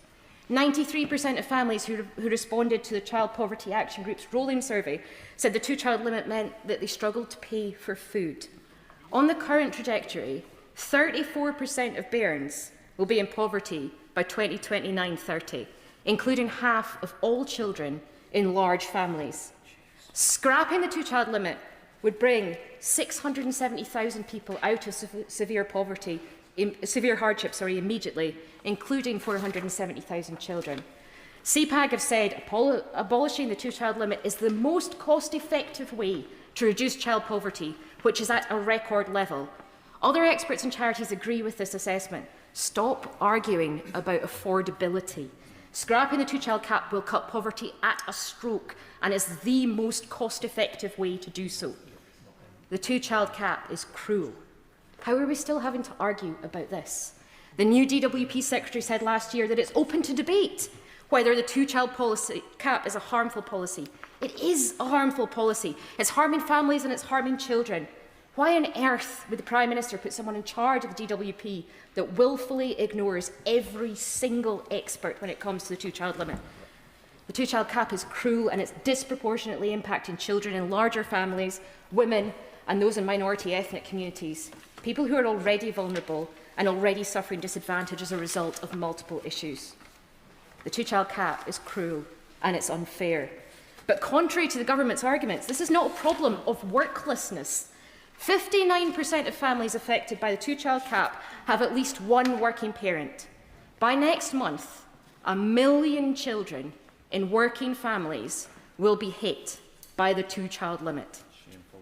Simply growing the economy won't change the lives of children in poverty. The Joseph Rowntree Foundation said we can't expect children to be ready for school or able to learn if they're going without the basics. The UK government won't see any progress on child poverty by the end of this Parliament, even with high economic growth, without investment in social security. We need real action, and we need real action to improve the lives of children and families the length and breadth of these islands. Scotland's the only part of the UK where child poverty is falling. This is a direct result of SNP policies, including the Scottish Child Payment, the Best Start Grant, the Baby Box, as well as the SNP government's decision to mitigate the bedroom tax and the two-child cap. In the SNP, we recognise that the two-child cap is cruel, and we will mitigate it from March 2026. But we shouldn't have to. On average, the poorest 10% of families with bairns are £2,600 a year better off in Scotland because of the Scottish Government's actions. In Scotland, both relative and absolute poverty are 9 percentage points below the UK average in 23-24. Keeping the two-child cap in place is holding Scotland back from reducing child poverty as much as we would like, and it's keeping children and families in the rest of the UK stuck in that cycle of poverty. Matching the Scottish Child Payment of £27.15 per child per week, scrapping the two-child limit, scrapping the benefit cap and the bedroom tax would take 2.3 million households out of poverty overnight, including 96,000 in Scotland. Sorry. But don't just believe me that the two-child cap is cruel. There are testimonies from the Child Poverty Action Group, from parents. The two-child limit is the difference between us being in debt and not. We have utilities debt, and at the end of the month we have to use credit cards just to keep living. I didn't expect to be on universal credit. No one would want to be, and I don't plan to be on benefits forever, but nobody knows what's going to happen to them. We've been really struggling, and although we're starting to get out of debt, there are times when I don't eat so I can feed the children. I do my best to put healthy food on the table, but it's not always possible, and occasionally we've had to use a food bank. I never have a haircut because I just can't afford it. It doesn't feel fair that just because your child was born after a certain date, there isn't support for her, and you have to spread the support over all 3 children. I have to buy things on credit, and the children can't do the clubs they want to do. This policy is punishing children. That's what's wrong with it. I'm a taxpayer and my children will grow up and pay tax. The country expects them to. But when they need support now, there's no help for them. They've been deserted. The two-child cap is cruel and it's keeping children in poverty. Those who support scrapping the two-child cap include Save the Children, the Resolution Foundation, Sadiq Khan, Gordon Brown, Action for Children, Alison Thulis, the Trussell Trust, Andy Burnham, Aber Necessities, the Joseph Rowntree Foundation, Aberlour, Neil Kinnock, Bernardo's, Includem, and the Child Poverty Action Group. So many important Labour members, so many incredible charities that are working to oppose child poverty and remove it. This is a key test of whether the Labour government is capable of the change they promised the electorate, or whether Labour MPs will keep following a Prime Minister who's making the same mistakes that have hammered families and seen support for the Labour Party collapse during his first year in office. Labour MPs must vote for this bill and send the Prime Minister a clear message that a radical change in direction is urgent and it's essential. Downing Street is briefing newspapers that they will resist pressure from the SNP and Labour's soft left to scrap the cap. What's the point in Labour if they're not even willing to support soft left policies? This is a common sense change that will support working people. It is a cost-effective way to take children out of poverty. It will ensure that families can make ends meet and that parents are not facing a childhood going without essentials. I know that there are many Labour MPs that agree with me. If they hold their nose and refuse to vote in favour of this bill, in some misguided attempt to prop up the failing Labour government, they're choosing to put their party above the lives of children. Children who live in their constituencies, children whose life chances are being hammered by the cruel two-child cap. All MPs, especially Labour MPs, must put maximum pressure on the DWP Secretary of State and the Chancellor to remove the cruel two-child cap once and for all. They can start by supporting the bill. History will judge the Labour Party by their actions today. Order. The question is that the honourable member have leave to bring in the bill. I call Peter Bedford. Thank you, Madam Deputy Speaker. And before I begin, I'd like to thank the honourable member for Aberdeen North for introducing the 10-minute rule bill today. And whilst we may not agree on that bill, I believe this House is at its best when members argue for what they believe in. And I'm glad we have the opportunity to do so today. Madam Deputy Speaker, my Conservative colleagues and I cannot support this bill. We oppose it because we fundamentally believe in two core principles: fairness and personal responsibility, and I believe that this bill undermines both. Let's be clear, this debate is not about the principle of child benefit. As the eldest of 3 children from a single-parent family, I know from my own lived experience the challenges faced by those in genuine poverty. Having to scrabble around at the end of the week to find enough money to keep the electricity meter running. Having to go next door to borrow a cup of sugar to the end of the week. Having to go about the basics at school that most of my friends had at the time. Every child deserves the best start in life, and we should support that. But what is being proposed is something entirely different. This bill seeks to remove the two-child benefit cap, a cap introduced by the last government to address a spiralling welfare system that was at times being abused. Madam Deputy Speaker, such a cap is fair to the hard-pressed taxpayer. Why should individuals already in receipt of state support gain additional benefit for having yet more and more children, whilst working families who get up early, pay their taxes and take full responsibility for their lives do not? Removing this cap would not foster fairness. It would penalise people we should be championing, working families who play by the rules. Madam Deputy Speaker, it is only the Conservative Party that is standing up for these families, promoting individual responsibility and protecting the country's fragile finances.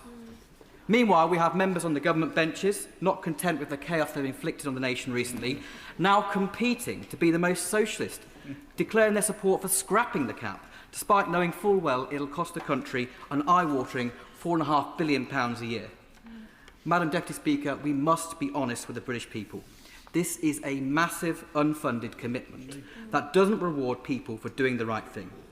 Simply put, I want to put to the House, why should a small business owner in mid-Leicestershire, already burdened with additional taxes, be asked to pay even more to support someone else's children, especially when they're struggling to support their own? Because at the heart of this is a philosophical debate. As Conservatives, we believe in incentivising work, not penalising those who seek it. We do not consign people to a life of state dependency. We encourage them to strive, to achieve and be the best they can be. Unfortunately, it's not just the government benches that are promoting this recklessness. The Green Party, for instance, wants to spend £40 billion on their radical net zero agenda while still backing the two-child cap's removal. And the SNP want to add billions to their welfare bill by pursuing an open borders immigration policy paid for by hard-working Scots. But most surprisingly of all, though, is the Reform UK's position. Many of their honourable members are proud Thatcherites, or so I thought, but they appear to have undergone a Damascene conversion.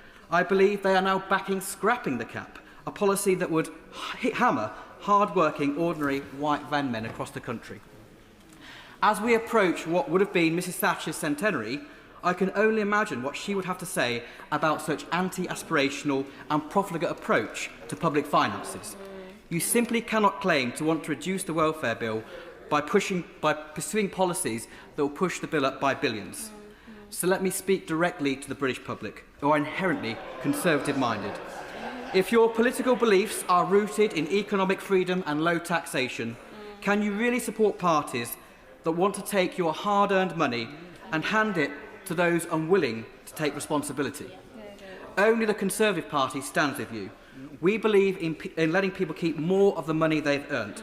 We believe in addressing poverty at its roots, not just writing cheques, but by reforming the system that traps people into dependency. Our approach is clear. As the Shadow Secretary of State has already said, a future Conservative government will stop sickness benefits for foreign nationals, fix the UK's sick note culture, and reintroduce face-to-face assessments to stop people gaming the system. We need to bring about a cultural shift where work, personal responsibility and self-reliance are once again core to our national ethos. As I said at the Work and Pensions Select Committee last week, we should not blindly throw money at the welfare system. We must instead highlight the importance of getting a job, promoting better financial management and upholding a meritocratic system where hard work always triumphs over idleness. Madam Deputy Speaker, we will vote against this bill today. We are the only party telling the uncomfortable truths about our out-of-control welfare system and the serious financial realities facing our country. We owe it to our constituents to protect the public purse. We owe it to hard-working families to uphold fairness. And we owe it to future generations to build a society built not on entitlement, but on effort, enterprise and aspiration. The question is that the honourable member have leave to bring in the bill. As many as of that opinion say aye. Aye. Of the contrary, no. No. Division. Clear the lobby.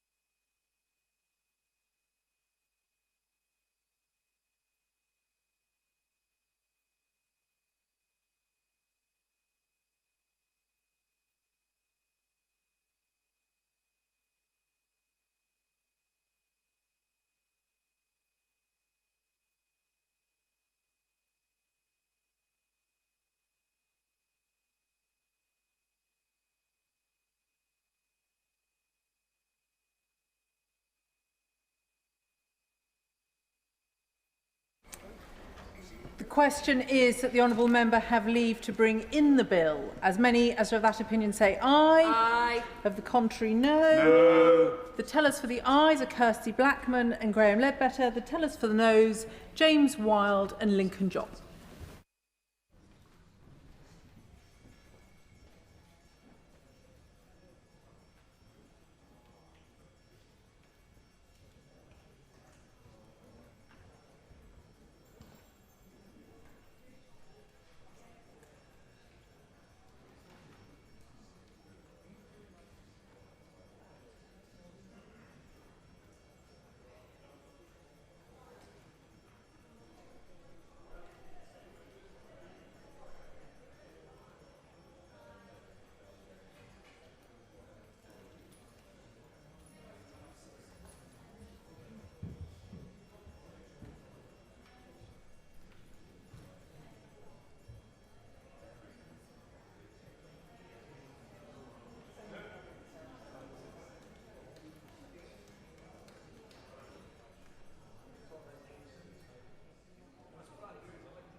Order, order. The ayes to the right, 89. The noes to the left, 79.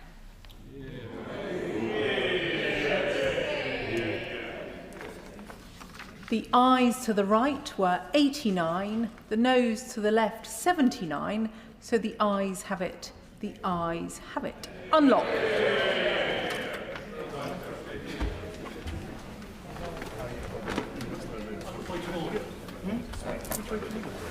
Who will prepare and bring in the bill? Brian Leishman, Jim Shannon, Claire Hanna, Shan Berry, Liz Saville-Roberts, Jeremy Corbyn, Saoirse Eastwood, Stephen Flynn, Pete Wishart, Brendan O'Hara, John Milne, and myself, Madam Deputy Speaker. Kirsty Blackman.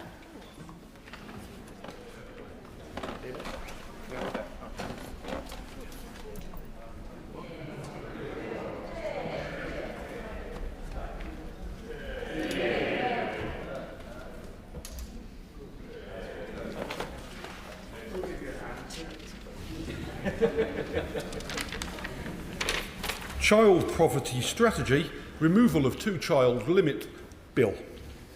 Second reading what day? Friday the 7th of November. Friday the 7th of November.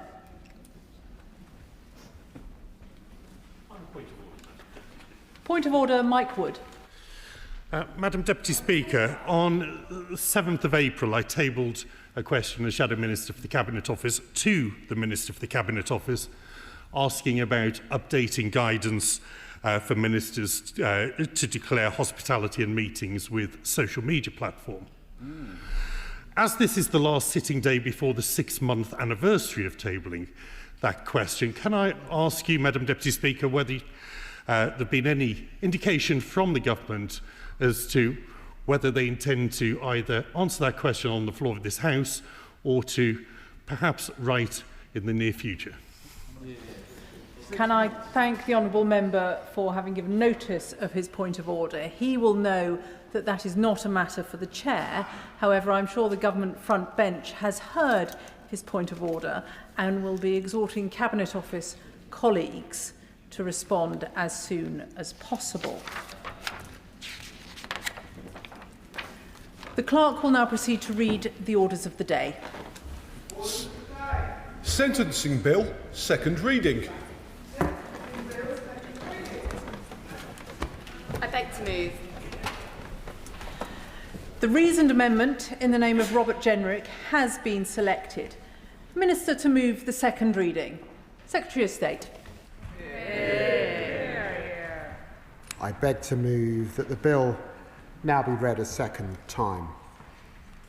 Madam Deputy Speaker, it was my pleasure to open this debate today, my first since being appointed Deputy Prime Minister, Lord Chancellor and Secretary of State for Justice. And it's an honour to be back on this beat and to take up this brief. Justice has always been at the heart of my politics over the last 25 years. Far from being abstract, it runs through every aspect of our lives, our education, our health, and the opportunities people have to succeed. And it shaped my own life from studying and practicing law to serving as a minister in the old Department for Constitutional Affairs and, of course, as Shadow Justice Secretary. And during David Cameron's period as Prime Minister, being asked to conduct an independent review on racial disparity in the justice system.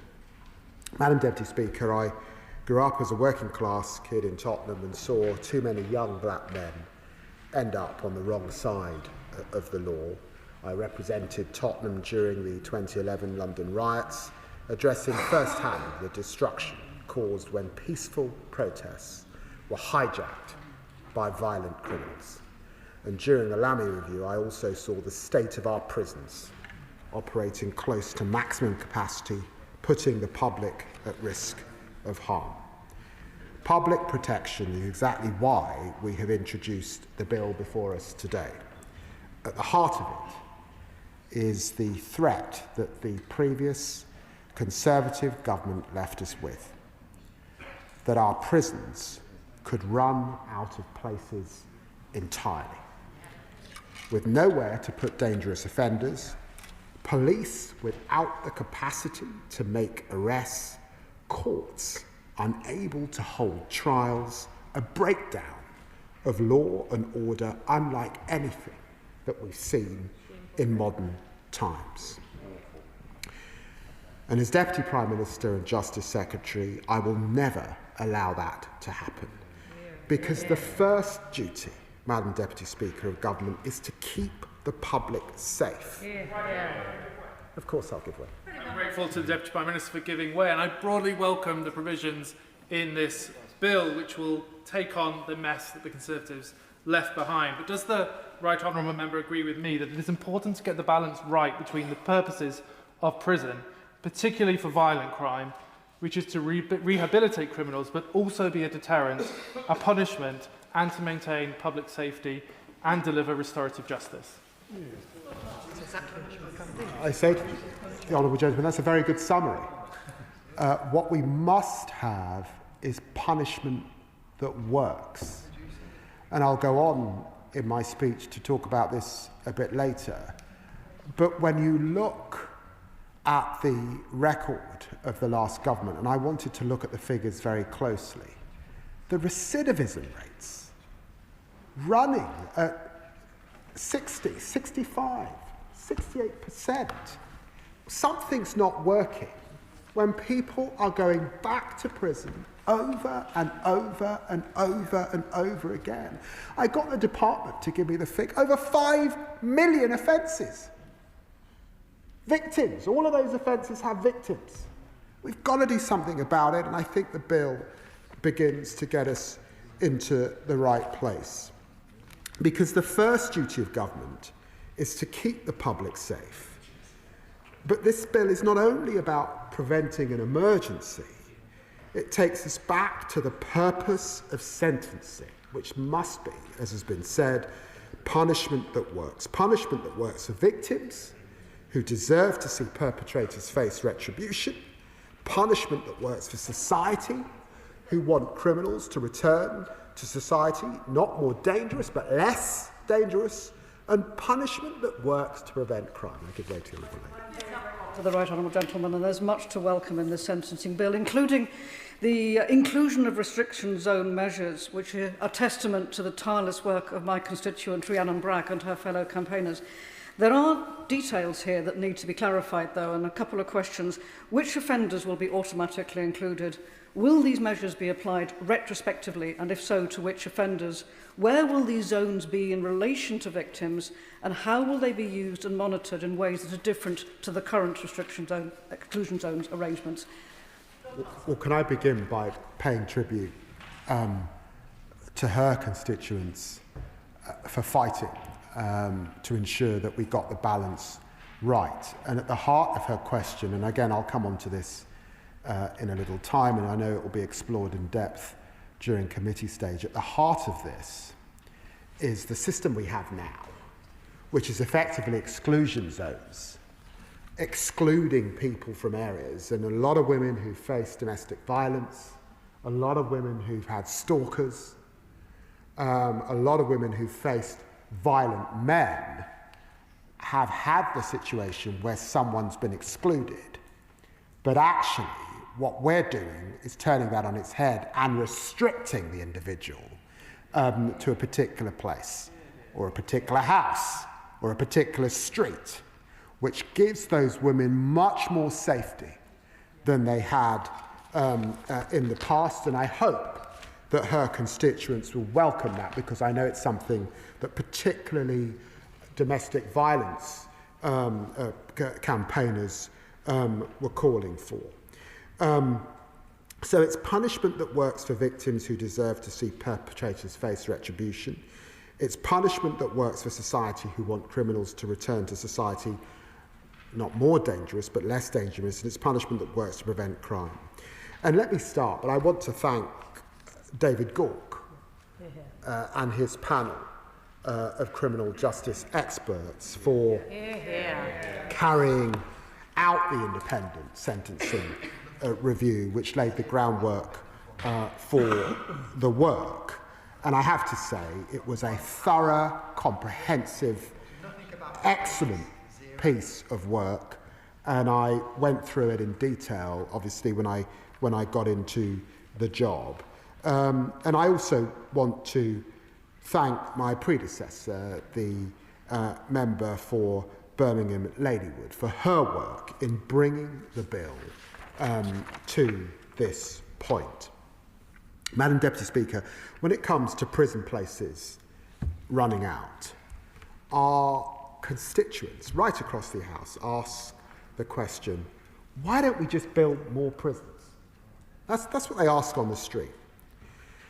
And in the 14 years in office, and I couldn't really believe this because obviously I've been shadowing the Foreign Affairs brief, or I've been in the Foreign Affairs job. So it's been about 3.5, 4 years, Madam Deputy Speaker. So I thought the figure was wrong when I arrived in the department and they told me the figure. How many prison places did they find? How many cells was it? In 14 years in office, 500 cells was all they found. 500. Of course I give way. I look forward to the... I thank the Right Honourable Member for giving way. Earlier on, at Justice Questions, his department attempted to take credit for H&P Millsike, which was approved under the Conservative government, and attempted to take credit for the 1,468 places they confirmed to me in a written question. So will he acknowledge that the prison that he claimed for earlier was in fact started under this government in 2021? Truth is, we're building places faster than the Victorians. We'll have got 14,000 by 2031. Stop baying like a child. Let me come to the point. He asked me about their record. Their record was violence, up in prisons. Self-harm, up in prisons. Suicide skyrocketed in prisons. Assaults rose by 113%. 272% increase in assaults on staff. That was the record. Look at it in detail on the MOJ. I mean, I have to say that I'll always give way to a brass neck, Madam Deputy Speaker. I thank the Right Honourable Member, and he won't remember, but I used to live adjacent to his constituency, and I remember what he was like as a local MP there. He didn't answer my question about the 1,468 places at H&P Millsike, and he accused me of baying like a child, and I appreciate that when he's on the back foot, he likes to give that little nervous chuckle to avoid answering the question. But could he address the point about the prison places that this morning his minister claimed were built by his government, when in fact they were started 4 years ago by the previous Conservative government? And could he answer the question instead of deflecting? I've got to say, he hasn't challenged the figure of 500. Read the Ministry of Justice releases. 500. We will have 14,000 by 2031. Well, we're not in 2031. You're allowed to stand up in 2031 and tell us if we haven't achieved it, but that's our ambition. That's what we will achieve. I'm going to make some progress. I've had fun with the Honourable Gentleman, but I've got to make some progress now. So the government is funding the largest expansion since the Victorians. It's our first year. You know, I clear that it's our first year, but we've opened nearly 2,500 new places in that period, and we are on track to add 14,000, I say to the Honourable Gentleman, by 2031.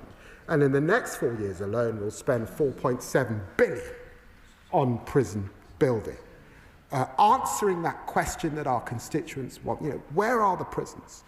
But unless we act on sentencing as well, we could still run out of places by early next year. Demand is projected to outstrip supply by many thousands in spring 2028, and we cannot simply build our way out. We must reform sentencing, delivering punishment that works. Madam Deputy Speaker, the government's starting point is clear. The public must be protected. There are more than 16,000 prisoners serving extended, determinate or life sentences, those convicted of the most serious and heinous crimes. The former can only be released early by the Independent Parole Board, and the latter can only ever be released at its discretion. Nothing in this bill will change that, because this has got to be punishment that works. Those who commit the gravest crimes will continue to face the toughest sentences. I'm grateful for the Deputy Prime Minister giving way. Road accidents caused by negligence and people on drugs and alcohol cause havoc for families that have lost members of their family. Will the Deputy Prime Minister join me in thanking those families and activist groups, including Road Peace, Matt McDonald and our local media in Birmingham and the journalist Jane Hayes for their campaign in bringing about life sentences for the worst driving? Dangerous and reckless driving that takes innocent lives is a serious and painful issue. It's caused lots of anguish across our country, so I applaud the work of his constituents and I thank him for raising this issue, and no doubt it's an issue that can be explored further at committee stage. Point of order, Dr. Kieran Mullen. I know that the new Justice Secretary won't want to be accused of misleading the House on such important matters.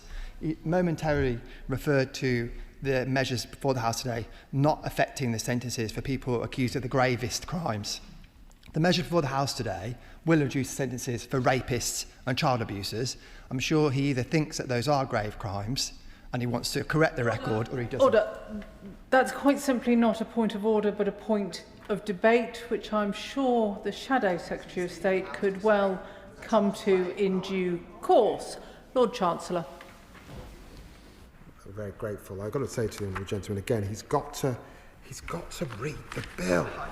He's really got to read the bill, because it doesn't reduce sentences. And he's really got to get to grips with the detail in the bill. And I hope that on committee stage these things can be. It doesn't reduce sentences.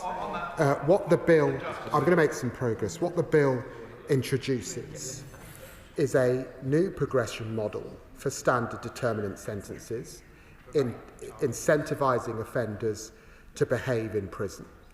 It draws heavily on reforms that were pioneered in Texas, which ended their capacity crisis. I was very pleased last week to meet Derek Conway, a leading Republican thinker.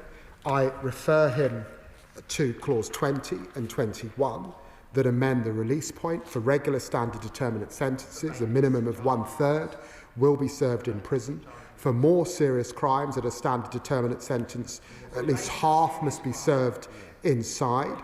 And bad behaviour, violence, possession of a mobile phone could add more time in custody to ensure that the worst behaved offenders stay inside longer.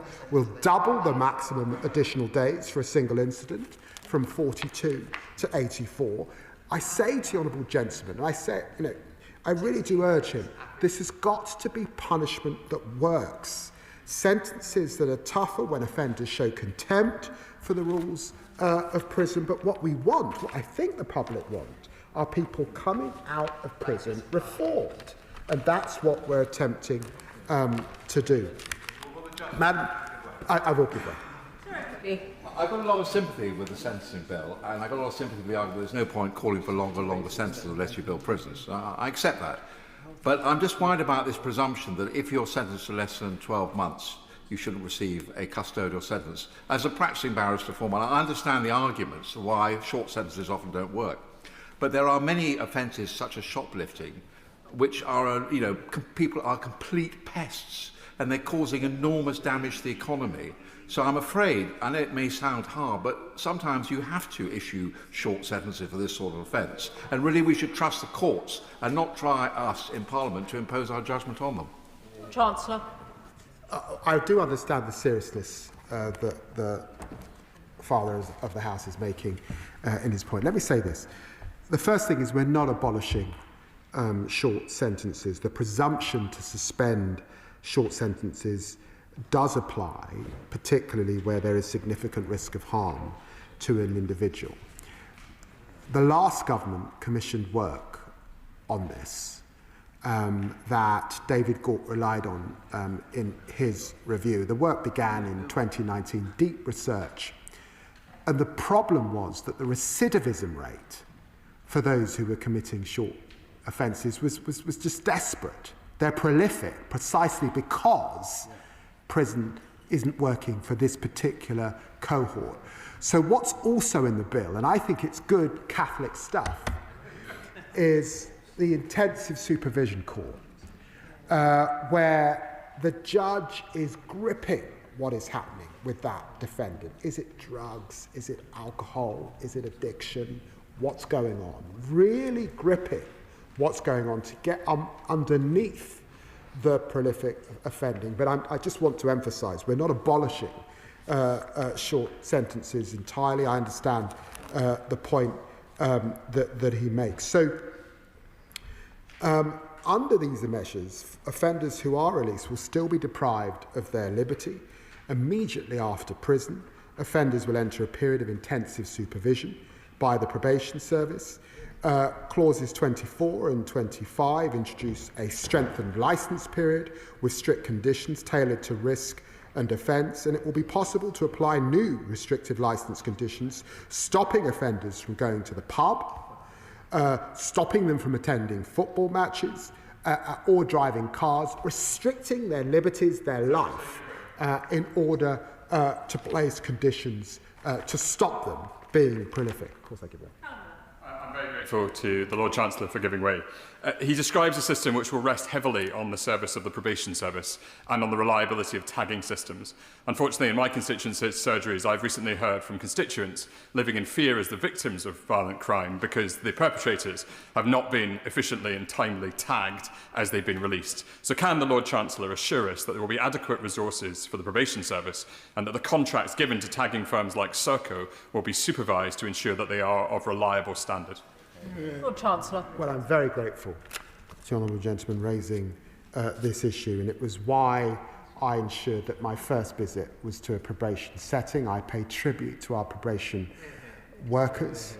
They really deserve full credit for all that they do. It's been important for us to find the extra resources to put into probation, to grow the numbers, to grow the support, and of course to ensure that there is appropriate supervision of tagging, to fine Serco where necessary, but to ensure that the system is robust and it works. And of course, it's a priority for this government, as you would expect, and I'm grateful for him raising the importance of probation. I thank the Deputy Prime Minister for giving way. I saw a really worrying statistic that 1 in 20 people in the UK will be victims of domestic violence. This is truly shocking, and I'm sure one that communities like mine in Harlow will be particularly concerned about. Can I ask what the bill will do to tackle this scourge? Chancellor. Well, domestic violence is a serious issue, and this is why having a flag in the system to ensure that particular cohort of offender, having the appropriate provisions to ensure that those offenders who might leave and continue to can be recalled to prison is important, and is particularly important to domestic violence campaigners. It will be possible to apply a new restrictive licence conditions, that, as I said, and tagging, as has been mentioned, will also be central to depriving offenders of their freedom while they are outside, which is why I'm introducing a new presumption that every offender is tagged in our system on leaving prison. Reoffending rates, as I've said, are 20% lower when curfew tagging is used in community sentences. Today, around 20,000 people in the justice system are tagged. This expansion will see up to 22,000 more tagged each year, many under curfews and many under exclusion zones as well. This is punishment that works, not just the spell inside, but strict conditions outside, enforced by technology that we know cuts crime. Madam Deputy Speaker, for the final phase of a sentence, the independent review recommended an at-risk period without supervision. And I think that provision would cause concern across the House, so I've rejected this. Under this legislation, all offenders released into the community will remain on licence. The highest risk will receive intensive supervision. Others will remain liable for recall to prison, with any further offence potentially leading to recall, even if it would not normally attract a custodial sentence. The prospect of prison must continue to hang over offenders, both as a means of ensuring they mend their ways and as a punishment should they fail to do so. In June 2018, there were 6,300 recalled offenders in prison. Today, there are more than 13,500 prisoners in that category. And clauses 26 and 30, therefore, introduce a standard 56-day recall, and this gives prison staff time to manage risk and prepare for release. Some offenders will be excluded from this change and continue to receive standard term recalls, including those serving extended sentences and sentences for offenders of particular concern. And those referred to the parole board under the power to detain, it also includes those convicted of terrorism and terrorism-connected offences, national security offences, and those who pose a terrorist or national security risk. Those under higher levels of multi-agency public protection arrangements, levels 2 and 3, will also be excluded, which includes many of the most dangerous domestic abusers and sex offenders. And finally, those recalled on account of being charged with any further offence will be excluded too. They will only be released before the end of their sentence under a risk-assessed review, or if the parole board says they are safe. This too is punishment that works. Breach is met with swift consequences, so offenders know that recall is a real threat hanging over their lives. Madam Deputy Speaker, for some offenders, prison is sadly the only option. For others, we must ask whether custody is the most effective approach, and the evidence is damning. In the most recent cohort, over a third of all adult offenders released from custody or who started a court order reoffended. More than 60% of those on short sentences or less than 12 months reoffend within a year. This is the legacy of the last government, a system that fails to turn offenders away from crime and a revolving door of repeat offending. The scale is shocking. From July to September 2023, that cohort, 21,936 adults went on to reoffend within a year. And for the first time since 2018, they committed over 100,000 reoffences. And that's what happens when you fail to take the tough choices needed to reform the system, when you fail to invest in probation, as has been discussed, and when you fail to act on the evidence. Clause 1, therefore, introduces a presumption to suspend short prison sentences, expected to prevent over 10,000 reoffences each year. And let me be clear, this change will not abolish, as I said to the Father of the House, short sentences. Judges will retain the power to impose them, for instance, where there's a significant risk of harm to an individual, including victims at risk in domestic abuse cases, where a court order has been breached. For example, if a prolific offender fails to comply with the requirements of a community order of a suspended sentence, and in any other exceptional circumstances.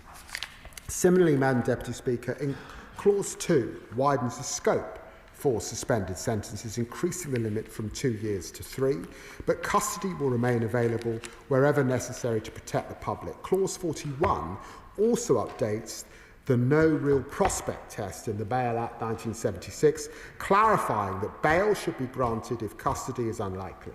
But again, the courts will continue to be able to remand offenders where there is a need to do so. Here again, this is punishment that works, short sentences and custody reserved for those who pose a real risk, while others are punished more effectively in the community, unlike what we saw previously that left the offending out of control. And Madam Deputy Speaker, punishment must apply whether sentences are served inside or outside of prison. Just as offenders released from prison will face restrictions to their liberty, similar curtailments will be available for those serving sentences in the community. This includes, as I've discussed, tagging where appropriate, and clauses 13 to 15 in the bill will mean it could also include banning people from a pub, banning people from attending a football match, or banning people from driving a car. Clause 3 will also make it possible to introduce income reduction orders, requiring certain offenders with a higher income who avoid prison through suspended sentences to pay a percentage of their income for the good of the victims, making sure crime doesn't pay. And then there's community payback, which we also will expand. Working with local authorities, offenders will restore neighbourhoods, removing fly tipping, clearing rubbish, cleaning the streets. Again, this is punishment that works, liberty restricted, income reduced, hard work demanded to repair the harm that has been done. 80% of offenders are now reoffenders. Madam Deputy Speaker, alongside punishment, we must address the causes of crime. 4 intensive supervision courts already operate, targeting offenders driven by addiction or poor mental health. They impose tough requirements to tackle those causes. Evidence from Texas shows these courts cut crime with a 33% fall in arrests compared to prison sentences. Here, over 3/4 of offenders meet the conditions set, and we will expand their work, opening new courts across the country to target prolific offenders with expressions of interest now launched to identify future sites. And here again, we follow the evidence. Pilots show intensive courts cut crime, and we're going to scale them up. Madam Deputy Speaker, victims must be at the heart of our system, and too often in the past they've been an afterthought in the justice system. The bill changes that. Clause 4 amends the statutory purposes of sentences to reference protecting victims as part of public protection, requiring courts to consider victims, but we're going to go further. Clause 16 and 24 strengthen restriction on offenders' movements. Current exclusion zones protect victims at home but leave them fearful when they step outside. And so for that reason, the bill establishes a new power which restricts the movement of offenders more comprehensively than ever before. These new restriction zones, which will be given to the most serious offenders on licence and can be imposed by a court, will pin any offender down to a specific location and to ensure that the victims can move freely everywhere else, as campaigned for by the founders of the Joanna Simpson Foundation, Diana Parks, Hetty Barkworth-Nanton, who are in the public gallery, I understand, today. I pay tribute to them and all who have campaigned for this crucial change.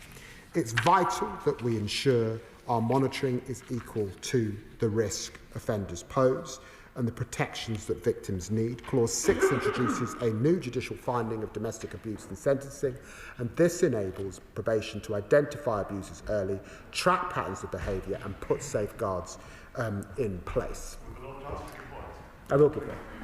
Mr. Lord Chancellor, does the Lord Chancellor agree with me and my concerns that neither the bill nor the excellent report that preceded it makes any mention of restorative justice, a process that truly puts the victim at the heart of the criminal justice process? And will he pledge in future legislation to address that omission?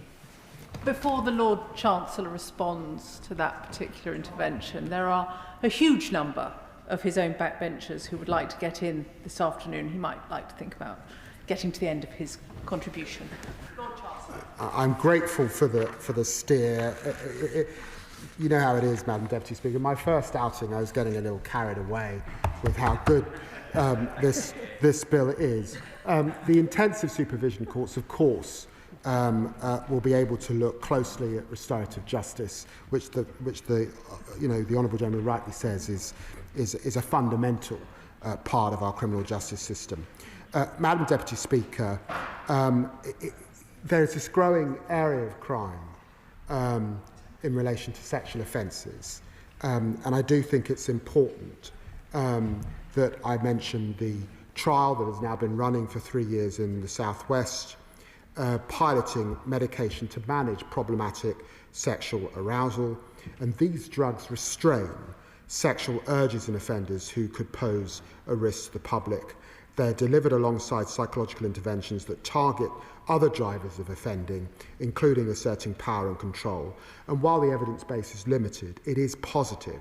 And for that reason, we will roll the approach out nationwide, starting with 2 new regions, the North West and the North East, covering up to 20 prisons. I've discussed investing in probation, and minded by your encouragement, Madam Deputy Speaker, I want to just end by saying the bill ensures our prisons never run out of space again. But it does more than that. It ensures prison sentences rehabilitate turning offenders from crime. It ensures victims are at the heart of justice with safeguards in place. It expands effective sentencing outside prison for those who can be managed in the community.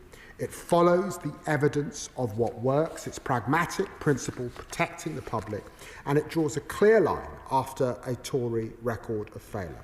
After 14 years that left the average number of reoffences per offender at a record high, Labour is delivering punishment that works through a justice system that follows the evidence.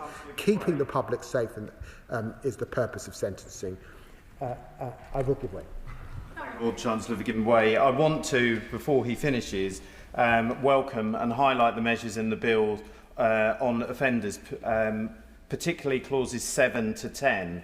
This responds directly to Russia's increasing use of petty criminals instead of their own agents in their campaigns of sabotage. This is something my constituents have already been directly affected by after the warehouse arson incidents and Islamophobia vandalism incidents earlier in the year. Does he agree with me that we need to advertise clearly that petty criminals who work with malign states will be investigated, tried and sentenced in line with the threat they pose?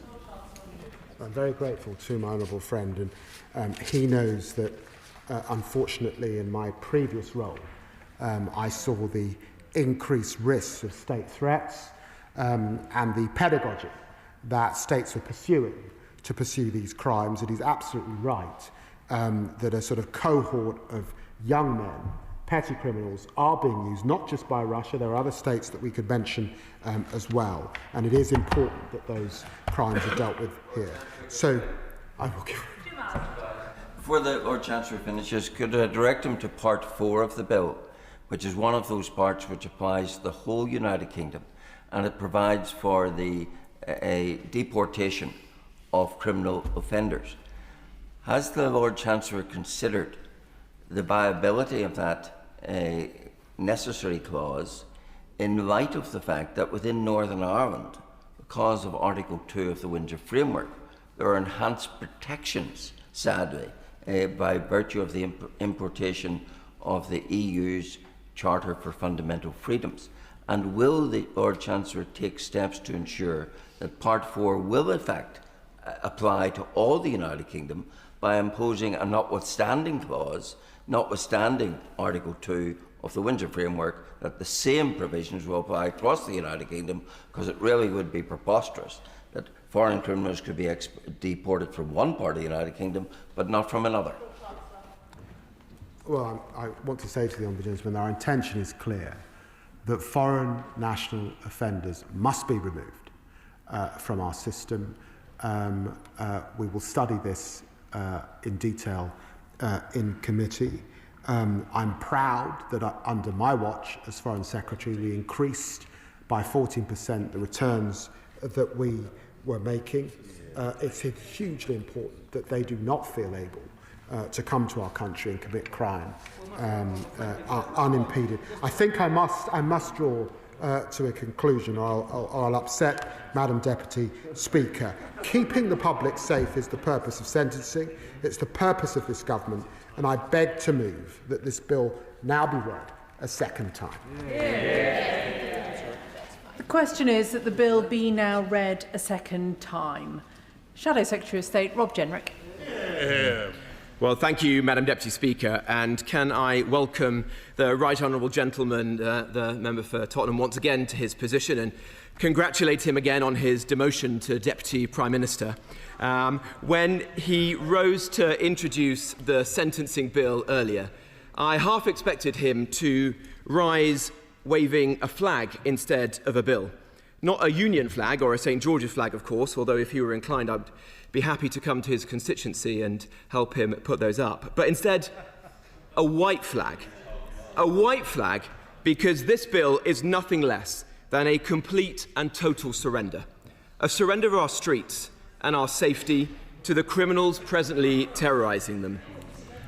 The Justice Secretary is already a man known for surrendering the Chagos Islands, but if this bill passes, he'll be remembered as the man who surrendered our streets to criminals here at home too. And make no mistake, Madam Deputy Speaker, this is a plan that will unleash a crime wave across the country, paving the way for fresh injustices on our streets. The Right Honourable Member is fond of quoting figures and principles, so let me quote some back. For some context, up to 43,000 criminals will avoid jail every year as a result of this plan. The numbers are eye-watering.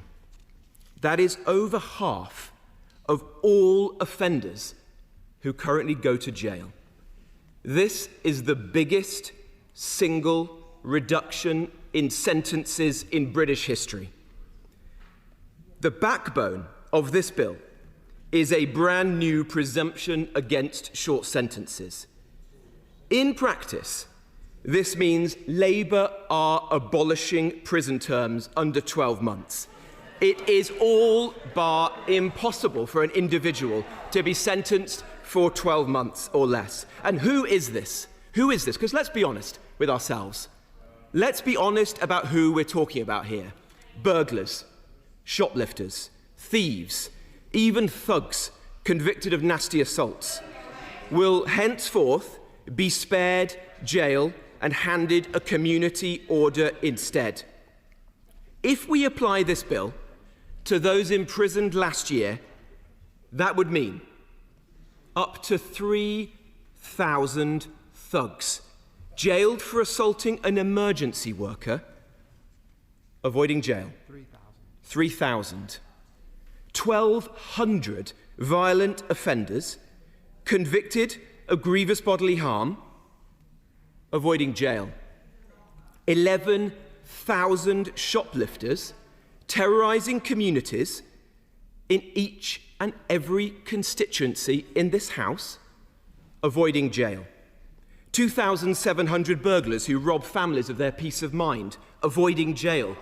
And 600 muggers who strike fear into people going about their daily business on the streets of this country, avoiding jail. Those figures are eye-watering. This is a get-out-of-jail-free card on an unprecedented scale. And I'll give way to the Honourable Lady. In the spirit of honesty, does the Shadow Minister recognise that it was the previous government who left our prisons at 99% capacity for most of the recent years, led out 10,000 prisoners, largely in secret, and brought our criminal justice system to the brink of collapse? Does he take responsibility for all of that? Robert Jenrick. The Honourable Lady maybe doesn't remember that in the last years of the last Conservative government, they let out 80,000 criminals onto our streets. That's how they emptied the prisons, not by building more, but by opening the doors. We didn't do that. Look, there is a better way. Another way is possible. And that is the fact that a third of all those in our prisons are either foreign national offenders, or individuals on remand. So the answer to this challenge is get the foreign national offenders out of our prisons, out of our country, and the number of foreign prisoners in our prisons have gone up under Labour. And the second answer is to fix the remand problem by getting the court sitting round the clock, getting the court backlog down. And what's happened to the court backlog? It's gone up. The court backlog's gone up. If the honourable lady is looking for someone to blame, look no further than her own front bench. Now, behind the many thousands of criminals who will walk free because of this bill are thousands of victims. Each has a harrowing story. Take Daniel Tweed. He launched a vicious attack on his partner in their home in Northampton. He punched her multiple times. He dragged her by her hair. He kicked her, stamped on her. She was subsequently taken to hospital. He was sentenced to 12 months. 12 months. Someone said that's not enough. I agree. I agree. Most people in this country would say that is not enough. That disgusting man should be in jail for far longer. But under this bill, violent domestic abusers like Daniel will walk free. Will walk free. Yes, they will. Be under no illusions what you're voting for this evening. Daniel Tweed and men like him will walk free. There is no specific domestic abuse carve-out from the presumption against short sentences. That is what we are voting on tonight. I'll happily give way to my right honourable friend. Extremely grateful to my right for giving way. The truth that dare not speak its name, at least not on that side of the chamber, is that the public know what many on this side know too. That many more people should be imprisoned for much longer. Successive governments have failed to grasp that nettle because they've given in to what the Home Secretary, who, by the way, is a personal friend of mine, the Home Secretary, he's desperate to avoid that. What the Home Secretary amplified today, this foolish idea that crime is an illness to be treated rather than a malevolent choice to be punished. We need a retributive justice system that recognises what the public recognise. The people like the person the thug that my right honourable friend described need to be punished and punished severely. Well, I couldn't agree more with my right honourable friend. Look, the truth is this. Most people in this country are already raging at the fact that criminals get let out of prison early. They were sick of that happening under the last government. And what is this government doing in response? They are letting out more, and they are asking them to serve even shorter sentences. That isn't justice. That is not what the people of this country want. I'll give way to my honourable friend. My right honourable friend, I was just struck by the example he gave of someone who committed a vicious assault only getting 12 months and now getting no months and no prison time at all. But of course it could work the other way round. It could be that when a judge is forced to confront the fact that if he gives a sentence of only 12 months for a vicious attack, the prisoner will walk free, he may feel he has to make the sentence somewhat longer, in which case the government's plan to free up a prison space won't even work, will it? Well, my right honourable friend may well be right, and a number of the policies introduced by this government have had the most extraordinary unintended consequences. Earlier, the Secretary of State said that a number of people have been recalled. Well, that is because of the failure of the policy of the government. It's because they let out people on earlier release who should not have been let out. So who knows what the unintended consequences of these policies are? But I'd ask every member of this House one thing. Think what you would say to the victim of Daniel Tweed.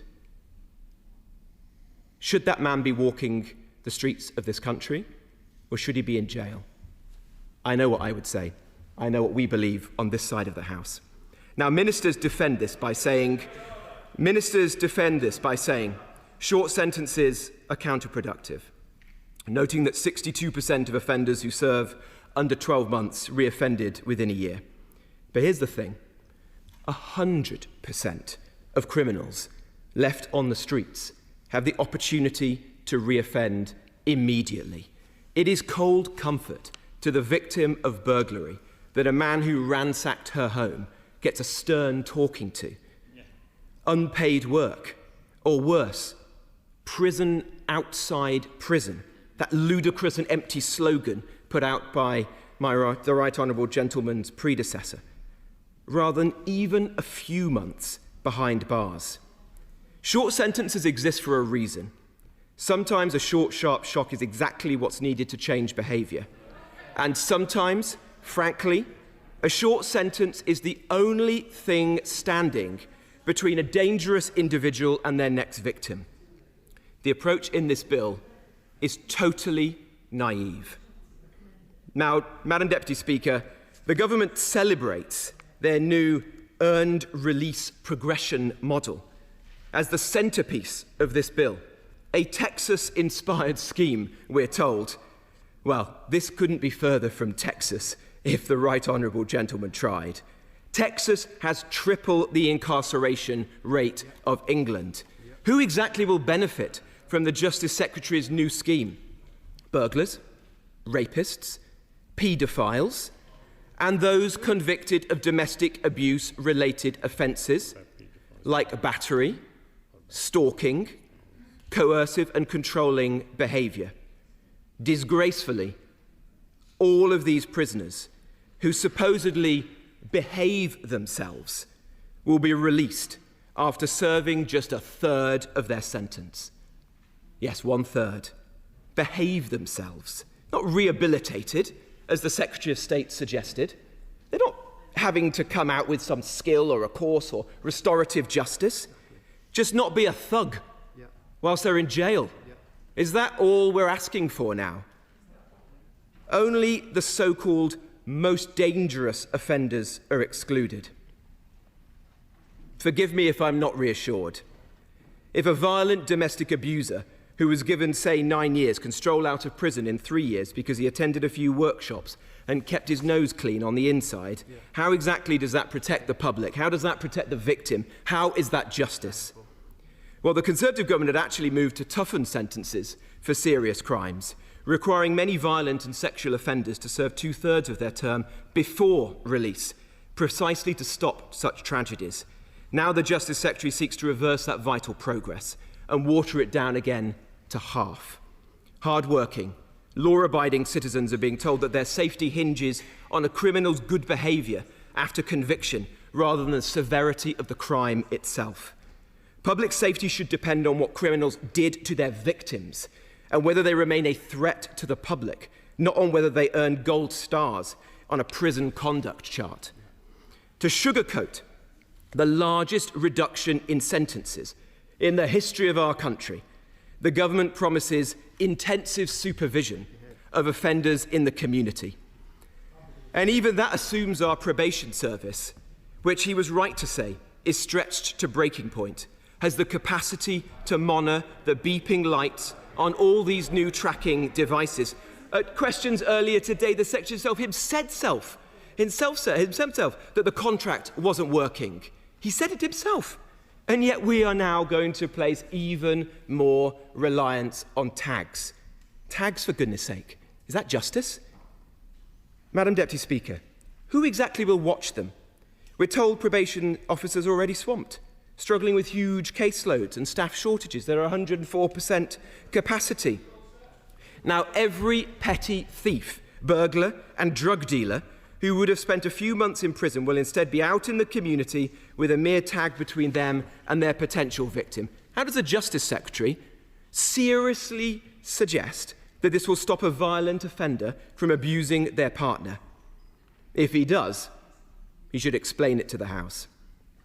And what of the expanded menu of community restrictions that ministers are so proud of? The bill gives courts powers to ban offenders from certain activities and places, bars, pubs, sporting events. The press release that was issued to the media gleefully talked about criminals being barred from football matches and pubs as a way to curtail their freedom. But are there any Labour MPs here today who truly believe that these bans will strike fear into the hearts of hardened offenders. Don't be ridiculous. A career burglar or repeat shoplifter will not quiver at the thought of being forbidden from entering the Dog and Duck. Ridiculous. Now, I turn to some of the less trumpeted parts of the bill, the changes to parole and the oversight of the Sentencing Council. These are technical on the surface, but they reveal much about the government's priorities. First, parole. In a little noticed clause, the bill repeals the power that would have allowed the Secretary of State to require certain parole board cases to have particular members, like ex-police officers, on the panel. That power was designed by the last government to ensure that for the most serious, high-stakes release decisions, there was a law enforcement perspective in the room, someone who's seen the worst of what offenders can do. Well, now the Justice Secretary just scrapped it entirely before it even came into force. So when a convicted murderer or rapist comes up for parole, they will no longer be guaranteed that there is a voice of law enforcement or a victim's champion at the hearing. Removing that safeguard tilts the balance further in favour of the prisoner's release. Secondly, the Sentencing Council.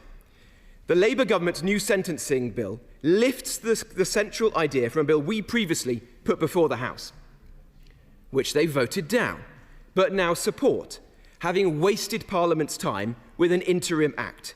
Yet after all that, they water it down. They propose to force the Sentencing Council, which drafts judges' guidelines, to get approval from the Lord Chancellor and the Lord or Lady Chief Justice for new guidelines, and to submit an annual plan for ministerial sign-off.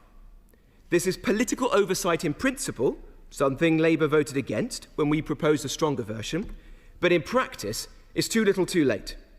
Only after I raised this issue on the floor of the House did ministers scramble to block those outrageous guidelines at the 11th hour.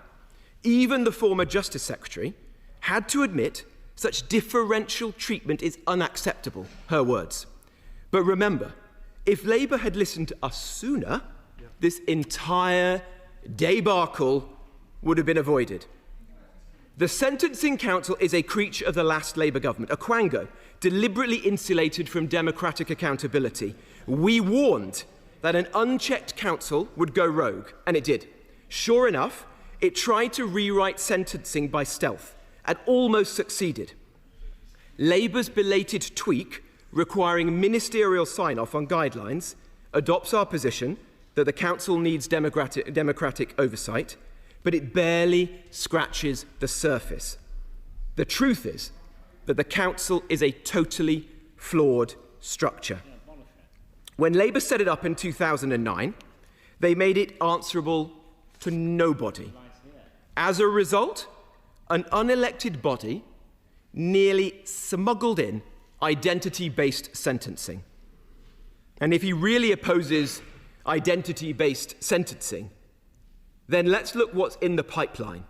Will he use this power on the forthcoming immigration guidelines, signed off by the last Labour Lord Chancellor, which will see Parliament's clear will that immigration offenders should be locked up and subject to automatic deportation denied? Will he scrap those guidelines? They're in his in-tray. He's taking the power to do so. It's on him. And despite this being a new role for him, I'm sorry to say the Justice Secretary can't feign ignorance as to this approach. It was the Justice Secretary's 2017 review that fixated on statistical disparities in the justice system. His answer was not to enforce the law impartially, it was to impose outcomes by quota. His review's guiding principle was explain or reform, effectively demanding that if an institution can't explain a disparity in minority outcomes, it must change its practices until the numbers look equal. In theory, that sounds like holding the system to account. In reality, It invites social engineering and double standards. The Right Honourable gentleman openly champions equity over equality. In plainer terms, it means believing in bias by design, a justice system that explicitly favours some groups in order to tweak the statistics. We just saw the consequences of that thinking. The Sentencing Council's two-tier guidelines was a textbook application of the now Justice Secretary's long-held belief. A two-tier system where justice is not blind, as it must be, but rather squints at your skin colour, your gender, your faith, or your age before deciding how to punish you. Well, on this side of the House, we will always believe in the universal principle of equality before the law, not equity. That's the difference. Now, turning to the matter of foreign criminals, for all of the Right Honourable Gentleman's remarks, as of the 30th of June of this year, there were 10,772 foreign nationals in our prisons, 12% of the total. That's up on last year. I will do. I do thank Donald Trump for giving way. I mean, I am enjoying his one-man show of why he should be leader of the Conservative Party.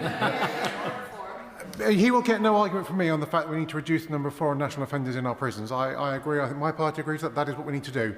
But between 2019 and 2024, the numbers under his government increased by 12%. He knows that it's a difficult thing to achieve. He knows there's not a simple answer, because if there was, his party would have done it in government. So rather than offering the simple magic wand solutions here, what is he actually offering that we can deliver, that will deliver a reduction? And if he knows the answer, why did he not do it when he was in government? Well, firstly, the Honourable Gentleman is on rocky ground, because the current Justice Secretary literally put his name to a letter stopping the then government from deporting foreign criminals from our country back home to their own countries. He did. He did, I'm afraid. As I think did the Prime Minister and the now Home Secretary. You literally couldn't make it up. What is the answer to the question he asks? Well, I think it's simple. Change our human rights laws, address the European Convention on Human Rights, and so it is possible to remove each and every one of these foreign national offenders in a timely fashion. And then use every lever of the British state, whether it is revoking visas or suspending foreign aid, in order to achieve that. And let me give you an example of just how ludicrous the present situation is. When the Foreign Secretary, or the Justice Secretary, was Foreign Secretary, it is reported that he got into a debate with Pakistan as to whether they would take back 3 grooming gang perpetrators, rapists, back to their home country. And Pakistan held out, saying that in return for taking back their own citizens, despicable rape gang perpetrators, we needed to agree to resume flights from a disreputable airline which had had safety challenges in the past. How weak is this country? How weak is this country that we will not stand up to that? We're giving over £100 million a year in foreign aid to Pakistan. Use every lever of the British state to get these people out of our country, out of our prisons, so we don't have to release early, dangerous people, as this bill does. Now, I must make progress because I need to bring my remarks to a close. But in plain English, there are more FNOs overall. There are more FNO sex offenders in particular, while Labour's front bench spent years campaigning against their removal.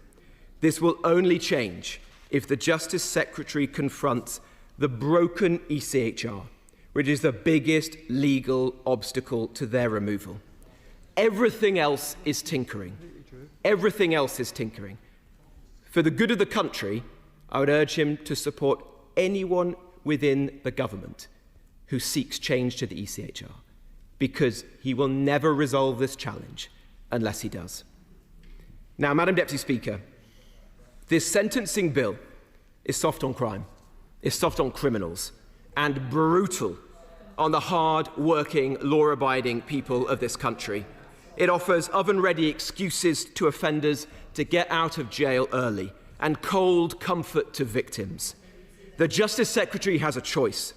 He can plough ahead with this farce and watch as our streets are swept by the coming crime wave, or he can heed our warning, shared by victims' groups, rooted in common sense, and think again. The British people deserve safer streets. But instead, under this bill, they're going to get a jailbreak, and a crime wave is coming. The original question was that the bill be now read a second time since when an amendment has been proposed as on the order paper. The question is that the amendment be made. Chair of the Select Committee, Andy Slaughter. Thank you very much, Madam Deputy Speaker. Prisons in England and Wales are almost at capacity.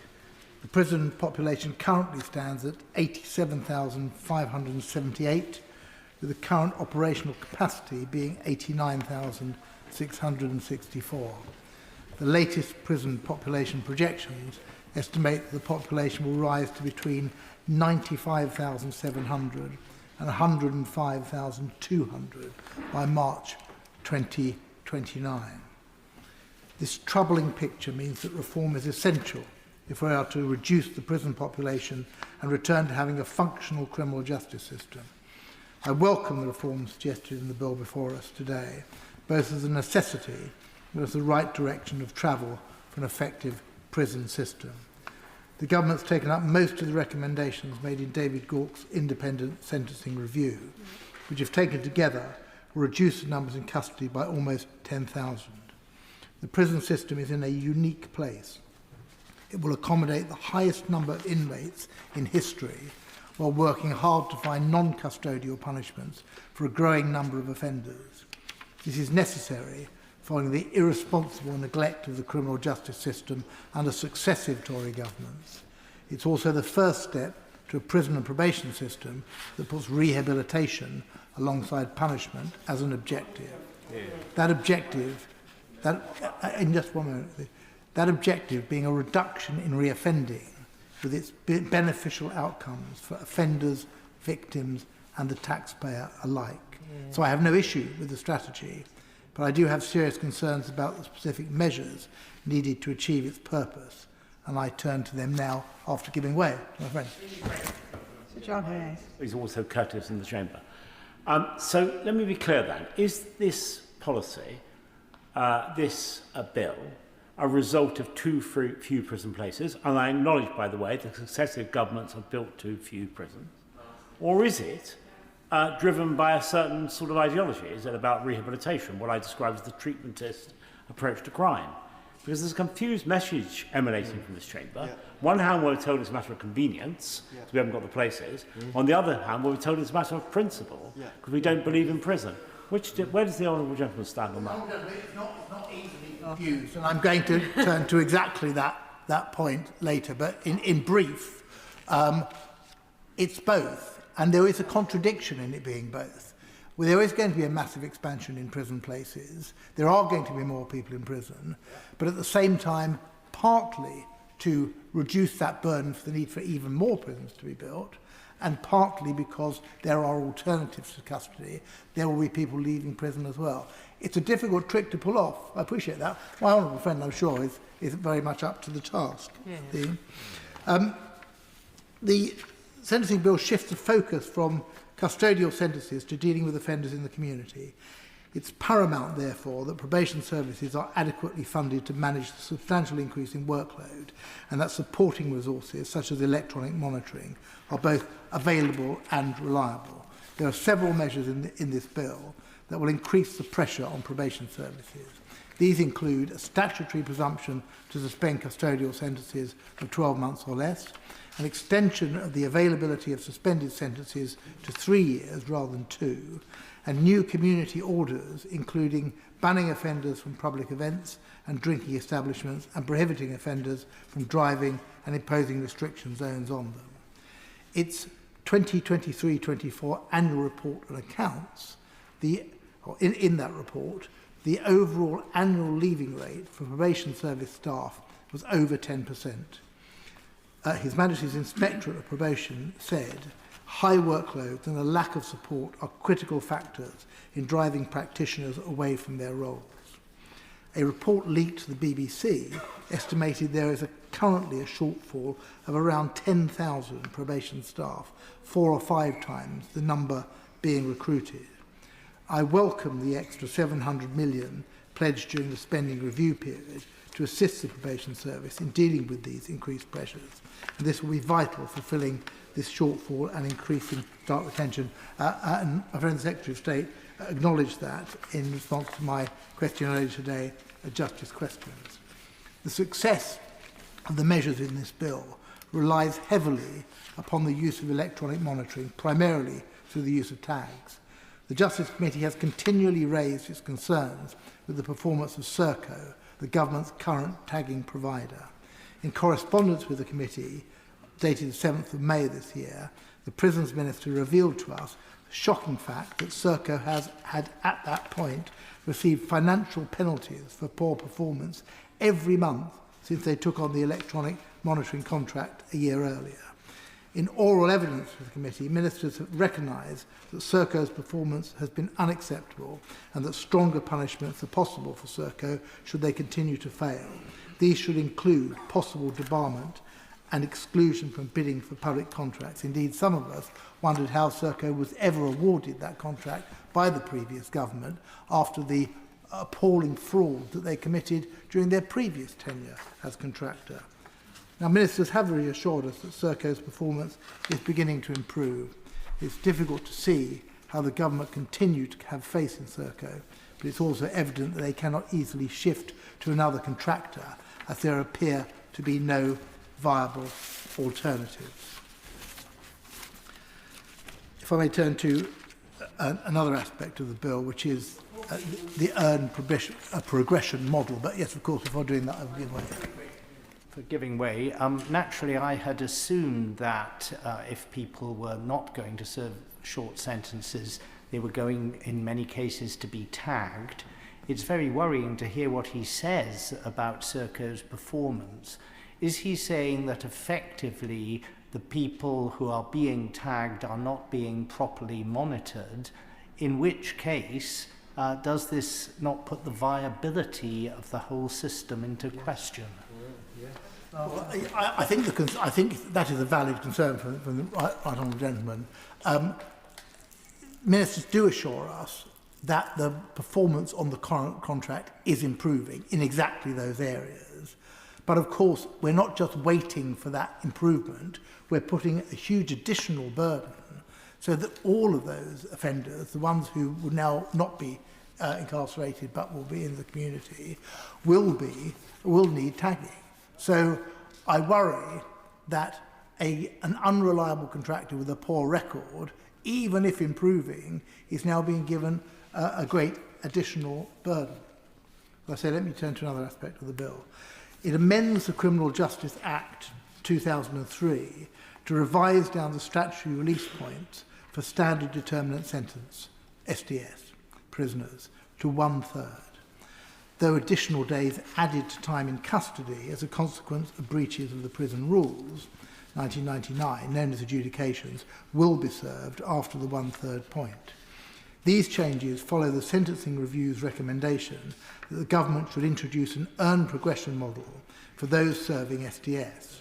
The review argued that as a large proportion of offenders will be released after 1/3 of their sentence, custodial sentences should be used to incentivise good behaviour and focus on limiting the risks of reoffending. The criteria for compliance, as set out in the Sentencing Review, should include the expectation that the offender will engage in purposeful activity and attend any required work, education, treatments and/or training obligations where these are available. The review also held the view that as prison capacity eases and fuller regimes become possible, compliance requirements for earned release should become more demanding. I would appreciate clarity from the Minister on what exactly is meant by a more demanding regime. The Justice Committee is currently halfway through its inquiry into the rehabilitation and resettlement of offenders, and has heard of the difficulties prisoners face in administering proper rehabilitation programmes where prisons are full, which results in most of their efforts being focused on dealing with day-to-day incidents and combating widespread drug use. Rehabilitative programmes also vary greatly between prisons. I welcome the steps taken towards an earned progression model in the bill and hope that they can free up capacity to allow for a better and more consistent rehabilitative regime.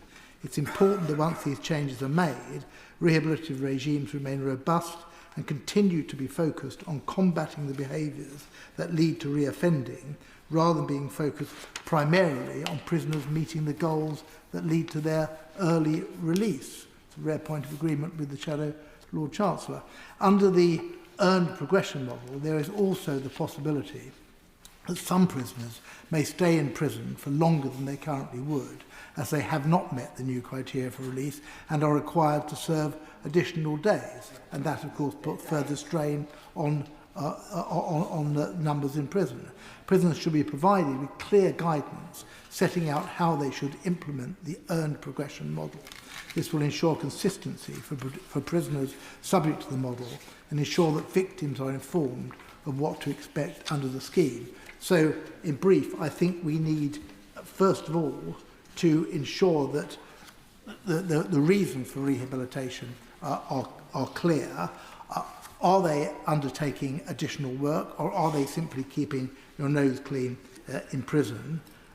How rehabilitation will be used in prisons in the future, and indeed looking at every aspect of incarceration as to how the earned progression model will work. The bill contains two clauses which make provisions relating to the Sentencing Council.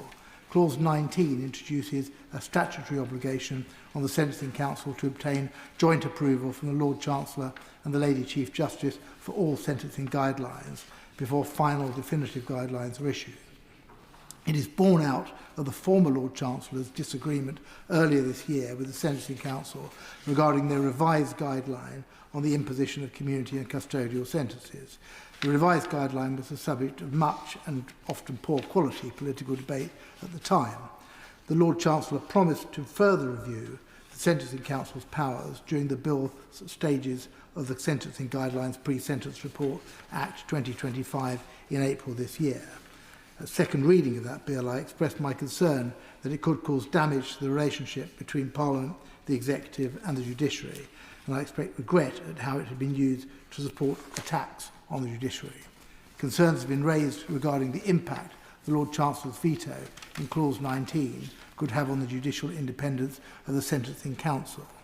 But if we are to have a double lock, perhaps we should have a triple lock, and once